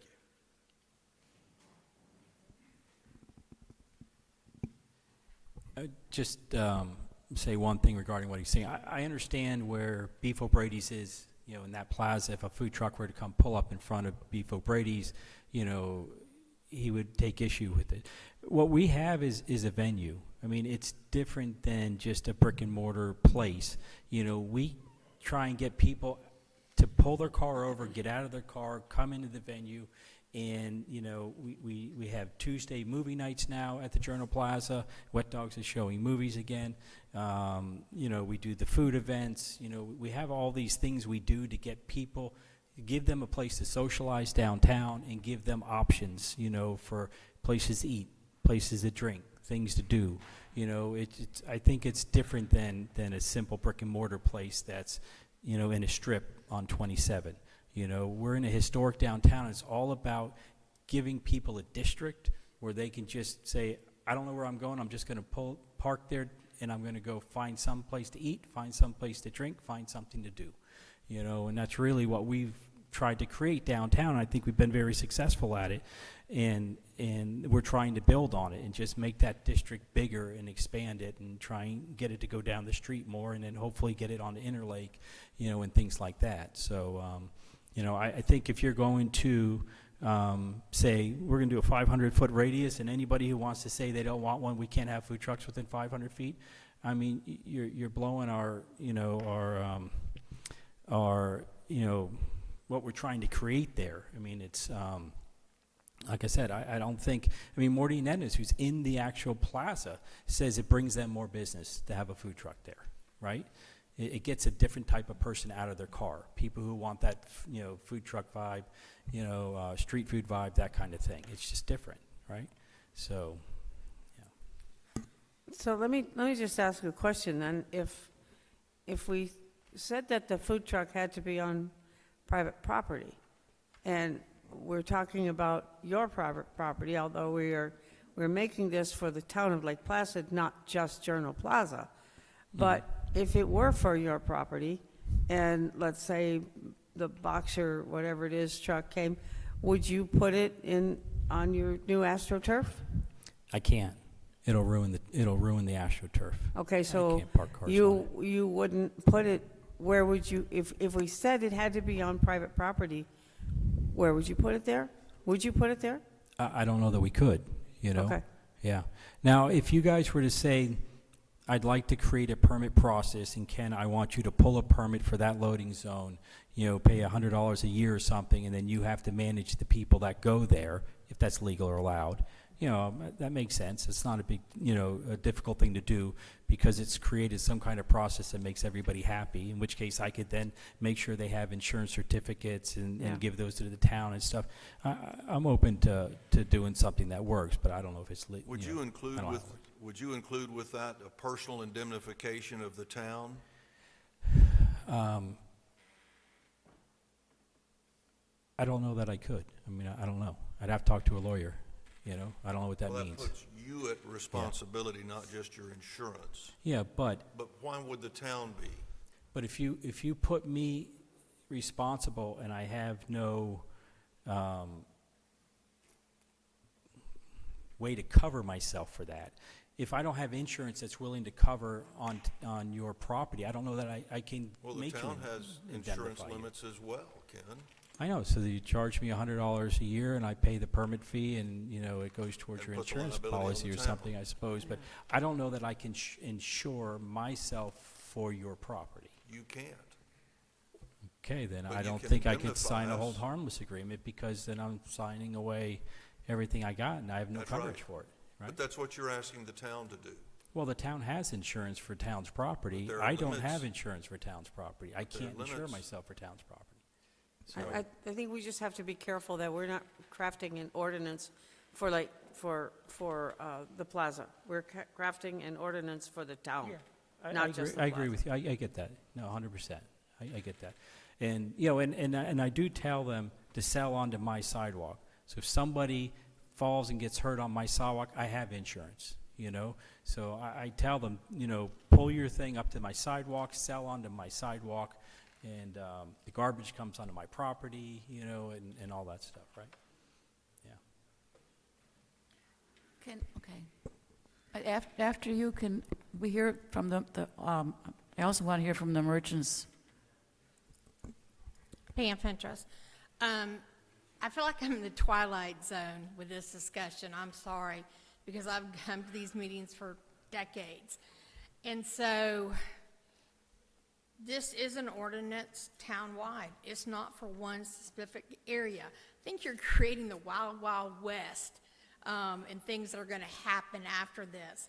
So in the JCs, we used to rent Stewart Park and the barbecue grill. We had to reserve the park, put a deposit down, and a fee. And so like at the Lake June Park, there's a lot of potential, but on social media the last couple of days, trash cans overflowing. Who did this? What did that? How are you going to regulate this? What staff's going to do it? And how are you going to enforce it? And then every time there's a food truck on Highway 27, I don't know how it works out. So they also have to go and make sure the trash is picked up, and so happens. And I get it. The Lake Placid Journal is an asset to the community of Lake Placid. But I just don't understand. Brick and mortar businesses in the town of Lake Placid pay property taxes to the town. These food trucks don't pay property taxes. And I think that you went from a moratorium until I understand that this is the ordinance, and you're having a workshop on the 17th for part of this is the same issue. So I'm sitting in the audience, I'm trying to listen, trying to follow, and it's blowing my mind. Seriously, because you used to have, are we changing all the rules? I know not just with this, but it's like, I'm having a little bit of trouble catching up. Quick rebut there. I agree with everything Ken just said, except one part. Wednesday nights, I enjoy going to Journal Plaza. There's a tremendous offering of foods. It's delicious. It's something unique. It's fun. There's children. There's running and playing. That food is on private property. Those businesses are operating on private property. I can't put a sign in front of my business to draw more people in, but you're saying it's okay to park a food truck in front of your business to draw more people in. That's a great big sign. Now, Ken just said those trucks do 30% less if they park in the back because you're not seeing the sign. But I can't put that big 20-foot sign in front of my business to draw people in. You know, do what you're going to do. Go ahead. Now, Ken, we're not going to go back and forth. We don't have time. Yeah, and like I say, but just not just for Journal Plaza, but think about all of the businesses in the town of Lake Placid and how is this going to affect each and every business. Journal Plaza is a wonderful asset. I hope it continues to grow and does well. Keep it on private property.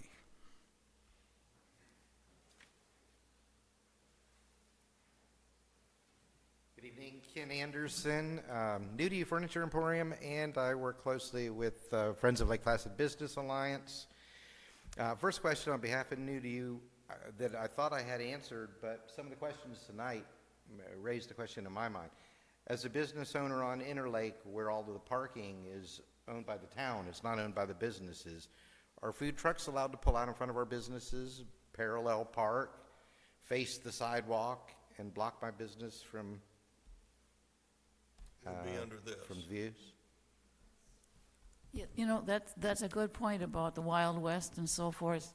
What would you think about amending the Section 4 that they're allowed to park in lawful parking spaces and just delete that? Only allowed in designated areas like Stewart Park, Devane Park. Thank you. In that case, I'm now here for the Friends of Lake Placid Business Alliance. I was actually asked to gather a little bit of input from our Little Merchants group and provide some input to the council. I sent out emails and made some personal visits. The responses that I got back, I'll be real brief about this. The survey that I sent out basically said answer this way. Number one, we believe food trucks are good and a good draw to the town and should be permitted. Two, we believe food trucks are good within some limitations on time and locations. or 3, food trucks are undesirable. From all of the non-eatery businesses, these are not restaurants, basically. The smokes of Blueberry Patch gave us a number 1, but everybody else was number 2. There were no number 3s, so everybody that was a non-eatery that we spoke to agreed that food trucks were good. Then we got into restaurants. The owners of Cowboy Tacos, who also now own the new Americana restaurant next door to me, they have 4 food trucks, so they were a big believer in food trucks. Morty and Edna's is a number 2. Purple Iris is a number 2. Home Run Cafe is a number 1. Norma's Cucina is a number 2. Wet Dogs and Wine Down are number 2. GC Grills a number 2. Scooney's didn't tell me because he said he was going to be here tonight, but I think he was a 1 or a 2.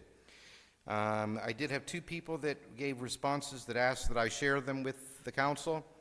For Morty and Edna's, thank you for the opportunity to provide feedback. At Morty and Edna's, we believe that food trucks can be a valuable addition to our town and should be permitted. They offer diverse culinary experiences and can enhance the vibrancy of our community. Also, food trucks can provide opportunities for individuals who may not have the resource to establish traditional brick and mortar businesses. We understand there may be some concerns about the operation of food trucks. We believe that reasonable regulations regarding location, hours of operation, with respect to property owner consent, can address these concerns. We appreciate your consideration of our opinions in regards to this matter. I told them I would read it. And then the other is from Wet Dogs and Wine Down. I can't make the Monday meeting, so here are my thoughts. Food trucks need generators. They don't exceed the noise threshold for the area and are quieter than the street traffic passing by. No operations after 10 p.m. in line with the noise ordinance, before 7, so they could be able to operate for breakfast. I don't know what he means by that. But language seems too open-ended for operation at the parks. Certainly they should serve toward the sidewalk, not the street, but it appears they could show up with no notice. Should they not be required to have approval in the same way the posting of signs must be approved? If they have a regular schedule in a location, they could have an extended approval by the town or adjacent property owner. This would also avoid conflicts during events that use the parks. I've shared all I came to share unless there's any questions. Thank you. And repeat again that there was like a 1 and a 2 and a 3, and what was the? Well, basically, 1 was food trucks are cool. 2 is food trucks are good with limitations, which is basically what most of the conversation's been about tonight. And 3 was no, we don't want food trucks. And I didn't get a single response from the 3. Now, this is not an all-inclusive survey. It's most of the restaurants, but not most of the businesses.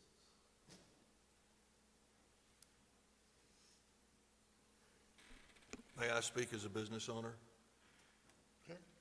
I adopt Gibby's position. I've done my best to do what I thought you wanted, but I think that man's right. It would be like me putting my little desk out in the middle of Dal Hall Boulevard with a sign, "Will Special" on it, to get attention to bring people into my business. And I think that's a misuse of public property. Lecture over. Thank you for enduring that one.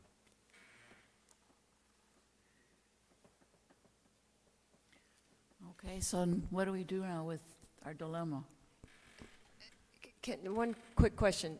So under this ordinance, do they have to come in and get a permit? This is, they can just pull up and park?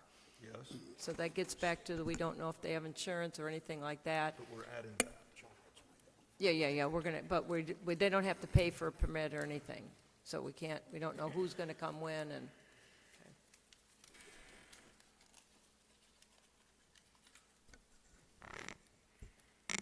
And just to reiterate what our town attorney said. He said, I am. Is it not working?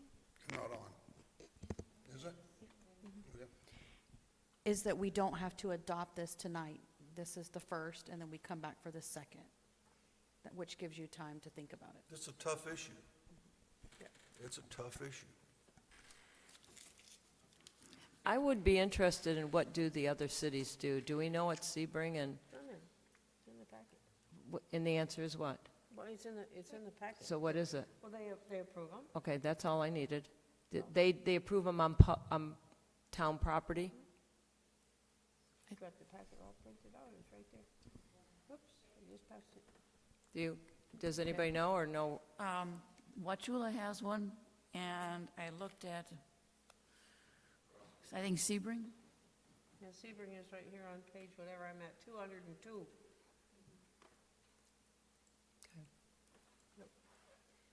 I just wanted to mention one thing. Y'all are talking about a lot about Journal Plaza and stuff, but what about all the times we use the food trucks? When we use them for the Caladium Festival, when we use them for the fair out there and everything else. You can't just look at the one single thing of the Journal Plaza. You have food trucks parking all over Lake Placid all the time for different events. And these are people, these are hardworking people. My next door neighbors own 2 food trucks. Unfortunately, he had to leave. He was here for quite a bit of this evening. He had to leave, or he would have been a great source of information for you guys to ask questions. But just remember, they're hardworking people, and you have been using them for all your events, and that needs to be considered when making any kind of rules or laws about this. Do we need her name for the record? Oh, I'm sorry. My name is Linda Petty, and I'm at 212 East Phoenix Street.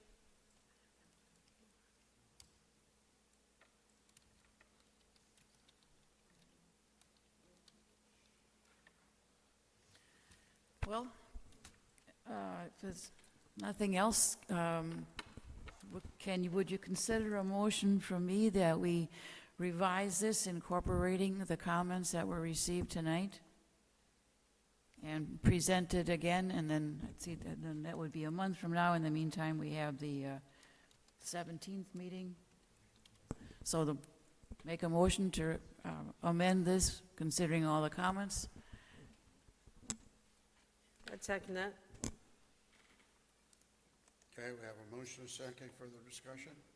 I hope not.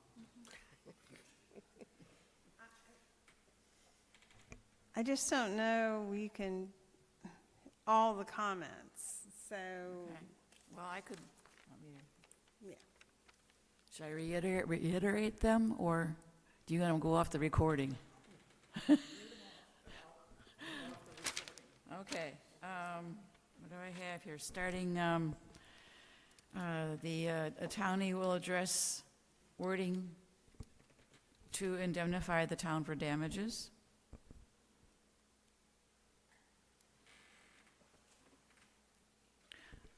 Adding Lake June Park with designated area.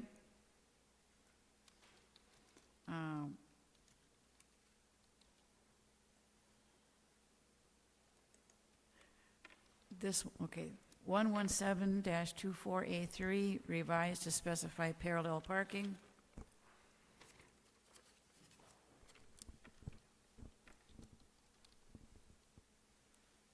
Delete generators and compressors. Delete generators and compressors. That's section 24B6.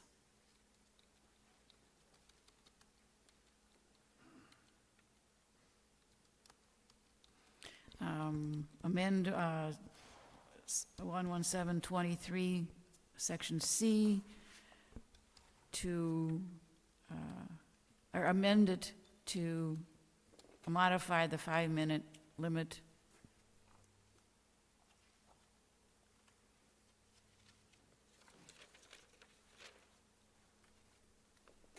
And 117-24A4, loading zone. I think this was my note to myself. If it's a note to myself and it's not on the recording, then but it was to delete the words lawfully designated as such by town council.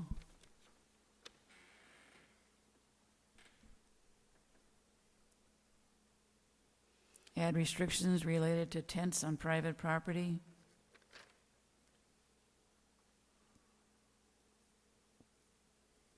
No parking within 20 feet of a crosswalk.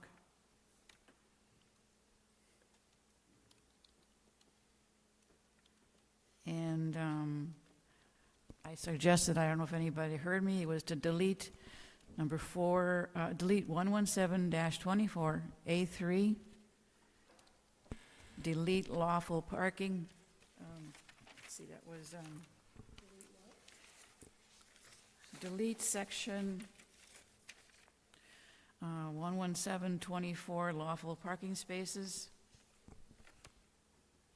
That's the one that's, I suggested we just delete any parking on public property other than designated areas. And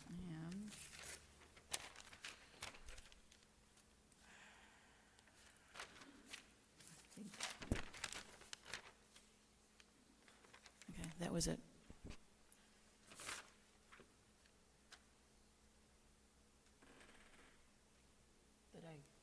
Did I miss any? Is that it? I don't think you missed any. I was listening. I don't think you missed any. Three spaces parallel. Pardon? 3 spaces parallel. Okay. Or we're leaving that in. Yeah, and we're specifying parallel rather than perpendicular. Okay. So we have a motion and a second with those changes?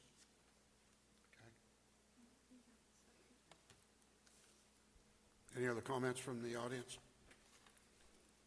Bring it back, poll the council. Councilmember Eberhardt, Yes. Councilmember Hayes, Yes. Councilmember Worley, Yes.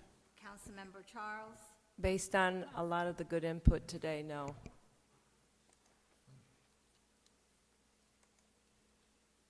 Okay.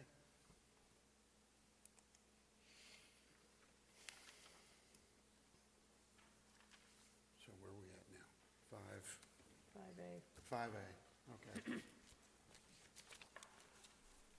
5A is Resolution 2025-01, a resolution of the Town of Lake Placid, Florida, adopting the 10-year capital financial strategy of the Town of Lake Placid, providing for severability, providing for conflict, and providing for an effective date.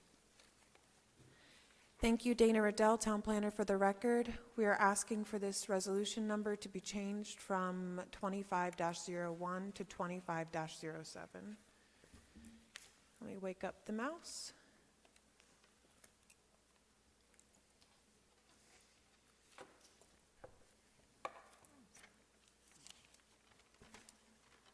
Okay, so we're moving on to discuss the Town of Lake Placid 10-year capital financial strategy.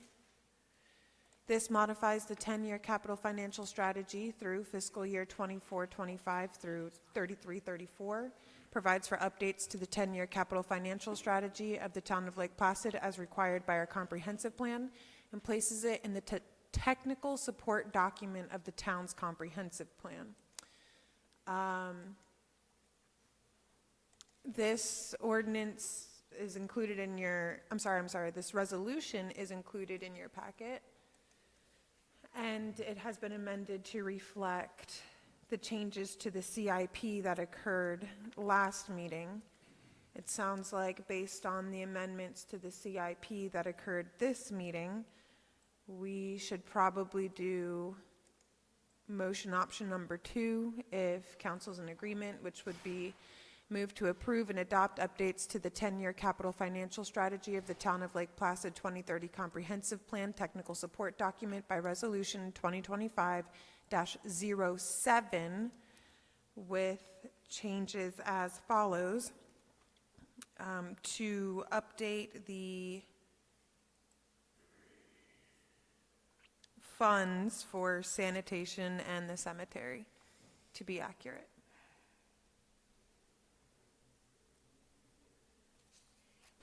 So Dana, what's changed from last time? I see broadband and natural gas has been added. Oh, you know what? I'm sorry. Yes, I didn't make a note of that. And then is the fishing pier on there? Since the mayor announced it in the newspaper, along with another boat ramp and some other things. No, so those things are not on there, but The natural gas extension and the broadband extensions were suggestions from the local planning agency, and we couldn't bring them forward in time at first reading because of the way that the hearings fall. So I'm updating to reflect their recommendation. So those two were added since the last one, and then the pier's not on here? Correct. No, I don't have the peer listed on here. We I can mean, add it. I think we should add that. I think we put it out, and I don't know how much money to add for it, but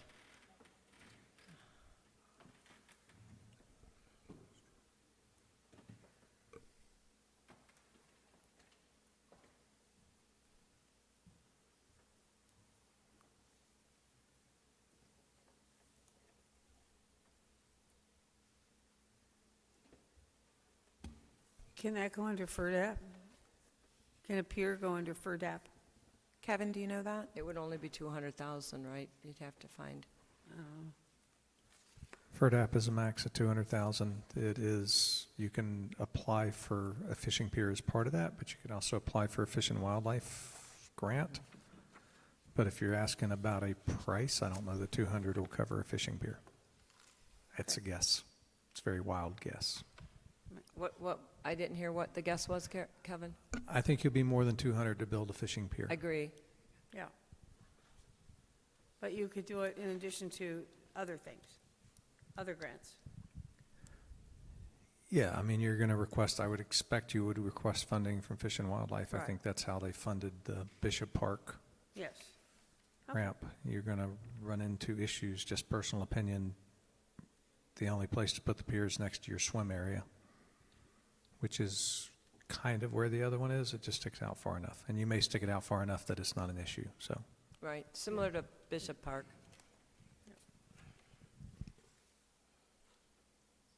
Did you have any estimate, Charlotte, of a, I was trying to find one. I was going to say, we did one over in Hardy County, and it was a floating, and it was done through FWC, is where we obtained it, but I can't find it on here. I'm going to say at a minimum, I mean, it can be more, but they did one that was, like, it came where you put it together, and so it was much cheaper. I mean, I think we could go with 200 right now and then see what it's at, but we could bring, I was thinking higher. it was, I know it was less than that with what we did. I just can't give you a definite. Less than 200? Yes, ma'am. Yeah, but that's a floating one, right? Yeah, it was And floated. that gets difficult for wheelchairs, where they're rocking like that, to go. Well, I out. don't know, it was pretty stable, but, I mean, again, we could put that on there for right now and move it if we needed to and adjust the amount. But it was under 200, I know that.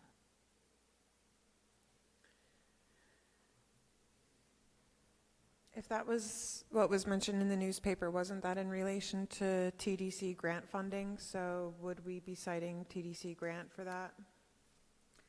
No, the TDC grant was only for the master plan. So, yeah, it was just, it's not for any of the amenities. It's only for us to, that was to sell us so that we could get the grant. Gotcha, thank you. You're welcome. Just as a quick comment, it's more important to put it in there than it matters what the dollar amount is. Doesn't matter if you have $1 in there. If you have it on your capital plan, then you have a capital plan, you can apply for the grant. If you don't have it on your capital plan, it's not going to check that box on the grant application. The dollar value is when you have a real estimate, then you put the real estimate in there.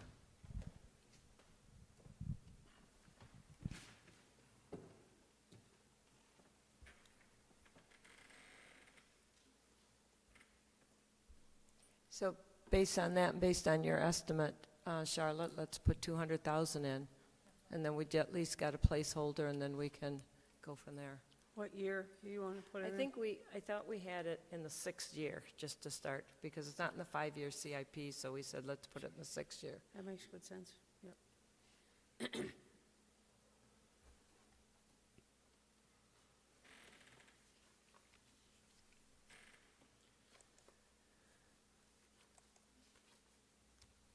So we, motion options, then we would be under motion option number 2, with the changes being adding $200,000 for a fishing pier in year 6, correct? Correct, and to update the categories for sanitation and cemetery. Yes. Second. We have a motion and a second. Any further discussion? Take it to the audience. Seeing none, bring it back, poll the council. Councilmember Hayes, Yes. Councilmember Worley, Yes. Councilmember Charles, Yes. Councilmember Eberhardt, Yes. All right, next is 5B, Resolution 2025-06, a resolution of the Town of Lake Placid, Florida, approving public event signs that requested by the Mason G. Smoke Foundation for the Mason G. Smoke Foundation 5K and Family Fun Day, providing for severability, providing for conflict, and providing for effective date. This is something we've done for how many years? A bunch. I move to approve. A second. Got a motion and a second to approve Resolution 2025-06. Any other comments from the podium? All right, take it to the audience. Bring it back, poll the council. Councilmember Charles, I made the motion.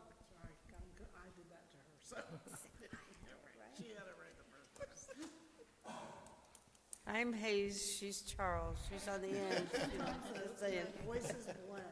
Do they? Councilmember Hayes, Yes. Councilmember Charles, Yes. Councilmember Worley, Yes. Councilmember Eberhardt, Yes. Okay, next is CA1, Tourist Development Liaison Report. I think this is from Debra. Yeah, this is going to be a fast read here, okay? So I went to the TDC meeting on January 30th, and there's a couple things here that you all may want to participate in. There's a grant meeting on February 26th. You have to respond by the 14th. They ask you to go through, if you plan to attend, to go through the grant information online before you go. The tourist tax revenues, and I gave you the tables. Actually, I did put the table 24-25. I meant to do 23-24 because it's a complete year of what the revenue was for the TDC that they get to refer to be spent. The TDC cover page highlighting the Journal Plaza. Just letting you know that I think that the Lake Placid is being more recognized, just to show you. The website, now we just got it today that it's up and going. The new website says 3 communities, endless possibilities, so it's highlighting all 3 of us, Sebring, Lake Placid, and Avon Park. And then getting ready for the HGTV, which now we know is coming March 9th. Those are the things of preparation, and I only highlight the things that involves Lake Placid. We are going to get a kiosk. They are going to print up postcards with our Lake Placid destination, so they'll be handing those out, and there will be town open houses with a community caravan to all 3 municipalities. Let's see, the nominations again for the Tourism Awards. If you want to nominate somebody, you can. Again, on the storytelling videos, they have two features from Lake Placid, the Lake June Pontoons, and Morty and Edna's. The booked events, we have the Southern Outlaw Drag Boat Racing, Last Paddler Standling. I had an issue about that.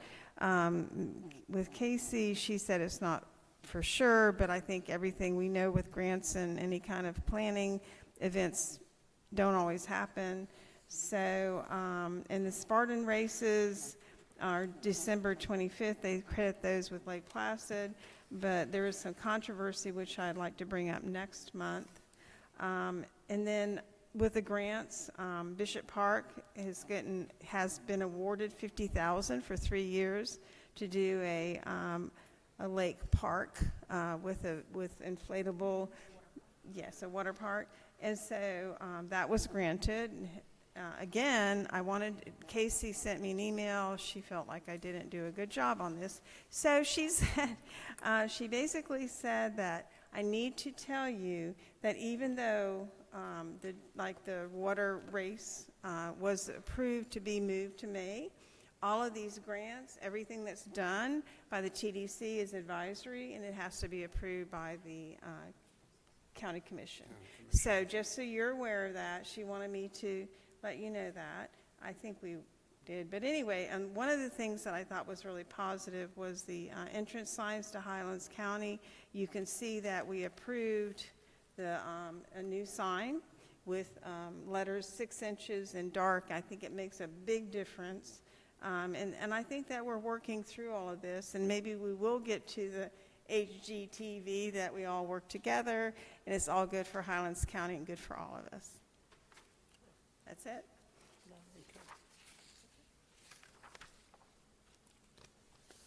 Thank you. Now we go to 6B1, water bulk service fee agreement.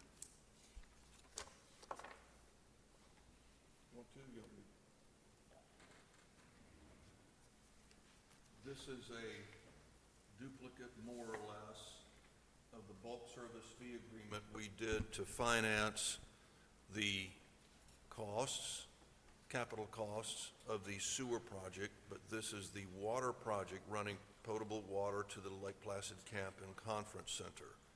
One change in it, the conference center,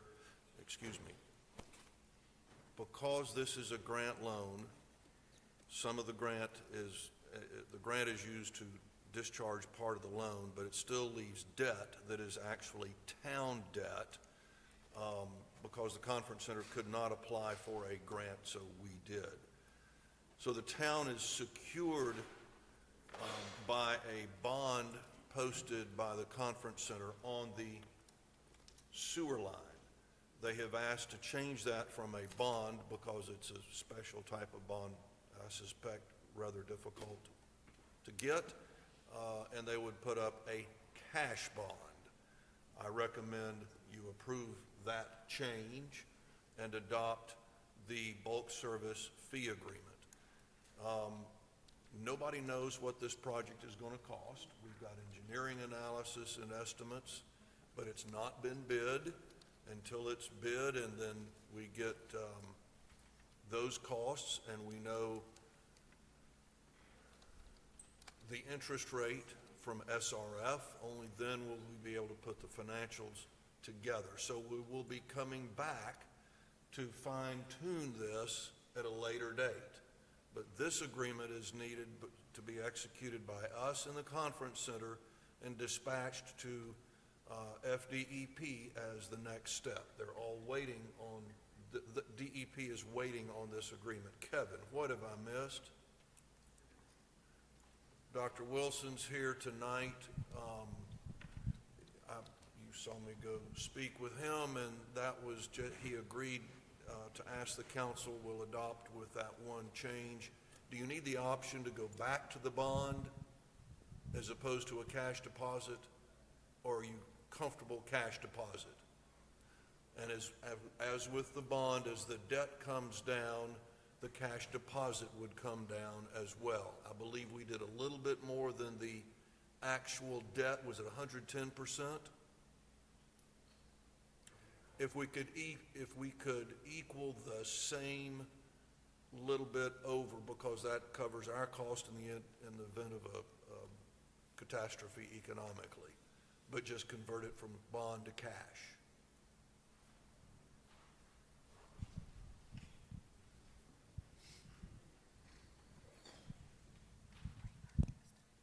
He didn't know that last point was coming. I didn't. I did not. I'm sorry. Brian Wilson, for the record. Southern Florida District Church of the Nazarene. At this hour of the night, my mind is fuzzy, as most of ours is.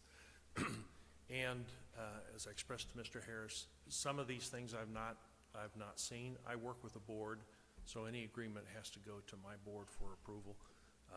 My request of Mr. Harris was, because this is a time-sensitive issue, if the council would go ahead and approve tonight, that would allow us to move forward with it if everything is copacetic with the board that I work with, and attempt as soon as possible to get in the same room the appropriate personnel from both the town and the district to discuss the particulars and make sure we're all on the same page. So that's That what would I- allow the mayor to sign as soon as they agree when we meet together. Yes, sir. Without coming back to town council, because Correct. it is time sensitive. And of course, it wouldn't change from what you have in your package, but for that one issue of a cash bond. Yeah, the way you express the cash bond is a little different from what I was thinking earlier. And so, again, it's Well, too late for me to comprehend that. So if we could have time to talk through it and clarify, that would be good. I'm going to put in the cash bond equal to the regular bond, because I think that's what we discussed and agreed. In the event there is a default, we may get hung with some of the cost of legal and going through collection. Now, and collection is, you're right, collection is easier. We've got the money in the bank. Never mind, 100%'s fine. I surrender on that one. Okay, again, I don't know, I don't want to commit to anything tonight. You're not Mr. committing to Harris, anything, sir. See, so we had, I think there was some terminology about a escrow. Yes. I didn't hear that. I heard a full cash bond. So Well- I'm not a finance person. I have finance people to help with that. The concept of you would post cash money, Yes. we did not agree. You raised the question of where it Correct. would be held, and I said the town would hold it. Otherwise, we're getting into other, if you want somebody else to hold it, that's a totally different thing. Like I say, I'm going to put it in the way I understand it.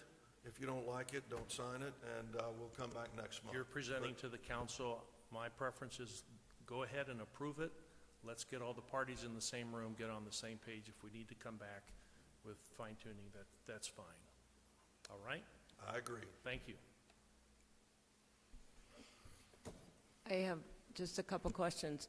Is on 3, where it says bond, it says in the amount of, and it's blank.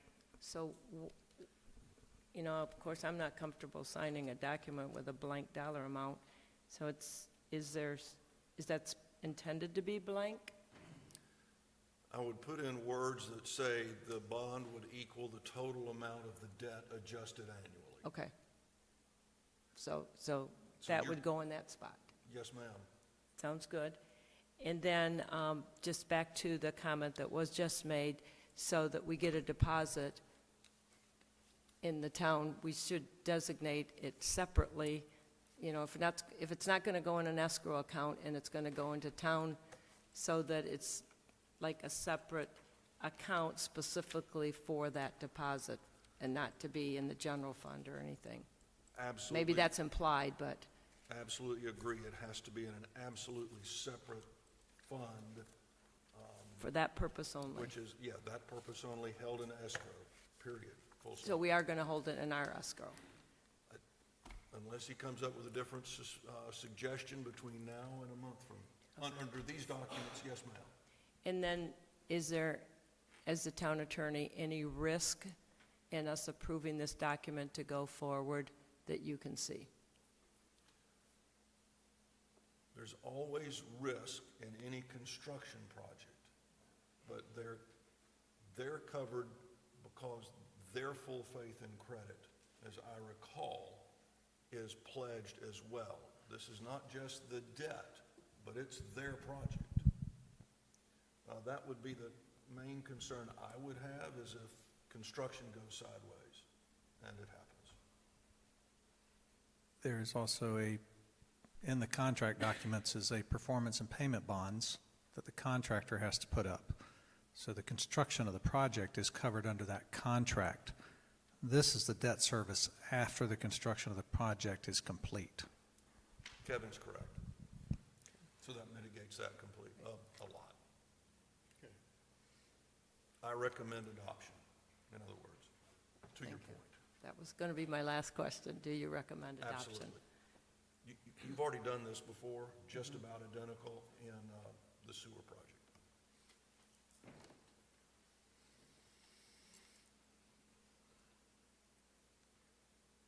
The motion would be I move we approve or authorize the mayor to execute and deliver the water bulk service fee agreement With the change? with the changes discussed. You making that motion? He made the motion. He can't make the motion. So be it. Why are you looking at me? Well, because I thought you would make that motion. Well, I Because can he make can't it. the motion. Go. So I'll be it. second it if you make it. Okay. Okay. So where are we at? She The made the motion- motion, I'm seconding it. You made the motion? She strong-armed me into it. She made it. Although they don't know because they said we sound the same. I'm not sure I heard anything, that's what I'm asking. Yeah. All right, so we have a motion We and have a a second motion. down We here. do. Okay. Any other comments from the podium? Hearing none, we'll go to the audience. Quickly, poll the council. Councilmember Charles? Yes. Councilmember Hayes? Yes. Councilmember Worley? She had to step out. Councilmember Eberhardt? Yes. Okay. Next, 6D1, employee recognition. Before I turn it over to Charlotte, I want everybody to know that, Kevin, if you'd stand up a minute. As everybody knows, he's retiring. This will be his last meeting. And we just want to take a minute and thank you from the depths of my heart how much I appreciate what you've done for the town and this council probably the past year. We wouldn't be where we're at without you. We're definitely going to miss you. And after you retire in 7 months, we expect you to be back here. But I just want...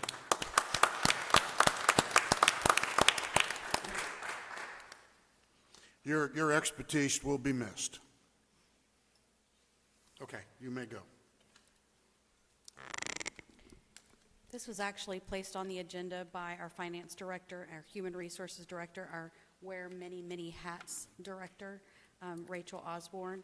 So in the town policy, it's 31.42, employees who use no sick leave from January 1 to January 1 of the following year shall receive 2 personal days in recognition of the same. Town council shall receive a report in a town council meeting each year commending these employees. We have Miss Eva, our town clerk. We have Rachel. Jose, I'm going to sabotage his last name. Becerra.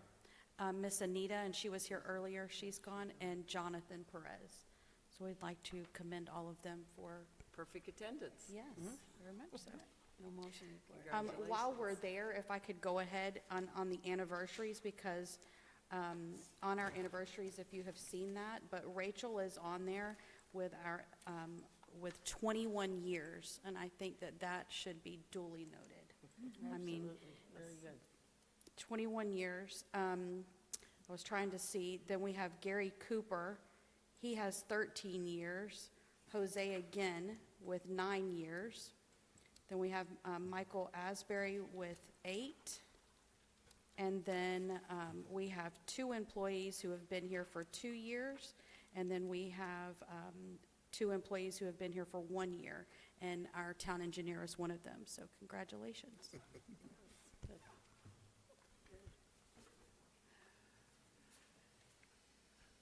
Okay?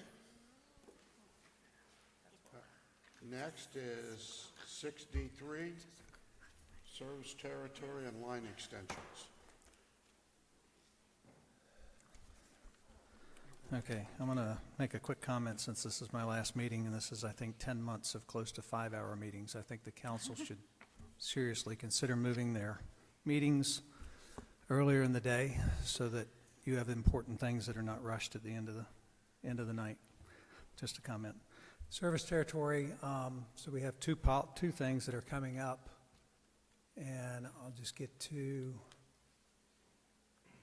the first one. Is there's a mobile home park that's actually outside of our service territory on the south side of State Road 70.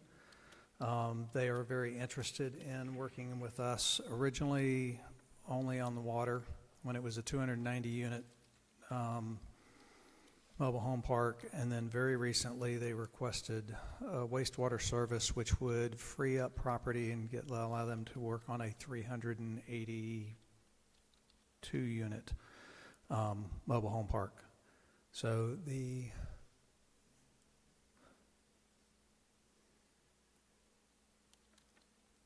motion by the LUPRAC committee after discussion, and Councilwoman Eberhardt was there, and Mr. Comley was actually, he left, but he was here earlier as one of the LUPRAC committee members, was here, but their recommended motion was to continue planning, not necessarily implementation, but to continue planning with the mobile home park. The original plan and discussion that we had would have run it along Placid Drive, which took in some of the planning area that we were looking at septic sewers conversions. The motion was made to look at running it down 27 and across 70. So I fully support the recommendation, consider planning it, and come back with the council for recommendations. So without getting into a lot of the details, the 27 and 70 route has some benefits, but it is also almost 3 times longer. So there's benefits and detriments. That'll be something that staff will come back with recommendations as they continue talking about the planning of that. And it will tie into future conversations about capacity and capacity allocations at the wastewater plant. They're very important conversations to have, and where you're going to have direction, and that's another reason they need to be a long conversation and very thoughtful conversations that don't need to be done at an hour and a half past my bedtime. So that's the recommendation by LUPRAC, and we need some direction by council if they agree with the LUPRAC recommendation. And I'll answer any other questions that you might have. Do you have a map showing where this is going to be and so forth? Well, that's the real question. I don't know that I have a map. The first, do we still have the? Is it Sunshine? Is it Sunshine Mobile Home Park? No, this is a brand new mobile home park on the south side of 70, close to Placid Lakes Drive. It's over by Placid Lakes Drive. Okay. I mean, Placid View Drive, Drive. Okay, Just east of Placid View Drive. gotcha. Thank you. Okay.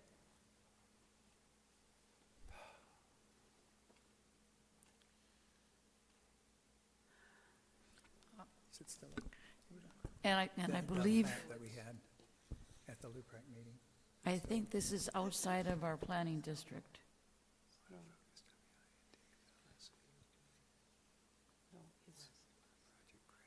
It's west of 27, east of Placid View.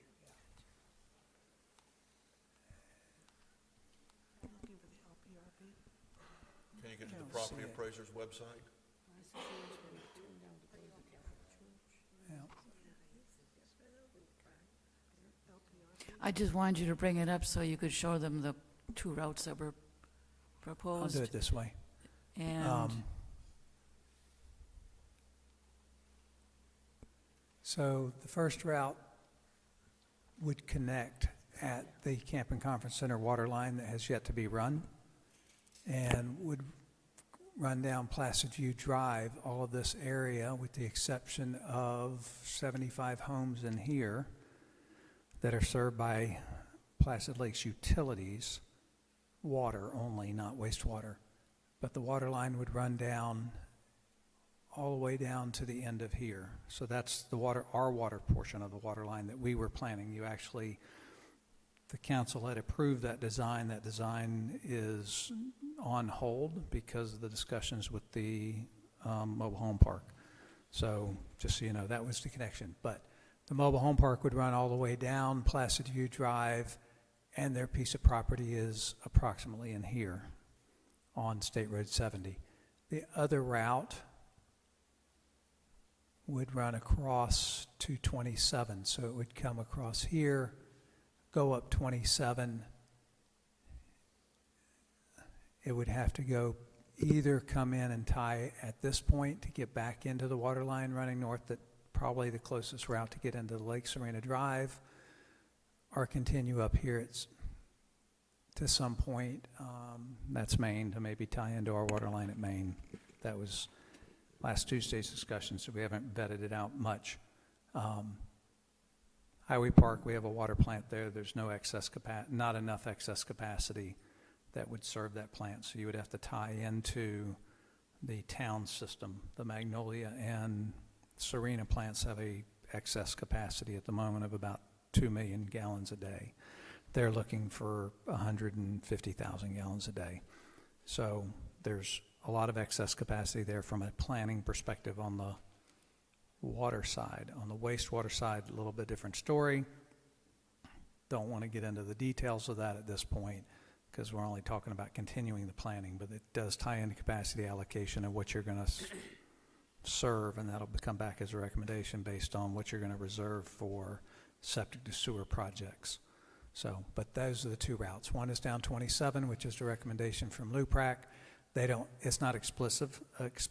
They did say explore other options because you also have State Road 8 as an option, which runs along Lake Placid and then comes down. So I think that's one that you leave up to engineers and the utility director and the town engineer, combination of engineers as far as consultants, theirs and ours, and come back with a recommendation on costs and the differences that would tie into those and what the benefit that would be.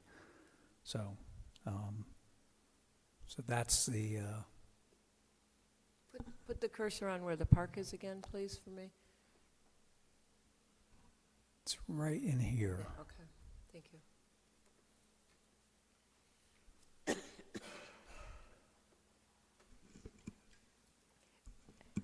So it's been recommended for approval? Yeah. It's been LUPRAC. recommended by LUPRAC LUPRAC, yeah. that to move forward, and And they would Mr. pay Copper, for all this the water line? applicant, the mobile home park engineer could not be here tonight, otherwise he would. He was at the LUPRAC meeting. He just wanted me to express that they are very interested in working with the town on this project. So it ties into a broader discussion as to it's outside of our planning area, so about where our extensions is, and it ties in specifically to what the mayor had brought up earlier on where we reach with the county and how we come back with recommendations and where that's going to be. So, but it's just a planning recommendation, so I agree with it wholeheartedly. I'll go ahead and make the motion to move forward with the planning to serve the mobile home development. Second. We've got a motion and a second. Any further discussion? Take it to the audience. Bring it back. Poll the council, please. Councilmember Charles? Yes. Councilmember Hayes? Yes. Councilmember Eberhardt? Yes. Okay. Next is 6D4, grant priority recommendations. Well, we got a second part of the line extension, so let me hit that Right. one first.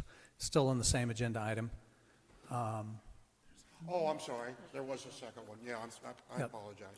So I'll bring the map up first, just so, and the property owner is here, so he'll speak to this. I'll bring the map. There is something that's not covered under our current policy, And so we brought up recommendations. Our policy addresses development and the extension of water lines by developers. It does not address extension of water lines by individuals. And so in this case, we have an individual that lives on Tioga Lane. Tioga Lane comes off of Lake June Road, which is where our water line is. Mr. Clone is here, but his house and his neighbor's house are these two houses that I'm circling here. So the proposal is to run a water line from here up Tioga Lane to serve these two properties. So you get an idea of where that's at. There was a lot of discussion at the LUPRAC. Let me pull up there.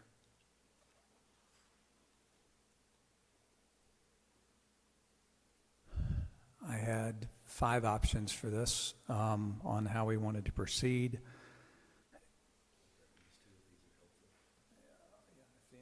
If you need an individual map, then he brought them.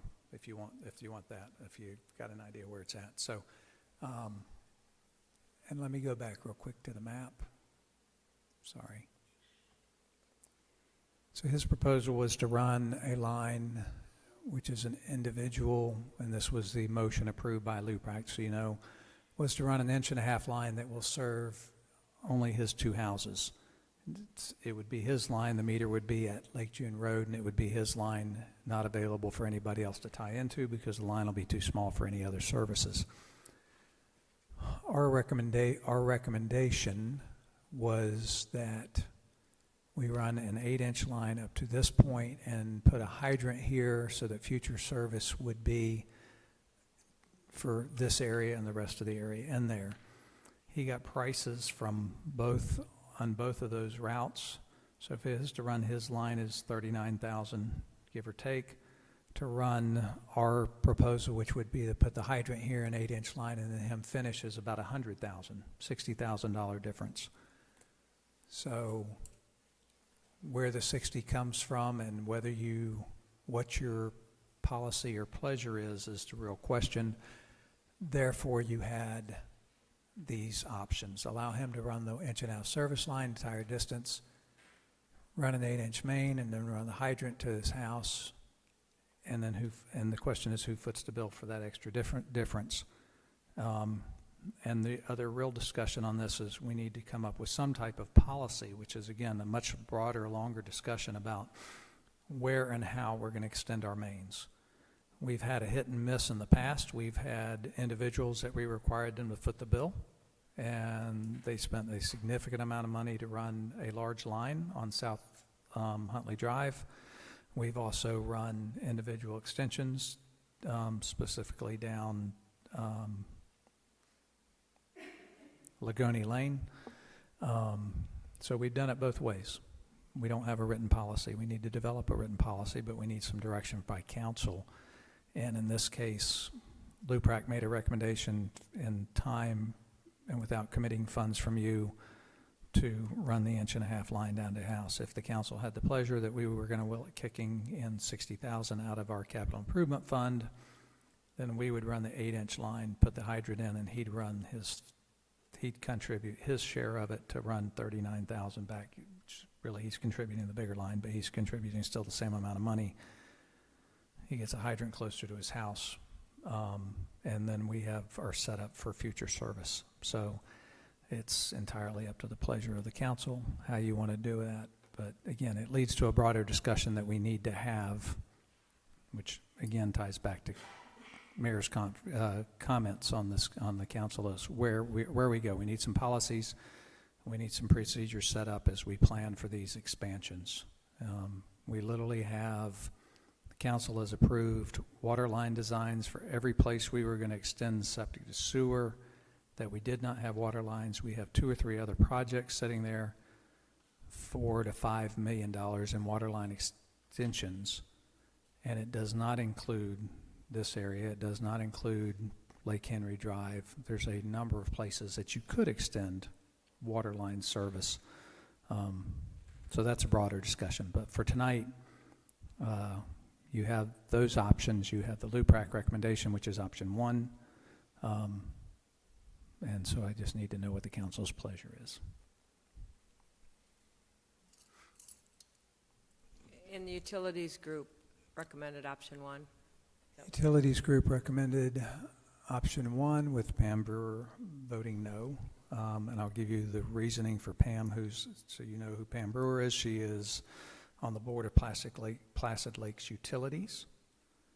So she is, for everybody sitting on that board, truly the utilities expert. But anyway, the only issue with running the 1.5-inch line, there's not the only issue, there's a number of issues. If you, from a planning perspective and a utilities perspective, from a homeowner, property owner perspective, it serves his needs and he gets it done quickly. So, but if this person wants to run, then he runs another 1.5-inch line in the county right away and services his house. If this one runs in, then he runs a 3rd line down this county runaway and services his house, and so on and so on, and so you end up with a whole lot of 1.5-inch lines in the county right away. That is not a typical utility practice. So if we come in here with, and that is a single service, the meter would go here, it would be his line running down, serving that area, because we're not going to be responsible for that line running all the way down the county runaway. It's a little problematic. If the council decided to take money out of the capital improvement fund, then we would put the 8-inch in the hydrant here, and that would eliminate a lot of this area or where you would expand in the future. So, but again, that's if you want to commit the funds out of the capital improvement fund. Capital improvement fund at the moment is stressed because of all of the grants, and so we're using that fund to pay the grants while we wait in reimbursement. So it is a stress area, but it's still doable. The $60,000 is doable out of capital improvement fund if that's the way you wanted to go, or you can take the LUPRAC recommendation as far as allowing him to move forward. So we do have to have, if we're doing a main extension, it's a DEP permit, it's design plans, it's a little bit different animal. So, and Joy, if I missed anything, Councilman Eberhardt, if I missed anything, please add it in. What was that? I said, if I missed anything, please add it in since you were at that meeting. Okay. So, Kevin, can you just, when you say capital improvement fund, you mean the utility fund? utility Not the fund. infrastructure fund, the As, utility no, fund. not general yeah. fund. This is enterprise capital. We have 3 funds in the utility fund. We have a water. There's a water fund for building, specifically for building new water plants. There's a sewer fund for specifically for building new sewer plants. And then there's a capital improvement fund, which we contribute money into every year. It's part of our budget to contribute money into that capital fund. And any money that we have left over at the end of the year goes into that. So it builds up slowly, and we pull out capital projects. And this year we're putting 50 in. We had 50 approved by the council to take out, so it's a wash. So it's just money we don't spend that may increase that fund. But yes, that's a specific fund in the utilities department. I will add that this all came about because your well is not, the water is not good, correct? Correct.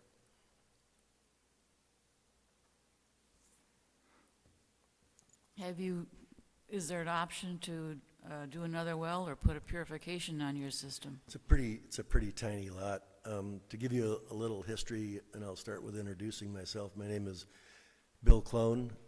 The property address is 37 Tioga Lane. I'm here representing the William Clone 1996 Irrevocable Land Trust and my neighbor Mark Filtrani. We embarked upon these discussions about a year ago with Mr. Murray and Mr. McCarthy. The hope back then was that there would be a grant available to upsize the line rather than just doing the 1.5-inch lines. I don't know the details of it, but the grant failed, so then we went to Plan B, and Plan B was to consult with Davidson Engineering, my civil engineer, and Calusa Site Development, Inc., who I've done a lot of work with over the years. They're a licensed utility contractor. So where we are now is the grant failed. We we'd like to get the water run down. My neighbor and I have agreed to contribute $39,000 to either our own 1.5-inch line or to give that to the town, and then you could do your upsizing and move there. With the, in speaking with Kevin, you know, it could be many, many years, and I don't know if many is 3 or 10, but we'd kind of like to get it behind us and have water, with the understanding that if the larger line came in at a future date, that they would abandon our line and then we would hook into the new line.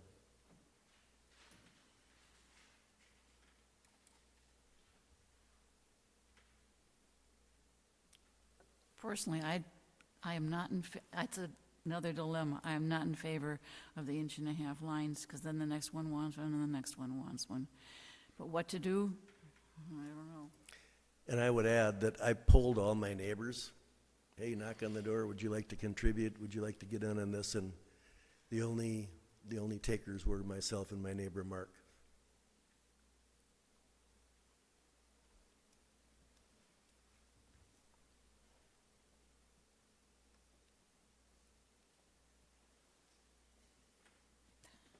Have we done this anywhere else?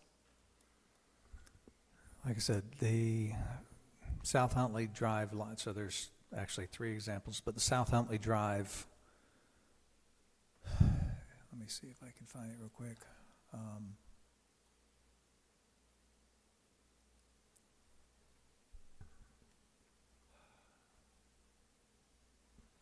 There's an extension that runs along here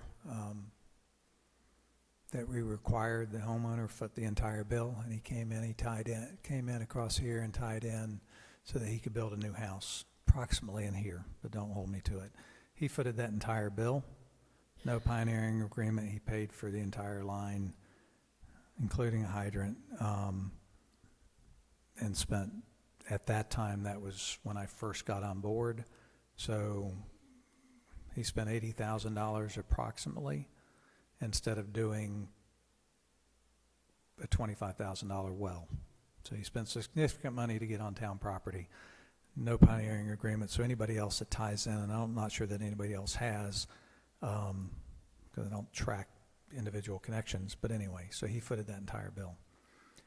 On Lagoni Lane, so here's the 2 examples, so we've split both ways.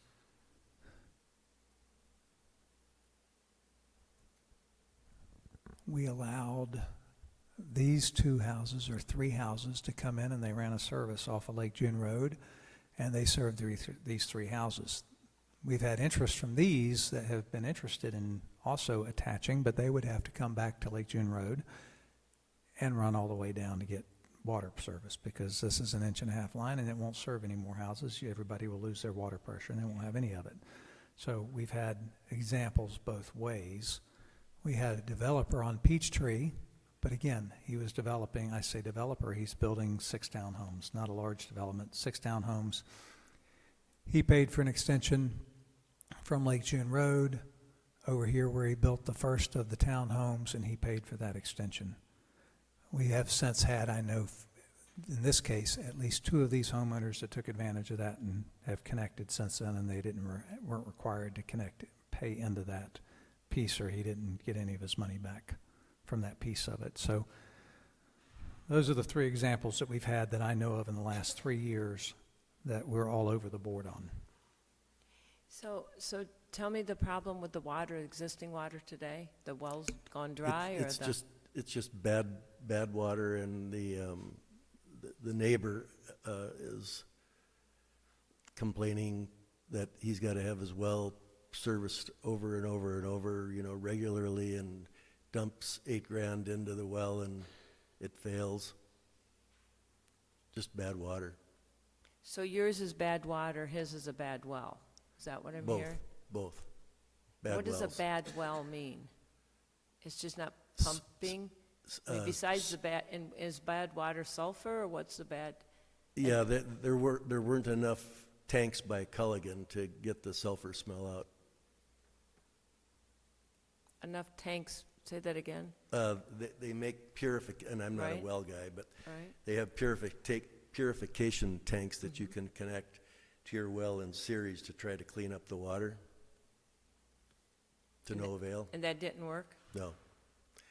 And as a last resort, believe this or not, I did a little experiment and I was drawing water from the lake to shower in. Oh. Yuck.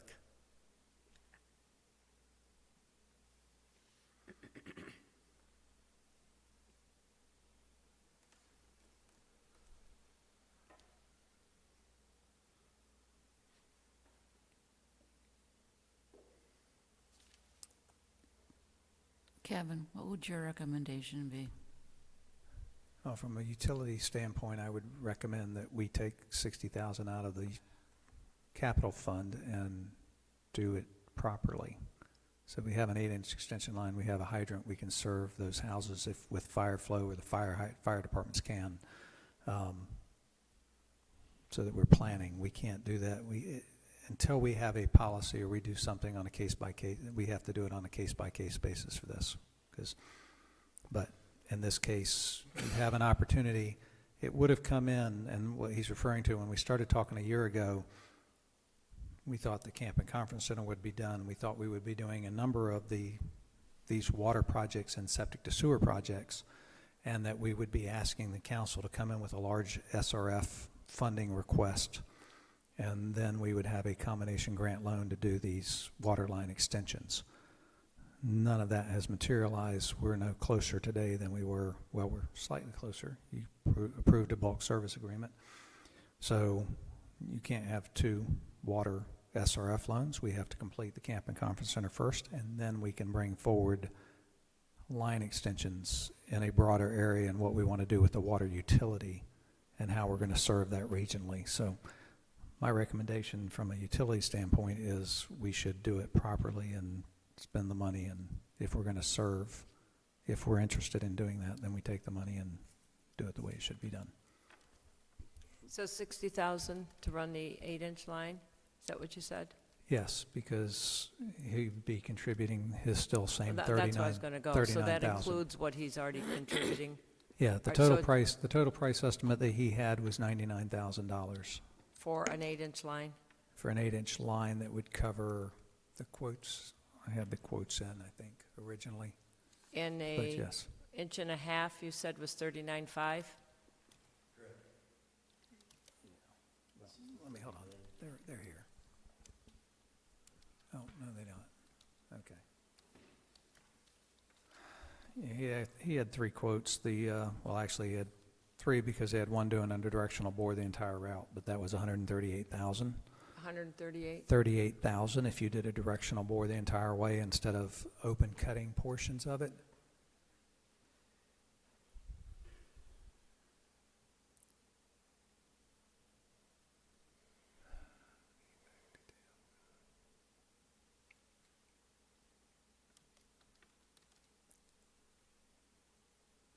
So you could do a directional bore from Lake June Road all the way up to Blackfoot and then finish his service line the rest of the way. That's $138,000. The $99,000 version is you do a directional bore just under Lake June Road. You open cut this, so you trench this in up to Blackfoot. That's the $100,000, and then the inch and a half finishes off up there. That's an 8-inch line to this point with a hydrant. Again, these are estimates that are from October, so that should be relatively accurate.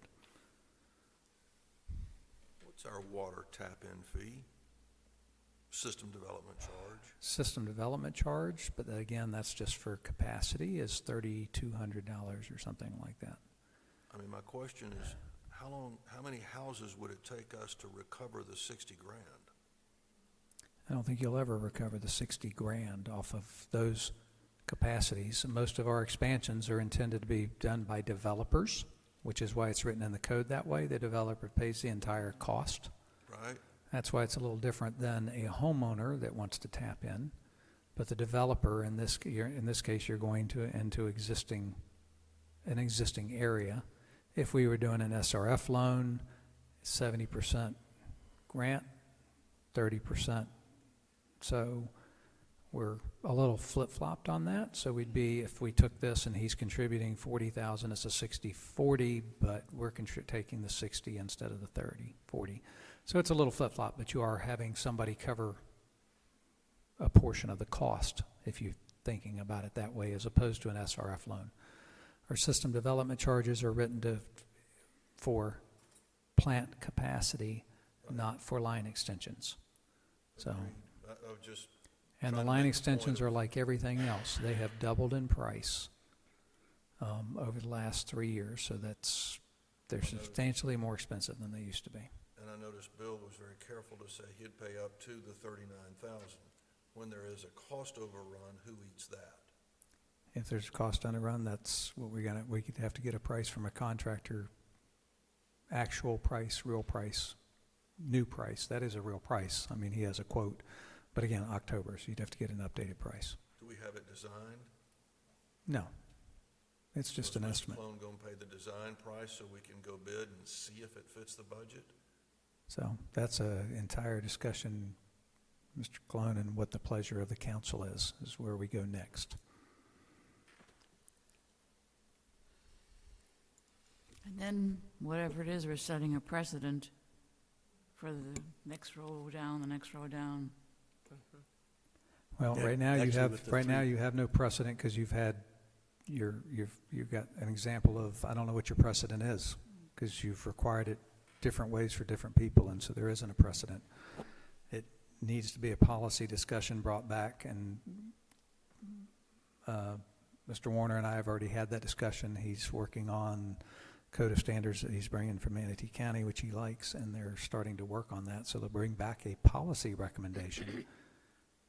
It's still going to be, you're still going to have because of the way our entire system has been developed over time, you're still going to have the one-off questions that are going to come up on a case-by-case. I don't think you're going to address every instance of what happens in our service territory. You have a very large service territory. You have a regional utility that's relatively new, and it's a little different. So I can't say that once you set a policy, it's going to be in effect for everybody, but at least you will have a policy.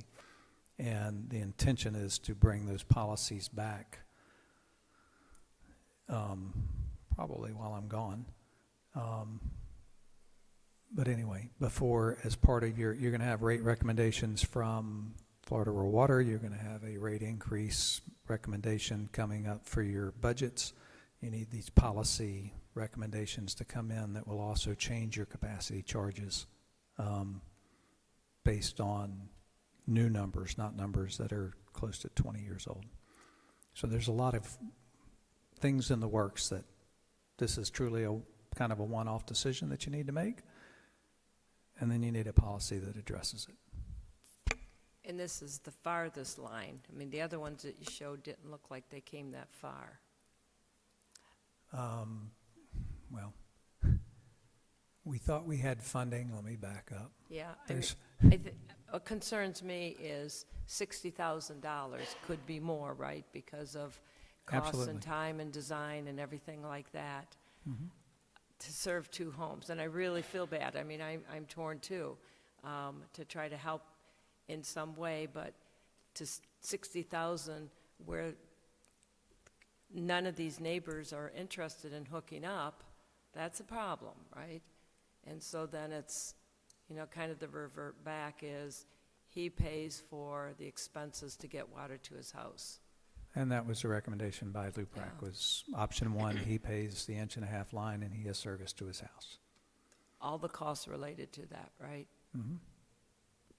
I think that's why we have LUPRAC. And so I think we should follow their guide. And so I would make a motion that we go with option A, which was, if I could see it again, I'll give you the LUPAC. flipping back and forth here. Option one. Option one, thank you, to allow him to run the 1.5-inch service the entire distance, just applying his house. It's basically you and your neighbor, right? That is correct. Okay. I'll second it, but just to be clear, it's at his cost.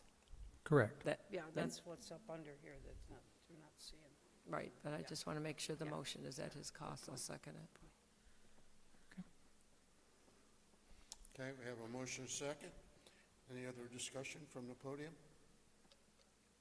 Saying none? From the audience? Bring it back, poll the council. Councilmember Hayes, Yes. Councilmember Charles. Yes. Councilmember Worley, Yes. Councilmember Eberhardt, Yes. Okay, Thank you for staying till 11 o'clock for this. Yes, almost good morning. I'll go there On on that another note, on a prior agenda item, with the playground, I have a passion for metalworking. I welded my way through college. I would like to see if I can help get a vendor that I use at one of my projects to, who's in the welding business, a licensed and insured welder, that if you would like us to take a look at it to see what we can do, we would be happy to do that. Absolutely. Thank you. Maybe you can get your contact information to Charlotte. thanks, Bill. Thank you. Okay, thank you.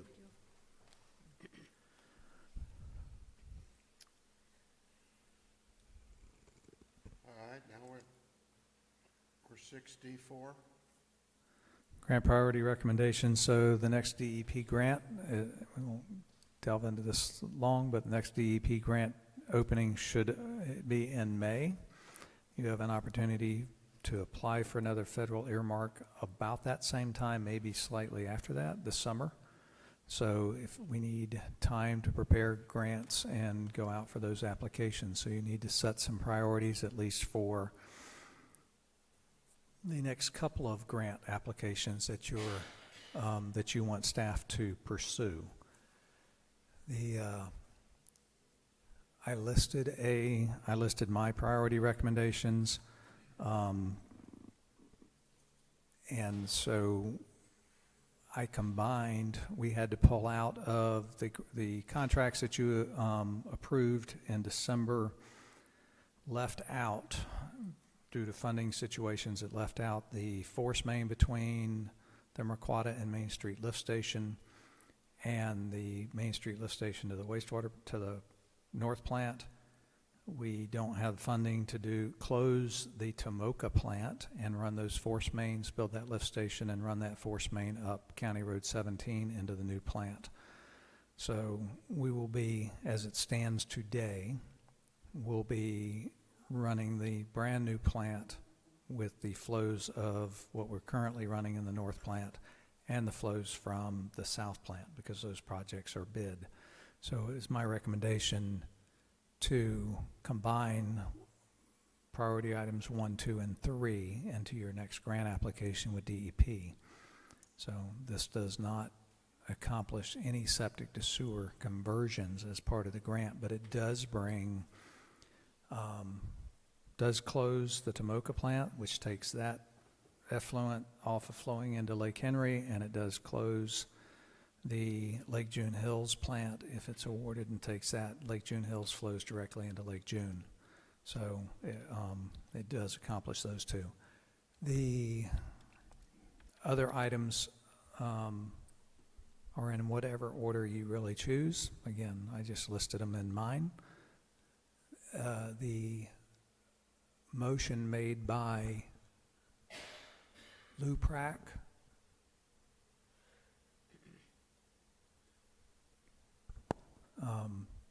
by Pam Brewer, second by Jack Comley, was to combine projects 1, 2, and 3 into the next DEP grant application. And then the remaining grants are listed as the agenda item, except removing Placid Lakes entirely from the project list. So you know that here's your list. It left them in this order. It took Placid Lakes out. So it left Lake June North Road in, but it just took Placid Lakes North out. So the council needs to make some recommendations to staff so we know what grants to pursue next.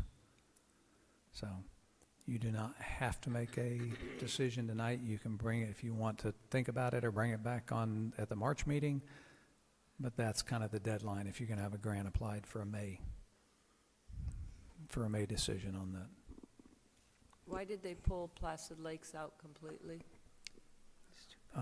As I stated earlier, Pam Brewer sits on the board of Placid Lakes, so I can't speak for Pam Brewer, but she's on the board of Placid Lakes Water Utility. Right. So I think that she's expressing the opposition to Placid Lakes to the, or at least her portion of representation of Placid Lakes being in a septic to sewer project. So basically, they had their sewer plant covered? No. No. There is no sewer being provided by Placid Lakes other than a very small area. There is no plan for septic to sewer. Okay. For Placid Lakes Utilities, they cannot apply for grants. They're a private for-profit utility regulated by the Public Service Commission. Right. So, but there is some dissension about the town expanding into Placid Lakes. Okay. That is not 100% of all of the residents like everything. There's people that would very much appreciate, I being one of them, living on Lime Road, having a utility come in there, and taking care of my septic tank, but it is not a unanimous decision by any standpoint. But that was the recommended motion by LUPRAC. So when you ask why, I can only assume that it's because she lives and it represents the Placid Lakes Utilities Board. So the top three that they're recommended is $5,150,000. That's what the grant you would go forward with. And That would be the request to And then at DEP. one point, you would like us to prioritize everything else. We need, yeah, if that's the DEP grant, I need a second one to go for. If we're going to go for a federal earmark, then we need two. Oh, two. Gotcha. So we need, my recommendation to be combine 1, 2, and 3. That should be the DEP application. And then we need a second one that we go for a federal earmark. So RUPAC then said 4, 6, and 7 as the next three, but there's no dollar amounts? They didn't say, they said the rest of the project list. They didn't list a 4, 5, and 6. They just said the rest of the project list in order, except removing Placid Lakes. Is that, Councilman Eberhardt, accurate? Okay. Is there an estimated dollar amount that you feel, Max, of the grants that we could So I'll give go you for? a conversation we had with the director of the grant division almost a year ago when we were reducing the scope of our project list. Mitch Holmes at DEP, their funding has dwindled significantly from where it was when we got the $40 million grant. That was a huge influx of federal money that came in and gave them that grant funding. He said, do not expect grants more than typically between $5 and $10 million is what he indicated at that time. He said that's subject to annual funding by the state. So assuming they get in at that point, I believe, $100 million a year distributed throughout the state to the different areas. Now, last year they gave Indian River Lagoon $100 million. They also mandated that all 12,000 septic tanks be either put on central sewer or converted to the updated septic tank by 2030. So they put funding along with that. It did not cover all of it, but there are other grants and tax dollars put in to cover that dollar amount for Indian River Lagoon. That was a very specific bill passed by the legislature that forced those septic to sewer conversions. But 5 to 10 million, what was indicated to us that we could expect. If you apply for something larger than that, don't expect to see it. We have been denied the last 3 grant applications, one at 25 million, one at 15 million, and one at 500,000 for the last 3 years. We had the conversation just before we applied for the 500,000. DEP said they don't like stacking money. They wanted to see us under construction on the plant. We are under construction. We are currently have a February completion date. However, there is some concern based on our last Tuesday meeting. The Icon building, which is the control building, they are currently saying, and we don't have verification or final verification on whether it's the whole building or just part of it, that we won't have that piece of equipment until December or January next year, which may but delay the plant by several months. So again, we think the building will come in a lot sooner. It may just be some of the drives, which will then just delay the plant by maybe a month. But that ties in with where that is. So we got denied. They don't like stacking money. So we've been denied the last 3 times. I think we're in a very good position. Doesn't make any sense for them to fund a new wastewater plant and leave our Tomoka plant offline or not upgraded. We would be required to upgrade the plant if we don't get it tied into the new plant. So we would be spending significant dollars on the Tomoka plant, but I fully expect DEP will help fund that lift station and force main that needs to be done. How old are these dollar amounts, do you think? I have updated those dollar amounts, the ones that I didn't go down the entire list. But I updated those dollar amounts based on the most current bids that we've gotten for force mains and lift stations. So we had Did those bids also include connection lines? I'm Below 1, 2, and 3. If you look at 1, 2, and 3, those aren't connections. Yeah. Those are just Right. force mains. So I'm below those now. Right, now you go to Lake June Road. The 2.6 does not include funding all of the connections along Lake June Road, although it does include some of that. That's basically double what was originally looked at along Lake June Road. So we increased that number significantly. If you include, and that was part of my earlier write-up, federal earmarks, we requested, let me back up. So we requested $7 million last year with a federal earmark. We're anticipating 2.5. We don't know where that will take us on the North Lake Placid project. Federal earmarks don't currently require any connections. So we're going to put in the backbone. Nothing requires a connection. DEP funding is now requiring connections. So that's why it's kind of important the way it was listed, that if you're going for a federal earmark, you can run a backbone, not require connections along Lake June Road, or if you decided to do Southtown, which is all gravity, that's a choice for the council to make, whether you're going to take care of inside town limits versus the lakes. That's a toss-up from my perspective.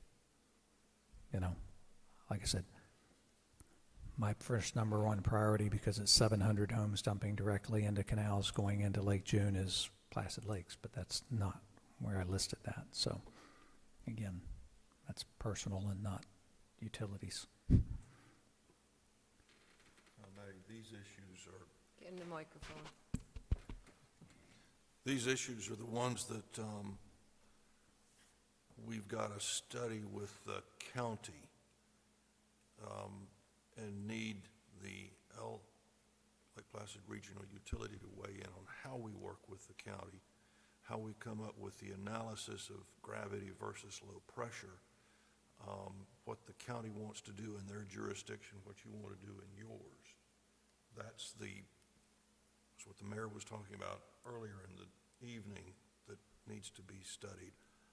Totally agree. 1, 2, and 3 got to be designated so we can get on with that grant. There's no hookup issue there. I think we'll need the rest shortly, but do you think it can wait until June until we work through that issue with the county, or do we need to designate 1 or 2 before the county, but we still have to come up with the discussions with the county of how we're doing hookups, who's managing that? Yeah, if you approve something other than Southtown, you do. Your federal earmark request, I believe, was due in June or July. I don't recall a due date. I think they said as soon as March, but which means we could kick this back a month, but you won't be here. Council is after the election. We were trying to do a special meeting. Memory, it's better than mine.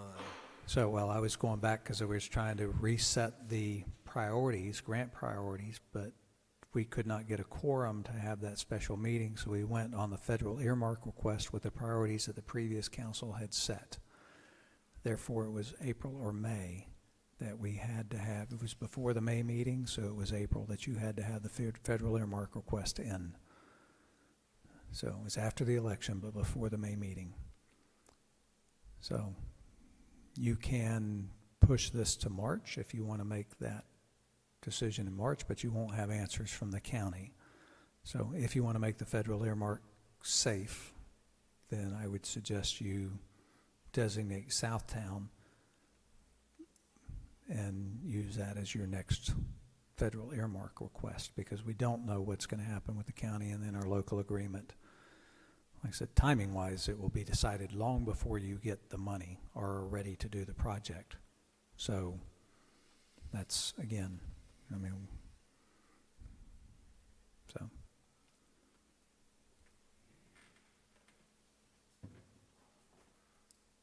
Do we know the number of Southtown?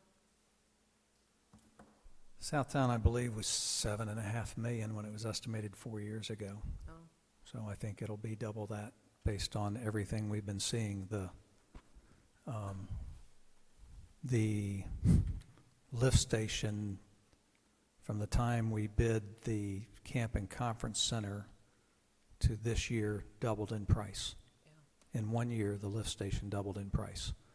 So Southtown will require several lift stations, and your road paving expenses have all doubled, and all the rest of the lines have doubled. So that's why I'm saying you're looking, I believe, at a $15 million project to do all of Southtown. It was designed as two separate projects, so it's an easy split back into those two separate projects. Again, if you only get $2.5 million, you're going to shrink that down to what it will fit. So you may only do a block or 2 blocks or 3 blocks, whatever that fits in those gravity lines and the lift station that has to accomplish that. So until we get to that point and we have funding and then we go out to bid, will we know? We just have to structure the bids on a line item basis so we can shrink those projects to fit. So, but for tonight, you're just asking us to, if we concur with the Utilities Commission, to go for 1, 2, and 3. At the very minimum, I need 1, 2, and 3 if you want to wait and decide on the second project. That you will need before April. Because that federal earmark request, if you're going to make a federal earmark request, I need a second grant. So 1, 2, and 3 is one grant, DEP application, if you approve it tonight. We need a second item to go for the federal earmark, which you can, whatever additional information you want, but you could do that in March, at the March meeting. But you do have to make a decision on a second grant if you're going to request a federal earmark. We need to know what to apply for. And if it was South Plank, because it's gravity, that would then buy the time for the county discussion on what they are doing. Is that correct, Mr. Attorney? Yes. Yes. Did you see my email today from Mitch? I did not. Mitch confirmed that the town and the county can both apply, and they'd be evaluated separately. Now, that's the DEP. Hookups would be required on that one. So then that circles back to the gravity low pressure discussion, which has to go through this council as well as the county commission if we're out in the county. Your point is well made. It's just, But I am not recommending you wait 30 days. right, I'm struggling also. right. And 30 days from now, I can give you a better answer on earmark timing and whether or not, I asked that very question. What I was told, the Appropriations Committee has not set the guidelines yet. I suspect they don't have a clue. We've got a new president. None of that's going to sort out real quick. But it would be my luck if I said, wait, the deadline will be March 5th. Here we are. Maybe we can do Southtown tentatively, and if we don't have a better answer, we'll do the earmark request. And we need to get to the county and get them to make a request with DEP. Ours will be filled with those three. know what else to say tonight. I am shocked as well at this hour. I mean, that's where I was, is 1, 2, 3 sounds very logical, and then next, if we have, because we need to, we should apply for a second, then Southtown, 6 is kind of like the more faster, easier, gravity, 10 million, you're sitting there saying, and then I do like what you say, maybe it's as a tentative right now, and then if something were to change, I guess we can come back, but I just, But we know 1, 2, and 3 now. I do that Yeah. motion. Yeah. Are you saying skip 4? And just do 1, 2, and 3 in one motion, that's, oh, 1, fine. 2, and 3 in one motion. And then you're just going straight As to one- 6? Yeah, yes, and the reason is because 6 is gravity, the others are all these grinder pumps that there was a lot of controversy and feedback on. So, And they're in the county, they're not your jurisdiction. Yeah. We need to make that right, deal. so that's why I skipped Yeah. down to 6, Yeah. because it's gravity. Yeah. And, Yeah. and it's just an extension of town. Right. Yes. So I'll make that, well, do we want to do it in 2 motions? You can do it in one. I'd say combine 1, 2, and 3, and then add half of Southtown, and we'll Oh, determine because which. it's only half of Southtown. It's only going to be half of Southtown. So realistically, you're not going to get more out of the current legislative environment. We don't know if earmarks will even happen. It's kind of ties back into the USAA discussion that all federal funding is frozen, grants, loans, all of it. When is the FDEP application due? Last year it opened in May, was due in, I think it was open till May and June. So, Okay, so that'll be timely.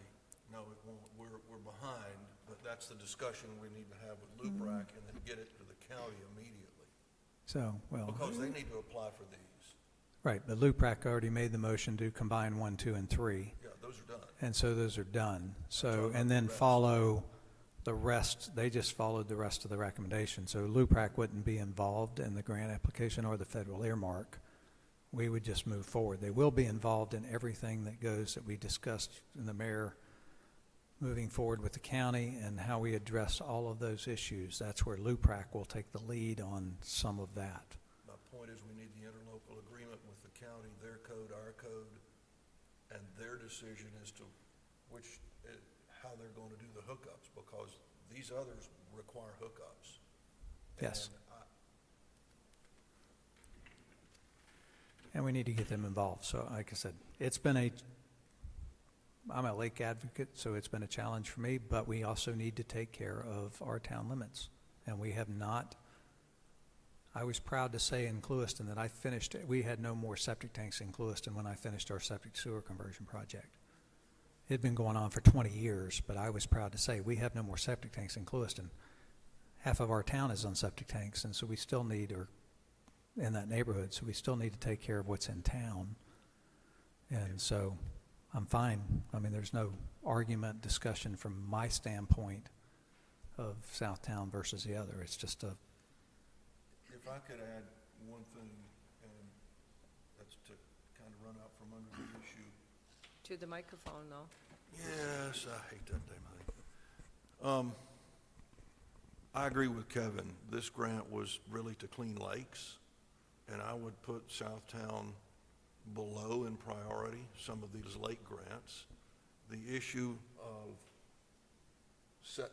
gravity versus low pressure, we're going to have to face, and quite frankly, it's going to be in the county areas first. And I think we need to enlighten the county, give them their options, and let them decide. So I guess if we don't have anything else figured out, yes, Southtown or half of it, but I'd sure like to take a run at enlightening the county, getting them to apply for a grant through DEP, maybe an earmark as well. That way we're getting double coverage. My recommendation is going to be that you look at the math, the all-in, all-done numbers on both gravity and low pressure, and make the decision based on the numbers, and that includes pumps and maintenance. And hookup, right? Oh, absolutely, absolutely, and destruction of the old septic tank. I'd gather that data and give it to the county and say what you want to do.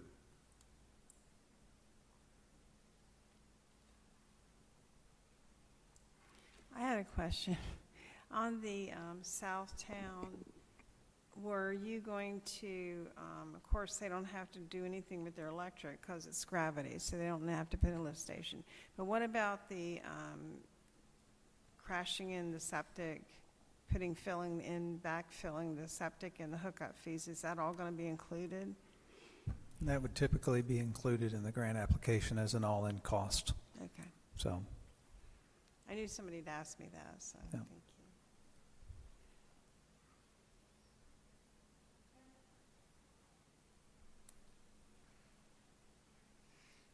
Pam Pinterest. So I follow this issue more than any. So the $40 million DEP grant, water quality, protect the lakes. The Lake Placid is an impaired water body, DEP. Washington D.C. It's an official.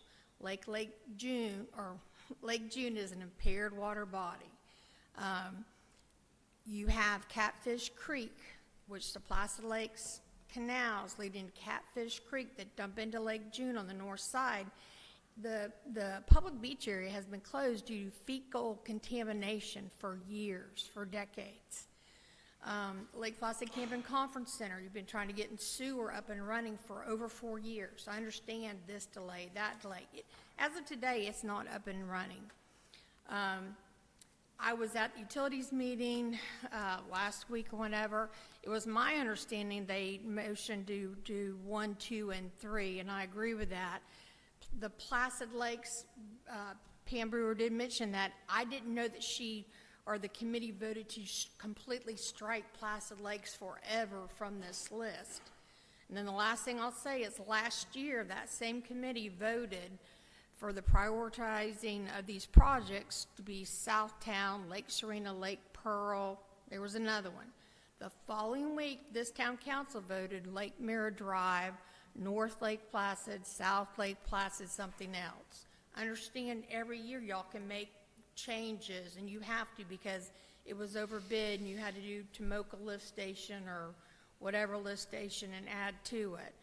But the purpose is for water quality of our lakes, our water bodies. And if that, I think that has to be key. You're asking, we've discussed a fertilizer ordinance for the town of Lake Placid.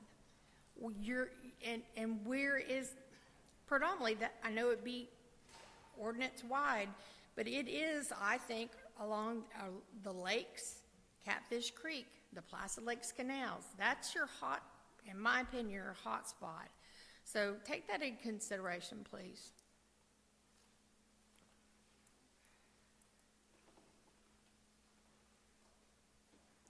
So it's 11:25. I'll make a motion.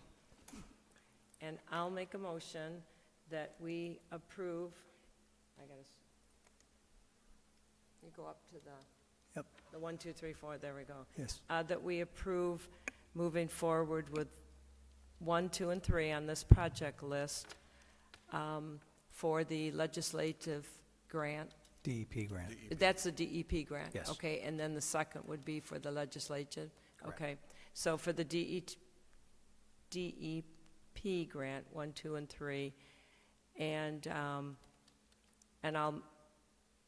also for a legislative grant for portion Legislative. of Southtown. Yeah, legislative earmark.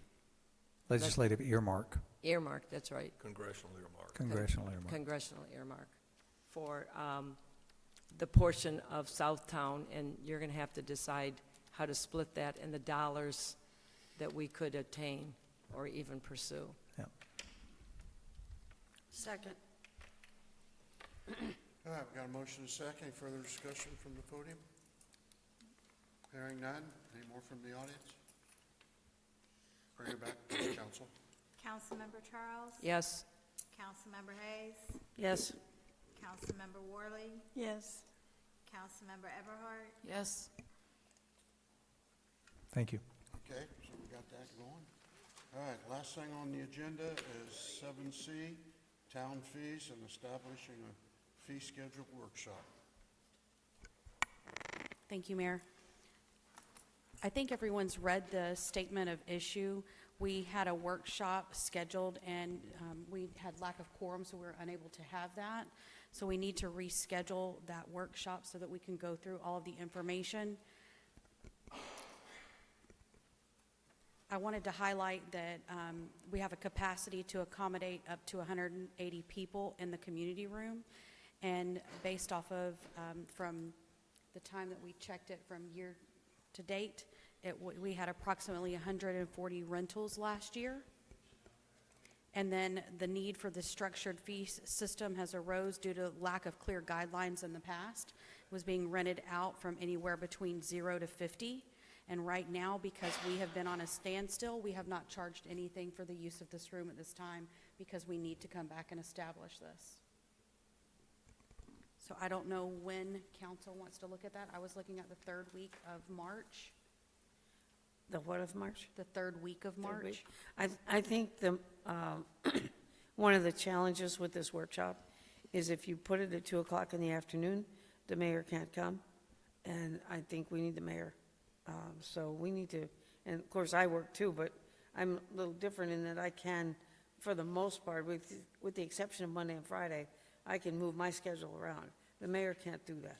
I can to a point. I think if we get it out to March, I can put it on the calendar and we'd be fine. But we just need to set a date that everybody's comfortable with. And that people also, that the public would come.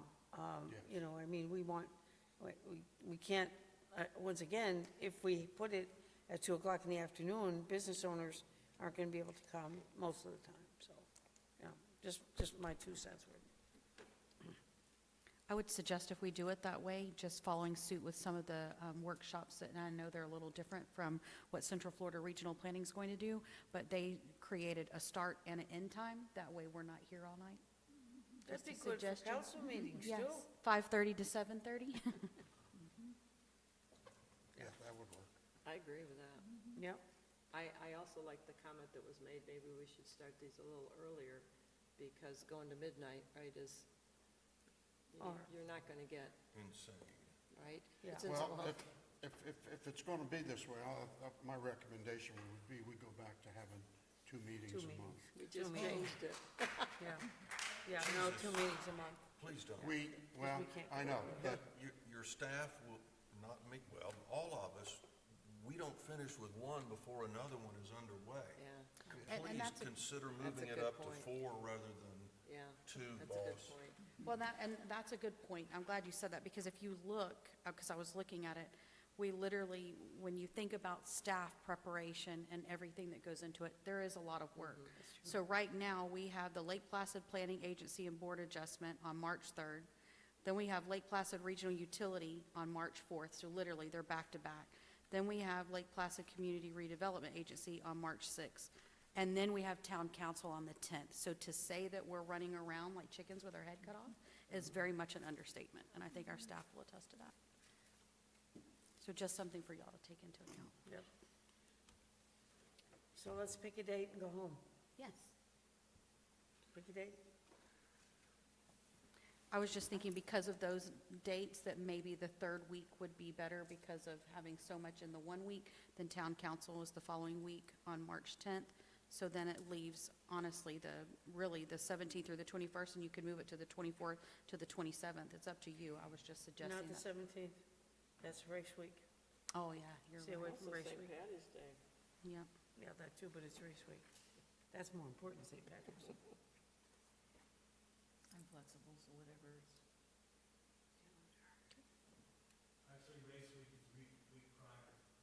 The 10th through the 13th or 14th? 10th through the 16th, okay. Yes, it is, 10 through, Thank you, Gary. right. The race is the 15th. Yes. Yeah. So we could go the week after, 17 to 22. Mhm. It's horrible for me, but that doesn't matter. It's okay. I can make it work. It's y'all's pleasure. which one? Which one works for y'all? You're flexible? What dates? You have between the 17th through the 21st, Monday through Friday. I would stay away from St. Patty's Yeah, Day. stay away from St. please. Patrick's Day. Yeah, I'd stay away from Friday. So no Monday, no Friday, so we have the 18th, 19th, and the 20th. How about Tuesday night, the 18th? Okay. March 18th, At 5 o'clock? That's Five. already 5 to 7. 5 to 7, okay? 5 to 7. All right, we need a motion? We don't need a motion. We'll just do it, okay? All right, anybody got anything? Just real quick, I think we're all invited, but I did attend the Brighton Bay Casino grand opening last Thursday. Very impressive. They actually have a big event center with lots of great shows, and a 10-lane bowling alley included in it. So it's brand new. I mean, they were so proud. They were proud to have representative from Lake Placid, Sebring, Okeechobee, and Moorhaven. So I just thank however I got that invitation, but it was a class act event, and they were glad to have us. cool. Thanks for going. Councilwoman Worley won't say it, but she went too. Oh, I didn't see you. Did you stay at lunch? All right, anything else come before council? All right, guys, good night. No. You don't have to say good morning this time.